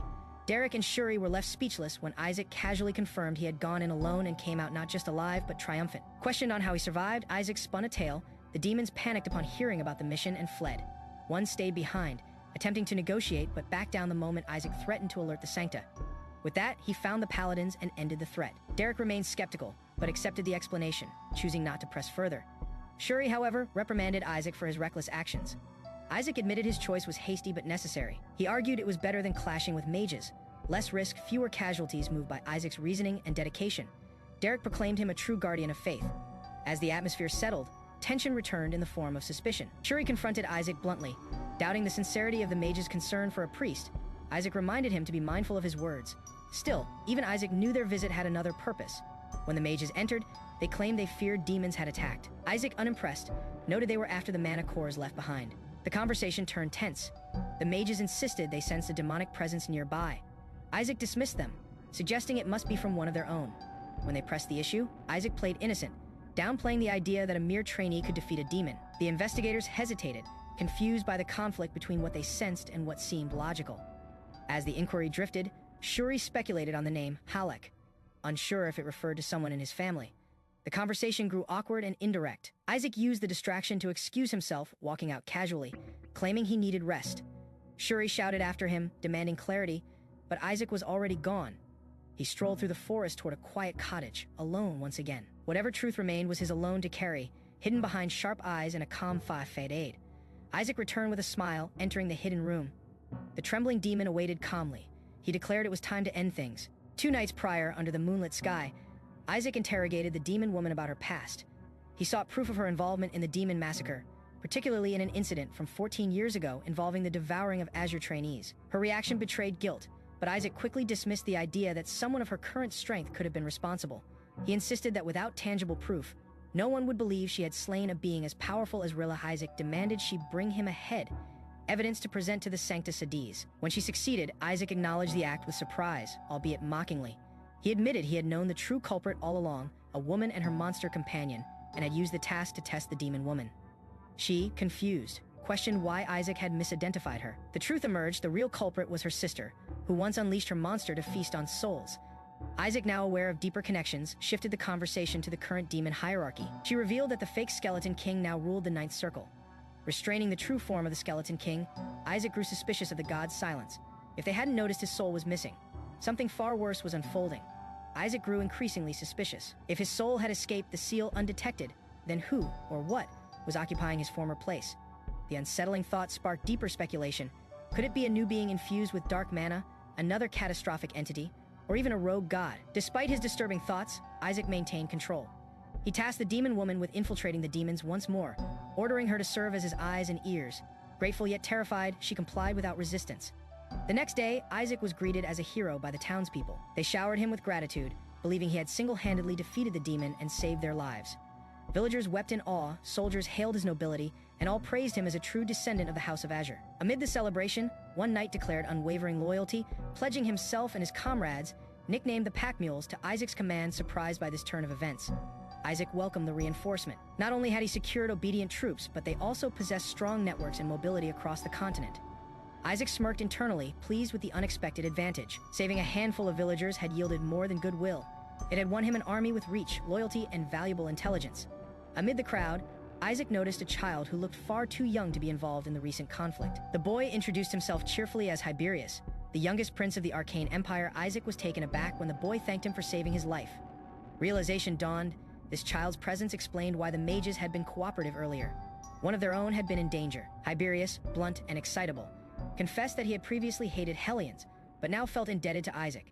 His childlike honesty disarmed Isaac, who listened as the prince praised him for his bravery and called him truly pious compared to the officials of the Sancta Sedis. Sensing the boy's sincerity, Isaac entertained the idea of using the young prince's influence. Meanwhile, in a distant cathedral, high-ranking clergy discussed Isaac's movements. The Azure team had entered Crescendia, but Isaac had reportedly gone alone. Cardinal Hire dismissed Isaac's chances, believing it impossible for him to tame the notorious pack mules. They had already given up on using them. Still, the mood shifted darkly. The clergy revealed their plan to eliminate Isaac and his allies using mages. Their objective: complete control, even if it meant betrayal from within. As internal doubts began to surface, a question arose within the Sancta Sedis: could the crown support Isaac? But such hope was quickly dismissed. With Crescendia contested by both the Holy Empire and the Arcane Empire, royal intervention would only spark deeper conflict. Cardinal Hire gave a silent order: if Isaac succeeded, he was not to be allowed back into Hela. The goal was clear: discredit him or eliminate him quietly. Meanwhile, Isaac, anticipating betrayal, decided to act first. He planned to use the young arcane prince, Hiberius, as leverage, declaring him a secret weapon. Isaac brought the boy before surprised allies. Their shock was immediate. A prince from a hostile empire now stood among them. The others panicked. They accused Isaac of kidnapping the prince. Hiberius, however, cheerfully played along, further confusing the room. Though Isaac claimed it was strategy, some feared they had invited political disaster. Yet Isaac remained calm. He emphasized that rescuing the prince had forced the Arcane Empire into a position of debt. Despite his apparent recklessness, his political instincts were sharp. He warned the others to stay silent about the rescue, suspecting sabotage from within the Faith of Gold. Isaac grinned manically. Thrilled by chaos with the prince involved, he vowed to crush the Faith of Gold. Isaac met with his companions in a secluded room to discuss a rising political trap. A scheme had been laid involving not just local factions, but even the prince of the Arcane Empire. Both the Holy Empire and the Arcane Empire would inevitably investigate, and suspicion would fall on the true perpetrators. The House of Gold, Isaac found this turn of events amusing, as their downfall was imminent. Shuri, visibly anxious, pointed out that Cardinal Hire Barrett, the suspected mastermind, was too careful to leave evidence. But Isaac wasn't worried. He revealed that Hire had an accomplice, someone within the mages. Shuri was shocked at the implication, realizing Isaac's plan involved dragging the mages into the mess.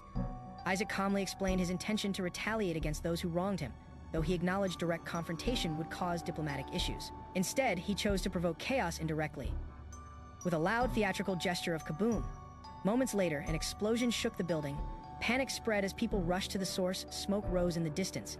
The mages' camp had been attacked. Isaac laughed maniacally, enraged by their greed for his mana core, while others shouted, horrified by the reckless escalation. Shuri could only scream. The mages' camp fell into chaos after a sudden ambush. Their mana cores were destroyed, along with the magic circle tools. Panic spread as they realized they were completely disarmed. Suspecting Azure's forces, the mages ordered an immediate counterattack against the priests. As the mages surged forward, Isaac and Hyberius intercepted. Isaac, ever composed, seized a young mage and held him hostage. With a sinister grin, he placed the situation in the hands of the captured prince. The mage forces, confused and enraged, halted their assault upon recognizing the captive. Their expressions changed upon seeing Isaac clearly. The crowned prince, panic replaced fury. Unsure whether to fight or retreat, the mages pleaded to take custody of the prince themselves. But Isaac tightened his grip. When the enemy threatened the boy's life to force a surrender, Isaac didn't flinch. Shouting provocatively, he demanded they give their all in battle. Watching from afar, Eshua of the Faith of Azure could barely tolerate the reckless display. Though the Eshua order valued morality and never raised weapons unjustly, they were now forced to act. The hostage situation violated all codes, pushing them into conflict. Despite the danger, Isaac grinned, asking the prince if he was still alive, completely unfazed. The chaos between the mages and the priests escalated as confusion deepened. One of the mages questioned why the prince, a powerful individual capable of subduing grown men, appeared restrained. Convinced he was being threatened or manipulated, they felt compelled to intervene. Attempts to de-escalate the situation failed. When one priest tried to negotiate, Isaac, still gripping Hyberius like a hostage, ignored the effort and demanded they surrender everything. The prince, though, clearly not in true danger, played along dramatically. Several mages rushed forward trying to rescue the prince, but each attempt was met with ridicule or rejection. Hyberius rebuffed their help, growing increasingly frustrated. When one finally grabbed him, he berated them for incompetence, demanding obedience instead of rescue. As the tension peaked, Hyberius invoked his authority, commanding all present to yield. Isaac used the moment to demand the enemy surrender their possessions and withdraw. Confused, but bound by their respect for the prince's status, the mages reluctantly complied. Declaring him the future of their empire, they prioritized Hyberius' safety over logic. Weapons were dropped, and their loot was offered in exchange for his release. The situation had turned completely in Isaac's favor. Back at the hideout, Isaac couldn't hide his obsession with the mana cores. He repeatedly mumbled about them, nearly losing control until Hyberius tried to calm him. One of the retreating mages, clearly humiliated, threatened to report the priest's aggression to the Empire. Isaac, still grinning while restraining the prince, dismissed the threat and showed no concern. The mages tried to justify their actions by claiming they were only hunting demons. Isaac scoffed, accusing them of carrying anti-priest weapons and mocking their intentions. With the prince still on his shoulders, he told them to leave, and they did. That night, back in their quarters, Isaac reveled in his loot. He scattered red mana cores across the floor, laughing maniacally. He praised the Arcane Empire's cores as superior in quality, marveling at their texture and energy. Even Hyberius joined in the admiration, prompting Isaac to offer him a future within the Arcane Empire. The mage, disturbed by their behavior, looked on in disbelief. Later, Shuri approached Isaac with urgent news. Fourth uncle had conspired with the mages. Isaac, unaffected, stated his plan to report it to the Patriarch to eliminate internal threats. When warned of the risks, Isaac only smirked, determined to clear his path. Isaac revealed his suspicion that fourth uncle had secretly allied with the enemy. Shuri, unsure, warned that acting without proof could be fatal. But Isaac dismissed the concern, pointing out that one of the mages had already identified them as descendants of Eshua, proof that their identities had been leaked. Shuri tried to reason it away, but Isaac remained firm. He mocked Shuri's looks and emphasized that the betrayal came from within. Realization finally struck Shuri. Their uncle had endangered them all. Isaac urged him to accept reality. The betrayal had likely already reached the higher ranks, Azure, Gold, even the Crown. The situation was collapsing faster than they feared. At the Sanctisades, an urgent report shattered the calm. The Azure trainees, previously presumed lost, were confirmed alive and en route to the capital. Not only had they survived, but they had also rescued the kidnapped victims, an unexpected outcome that stirred unrest among the church officials. Cardinal Hire, alarmed and angered, demanded answers. The mages had failed to act, claiming they couldn't attack. The reason soon became clear. Among the rescued was none other than the Arcane Prince, Hyberius Britannia, the last prince of Britannia. The news struck like lightning. Suspicion turned toward the fourth son, Isaac Eshua, and his mages. Isaac, now emboldened, demanded a formal investigation, vowing to uncover who had plotted the prince's assassination. Cardinal Hire, realizing the growing threat, began to panic. If the prince was involved, the investigation would be thorough, and he could be blamed. As he brooded over the shifting power, chaos erupted. Isaac's father had arrived, making a public scene and demanding his son. Harry's frustration grew. First Isaac, now the patriarch, and even the grandfather, Eli all converging. Meanwhile, in Roman, the capital of the Holy Hellen Empire, Isaac informed his grandfather about the attempted assassination. Eli's furious response made it clear. Vengeance had just begun.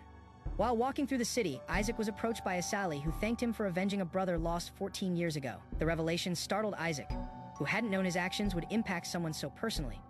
Despite his confusion, he quickly brushed it off, shifting the topic to how others were reacting. The atmosphere remained tense, especially among the elders. Lord Goal, clearly furious, seemed less upset about Isaac and more enraged that his brother had attempted to kill their own nephew. The family began arguing over facial differences in hair color, exposing deep divisions and distrust. Elsewhere, Lord Benjamin took drastic measures. In charge of the family finances, he publicly burned the inheritance of the fourth lord, declaring it would be returned to society. Meanwhile, Isaac sat in the square with his maid, a Sully, reflecting on how dangerous the family politics had become. Rumors grew that the fourth lord aimed to eliminate Isaac to secure the position of patriarch early. As Isaac expressed his intent to survive, a sudden magical pulse caught his attention. A piece of paper flew past. He and Asili rushed to its source, only to discover a summoning spell had been used. Someone unexpected was arriving, and fast. Isaac was abruptly seized by Leon, who had used a summoning spell to appear instantly. Leon reminded Isaac of his promise to provide something entertaining, and now seemed amused by Isaac's involvement with the arcane prince. Isaac tried to justify his actions, claiming it was a gesture of goodwill, but Leon questioned his judgment and intentions, clearly skeptical. Later, in solitude, Leon reflected on how he initially welcomed the situation. The chaos surrounding Isaac and the prince provided leverage, an opportunity to extract resources and dismantle rival factions. With knowledge of the attempted assassination, he suspected the true culprits were the Pope and the fourth son of Eshua. This incident, if handled carefully, would let Leon weaken the houses of Gold and Azure. His ambitions escalated. He saw the situation as justification to challenge the Empire's highest powers, even the 14 demons. In the interrogation chamber, Leon mocked the Holy Hellen Empire's methods while escalating his own ruthless tactics. A defiant captive, likely tied to House Azure, resisted. Leon ordered brutal treatment, knowing the prince would not talk, but making sure others would hear his screams. To Leon, the message was clear: break the will of House Gold, even if it meant total barbarism. Leon's fury exploded when he realized Isaac had manipulated the situation to his own advantage. Enraged, he accused Isaac of using them. While Asili arrived and warned Isaac not to push things too far, Isaac remained lighthearted, noting how Leon's displeasure seemed entirely performative. Leon, however, was caught off guard when another observer noted that he enjoyed the pain of his own subordinates. This struck a nerve. No one had ever said that to him before. Dark energy swirled around Leon as he demanded to know who exposed this weakness. He lashed out violently, unleashing magical force, but Isaac remained composed. Leon tried to intimidate them, questioning if House Azure had tipped them off. He implied that eliminating one trainee was an easy task, threatening anyone who dared interfere. Isaac then shifted the tone, addressing Leon directly as Lord Cardinal Sepet, and declared that he must now face the consequences. Leon laughed off the threat and countered with another magical assault, mocking Isaac's supposed recklessness. As Leon prepared to strike Isaac down, Asili cried out in panic, yet instead of fleeing, Isaac stood his ground, shocking both Leon and Asili. Isaac smiled and offered a golden card, declaring confidently to Cardinal Leon, "For him, this is more than enough." Isaac stood before Asili, brandishing a golden token that bore sacred insignia. Asili, breathless with fear, turned and fled as Leon arrived. Curious about Isaac's recent exploits, despite being just a trainee, Isaac had allegedly defeated a powerful monster, an act that drew Leon's suspicion. Isaac, however, offered no details, only a smirk and a veiled insult directed at Leon's house, implying their incompetence compared to the faith of Azure. He reminded Leon of his son's defeat, further stoking the tension. Leon was visibly irritated but held back, internally labeling Isaac a cheeky bastard. As he walked away, Isaac feigned concern, asking if he was all right while Asili looked on, confused by Isaac's boldness. As they departed, Asili asked about the golden token. Isaac explained it was a key granting access to the Sancta prisons where his servants awaited. Later, the scene shifted to the imposing Pentagon of Gold. Spectators debated which team would dominate the ongoing competition. One believed the undefeated Gold team would triumph, while another mocked their recent loss to Azure. Leon silently fumed with a wine glass in hand, the sting of Isaac's earlier words still fresh as the power dynamics between houses grew more volatile. The stadium stirred as the trainees entered, drawing the eyes of spectators eager to witness the faith of Azure's return. At the front stood Isaac Eshua, recognized instantly as the lone survivor of a brutal mission. Whispers spread quickly he had come back alive. Among the crowd, fellow cadets gritted their teeth, remembering the chaos his presence always invited. Isaac walked confidently, while others hesitated behind fake smiles. He reminded them sharply to look cheerful or face the consequences. Soon after, attention shifted to the Gold team's entrance, a composed and united group exuding superiority.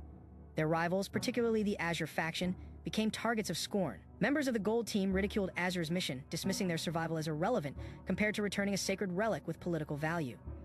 Meanwhile, the formal ceremony began. An announcer declared that the results of the Pentagon of Gold would be presented by none other than the Emperor Alexander himself, an extremely rare honor. The reason for this was soon revealed. The White Team had recovered ancient lost books, considered national treasures. Their contribution was hailed as historically significant, amplifying the stakes of the event and creating sharp tension between the ideals of survival and the prestige of symbolic victories. The ceremony continued with the Red Team's presentation. They had retrieved a sacred sword forged centuries ago by the legendary blacksmith Arte. The artifact impressed the scholars and nobles alike, who praised its historical significance and the Red Team's contribution. Observers noted that this year's cadets had outperformed their predecessors with the sheer volume of valuable relics retrieved. Next, the Gold Team presented an ornate necklace, an imperial heirloom believed to have been lost to barbarian raiders generations ago. The crowd gasped as Emperor Alexander confirmed it had been worn during royal weddings and stolen in his grandfather's time. His personal praise elevated the Gold Team's prestige even further, prompting cheers and arrogant jabs toward the Azure Team. Finally, it was the Azure Team's turn. They had not returned with physical treasure, but had rescued a team of paladins captured by demons in the forbidden region of Krasiandia, an area infamous for destroying elite squads. More shock followed. The Azure Team had also slain a monster responsible for a massacre 14 years ago. The announcer continued, revealing they had even rescued a royal heir, the Crown Prince of the Arcane Empire. The crowd fell into stunned silence while the Gold Team stared in disbelief, following the Azure Team's shocking accomplishments. The court erupted in cheers. The announcer revealed that the Holy Hellen Empire had negotiated significant reparations from the Arcane Empire in exchange for their prince's safe return. Not only would a stolen artifact be returned, but harsh border tolls would be revoked, terms the Arcane Empire had accepted. Isaac stood calmly amid the rising applause, his expression unreadable. Emperor Alexander then addressed the cadets directly. He praised the trainees' achievements, saying their actions brought both honor and tangible benefits to the Empire. Treasures and relics held value, but to the Emperor, the lives of his people, and even foreign hostages, were of far greater importance. He emphasized that the Azure Team had not just rescued individuals, but had potentially saved countless lives through their diplomatic impact. His words silenced any remaining doubts, shifting public opinion further in Azure's favor. The review board was then called upon to finalize their verdict. Though impressed by the treasures retrieved by the other teams, the board acknowledged that the Azure Team's actions aligned most with their duties as clerics, defending the helpless, risking their lives, and indirectly strengthening foreign relations. While Kaina began to suspect that Isaac had planned everything from the start, as the Emperor prepared to announce the results, it became clear everything had gone exactly as Isaac planned. By rescuing allies and securing national gains, Azure left no room for denial. Emperor Alexander praised their bravery, declaring the Pentagon of Gold belonged to the Azure Team. Cheers erupted as Isaac stood, victorious, his strategy flawlessly executed. Eli, the Azure Team's patriarch, walked calmly through the dormitory halls, reflecting on Isaac's recent mission. He had only told the boy to come back alive, yet the results exceeded expectations. With a wry smile, Eli admitted that Isaac had truly outdone himself. Entertaining the thought that Isaac might one day become a saint, he considered molding him into a valuable figure for the Azure House. Despite Isaac's flaws, Eli believed discipline would suffice, until he overheard the boy's reckless chatter. Inside, Isaac bragged to his peers about manipulating Eli with saintly words and fake sincerity. Laughing arrogantly, he dismissed the idea of genuine leadership, confident that the title of King of the Pentagon would fall into his hands regardless. His words, however, died in his throat the moment Eli appeared behind him, cloaked in dark energy. Eli's expression turned cold as he declared it was too soon to speak of successors. Isaac froze in fear, realizing he had crossed a line. Eli's wrath descended like a storm. Screams echoed, and Isaac was hurled across the room. As he lay in a heap, he cursed his luck, remembering the unfair training, endless book copying, and manipulative setups, all orchestrated by Ile, who never intended to go easy on him. Still reeling from Ile's wrath, Isaac couldn't understand what he had done wrong. Whisper bluntly reminded him that mocking Ile to his face might have been the mistake. Worse, Ileda now threatened to fail him entirely unless he completed every assignment. Crushed, Isaac was briefly hopeless until an idea sparked. Racing through the halls, Isaac found Relai, his uncle. Tearfully clinging to him, Isaac exaggerated his distress, hoping to earn sympathy. His eyes welled up, and he played the part perfectly. Concerned, Relay demanded to know who had made him cry. Isaac claimed Ile hated him, even considering leaving the house entirely. When questioned further, Isaac explained that Ile had sent him away from the dorms and denied him privileges, implying that he wasn't worthy. Relai was momentarily puzzled, but wondered if Eli was testing Isaac's determination. Reflecting on his past, Relai remembered how much Isaac meant to him. A child left behind after the tragic loss of his brother and sister-in-law. Isaac leaned into the drama, speaking as if narrating a tragic fate. He declared that his only dream was to serve honorably and fight beside Relai. Confused by Isaac's sudden third-person monologue, Relai stood speechless, unsure whether to scold or comfort him. Relai, moved by Isaac's teary plea, promised to take care of everything. Confidently, he declared he would guarantee Isaac's success in the Pentagon of Azure, making it sound like a simple task. Isaac, playing along, acted relieved, but the moment Relai left, his thoughts shifted. Whisper reminded him the exam was tomorrow, but Isaac wasn't worried. He trusted Relai could manage the test, and besides, he had other priorities. He needed to visit his imprisoned subordinates before their scheduled execution. The next day, he arrived at Sancta Sedi's prison, presenting a token from the Cardinal of Red. Though the guards initially set a 14-day delay, Isaac quickly pressured them to shorten it, arguing the execution would occur before then. Negotiations turned into haggling 2 days, 3 days. Now, until Isaac finally settled on meeting them the next day. As he left, Whisper questioned his priorities. Isaac, however, was fixated on the political value of winning the Pentagon first. That, he believed, would strengthen his leverage. As he walked away from the prison toward the examination grounds, he mused arrogantly about how easy the test might be. Whisper, ever cynical, reminded him that despite Relai's affection, the test might not be the simple task Isaac assumed. The grand arena of the Pentagon of Azure roared with anticipation as the announcer welcomed both trainees and spectators. The final task was declared to defeat summoned monsters. Isaac, initially confident, believed the challenge would be trivial. After all, Relai had promised him an easy pass. Shuri echoed the same sentiment, laughing and praising Isaac for likely using family connections to lighten the task. But the laughter stopped when the monsters appeared, an eerie procession of animated skeletons. Rattling as they marched, Isaac froze in horror. The skeletons chanted with eerie reverence, calling him king and claiming he had returned for them. Whisper, watching closely, recognized the truth. These undead were remnants of Isaac's forgotten past. This wasn't just a trial. It was symbolic fratricide. From the stands, Relai waved proudly, giving Isaac a thumbs up with a smug grin. Realizing the irony in setup, Isaac trembled, muttering a curse under his breath. Relai had kept his promise. But at what cost? Isaac summoned undead skeletons in a training simulation, using the familiar dark spell to reanimate lifeless bones for combat. As the skeletons charged, his mind calculated the challenge. These enemies were clumsy, but overwhelmed by sheer numbers. Despite his prior experience, Isaac was defeated quickly. The trial forced him to start over from the beginning. The next attempt began with Isaac reanimating more skeletons while being observed by classmates. His frustration grew as he realized he'd cast turn undead repeatedly in past lives.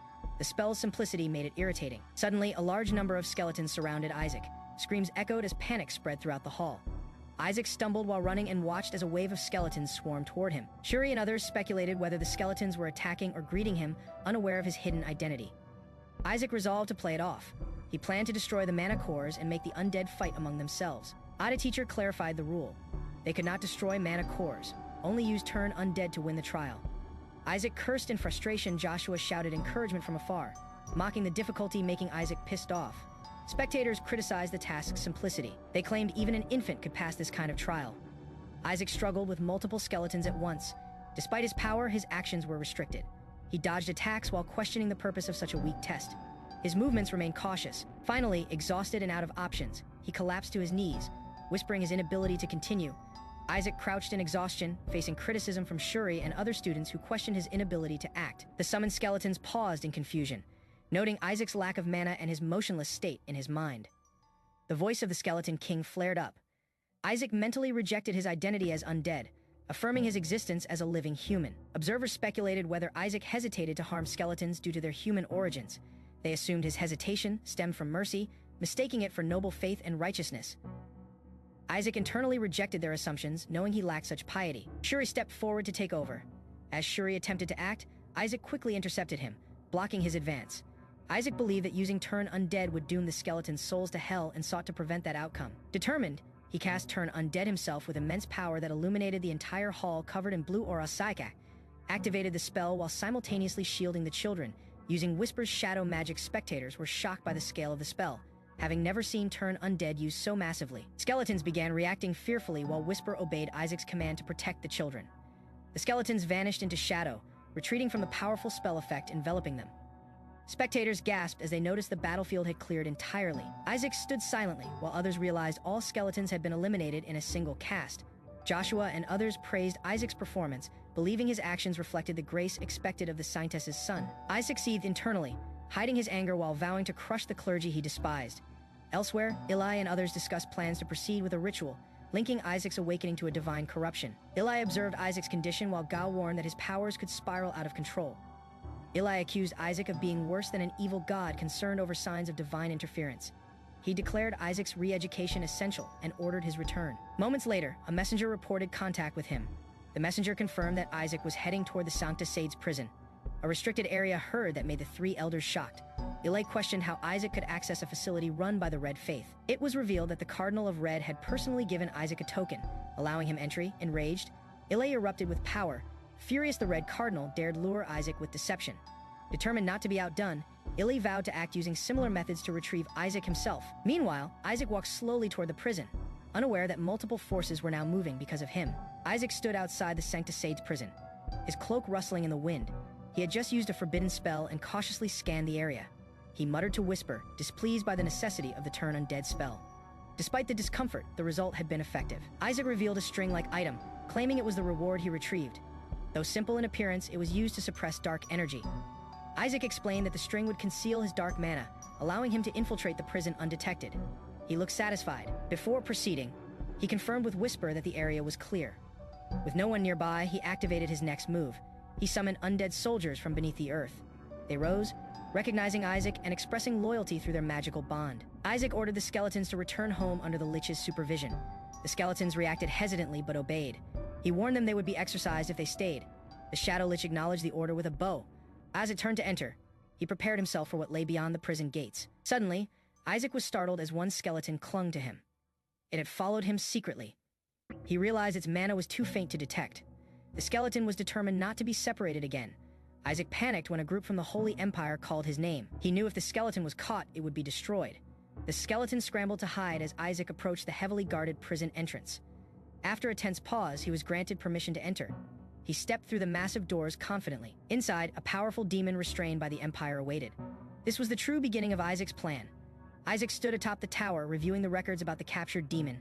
The documents confirmed it was a primordial purebred being whose imprisonment had shocked the continent. He quietly identified the demon as Bloodlord Shabnak, then paused as Whisper floated nearby with binoculars, trying to locate someone at a distance. Suddenly, Isaac shouted in frustration toward the fortress. Whisper admitted they couldn't see anything through the binoculars. One guard mocked Isaac, implying he should be grateful for being allowed entry. Isaac responded with defiance, showing no respect. His irritation grew, but the guards insisted on searching him, citing suspicious behavior. Isaac appeared tense but compliant. Just as they were about to begin, Isaac's hand moved slightly, signaling his unwillingness to cooperate. Fully, Isaac's mana suddenly flared. Red energy surrounded him, warning them not to touch him. His glare froze the soldiers. The guards were stunned. One of them began to feel immobilized by the pressure emanating from Isaac's aura. Fear spread quickly among the guards as their bodies refused to move, overwhelmed by the magical force. Isaac invoked his noble identity, threatening retaliation from House Joshua if provoked.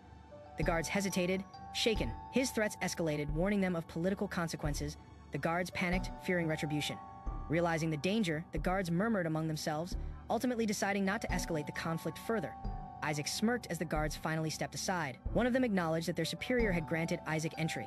He followed the escort through the towering halls, muttering that they should have complied earlier. The group stopped at a heavy door deep inside the fortress. Isaac and Whisper had reached their destination. Isaac stood before the sealed door of the demon's confinement. The guard warned him of the overwhelming dark energy behind it. Isaac, unbothered, told them to stop talking and open the door. The soldiers hesitated but complied with the command. The door groaned open, releasing a pulse of dark power. Isaac and the guards were hit by a chilling wave. From within the cell, a terrifying roar echoed as the chained demon screamed violently, filled with rage. The demon's purple aura exploded outward. Isaac and the guards were forced to brace themselves from the pressure. The soldiers expressed confusion. Until now, the demon had remained quiet. Something had clearly triggered this reaction. One guard tried to warn Isaac again, telling him to retreat, but Isaac remained calm and assessed the demon's power. He smirked, impressed. The soldiers were disturbed by his grin, despite the oppressive atmosphere.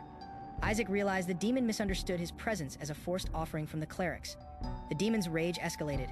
It believed Isaac had been threatened into entering, not realizing it was his plan. The misunderstanding worsened. Whisper explained how Isaac had once claimed he'd bite his tongue to escape capture. In fury, the demon accused the guards of humiliating its master and slammed his head violently against the cell bars. The demon raged louder, furious that Isaac was made to speak degrading words. Whisper, and the guards were alarmed. Isaac saw the chaos as a potential chance, but decided the moment wasn't ideal for action yet. As the demon roared, Isaac debated if he should use the potion and flee or follow through with his original plan. Isaac allowed the small skeleton to approach the demon.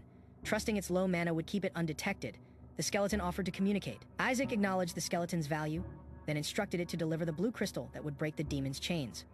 While the skeleton advanced, Isaac distracted the guards by pretending to praise the House of Red, confusing the soldiers. Isaac pretended to pray. The guards questioned Isaac's behavior, unsure if he had lost control or was mocking them.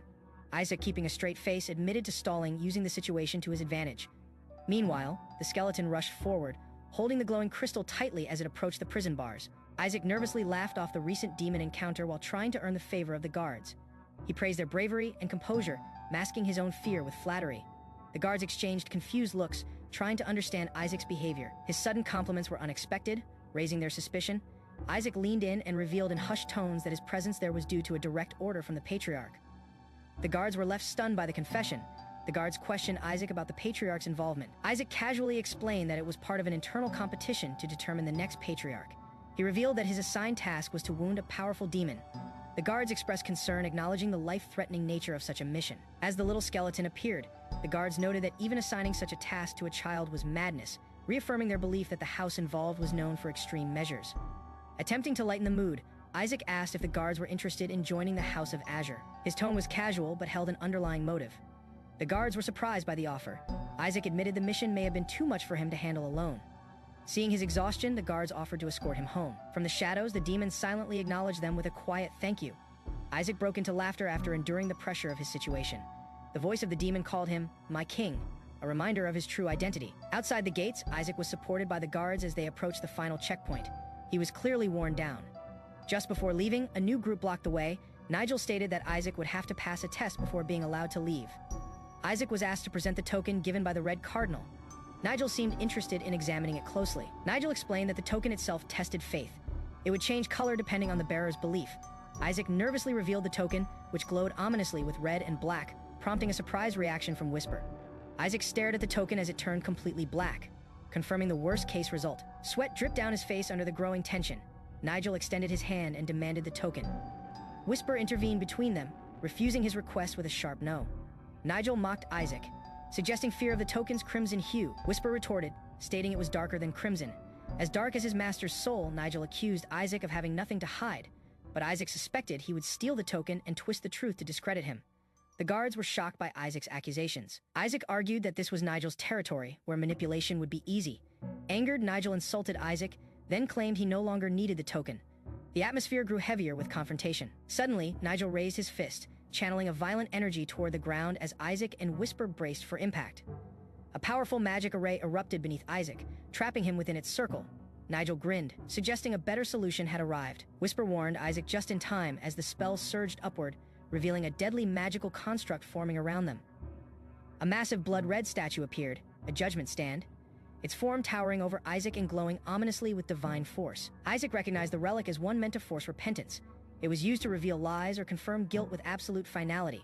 He questioned Nigel's sanity.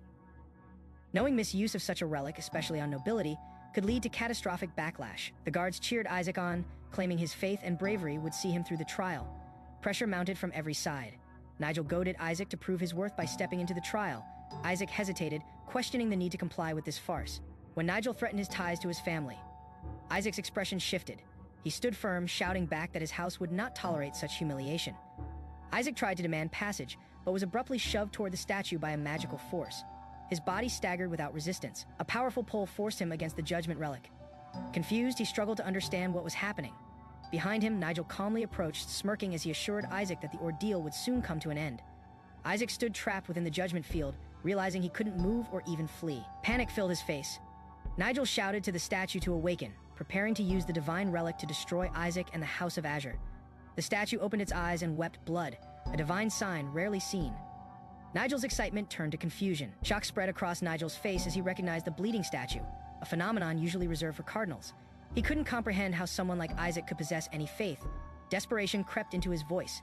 Whisper urgently told Isaac to control his emotions. The little skeleton revealed the truth. The faith measured wasn't Isaac's. The fiery skeleton clarified that the test had instead measured the faith of the small skeleton, who deeply believed in Isaac. The little creature's unwavering faith skewed the judgment. It viewed Isaac as a divine figure, boosting the reading to perfection. Observing the outcome, the surrounding soldiers murmured about Nigel's reckless actions. Tension shifted against him rapidly. As Isaac stood beside the statue, it radiated a dark aura. The moment turned ominous. Whisper shouted a sharp command, forcing everyone to leave immediately. The power of the relic surged violently. The statue, still bleeding, closed its eyes again. The threat it posed lingered in the air as silence returned. Whisper scolded Isaac for not leaving first, nearly triggering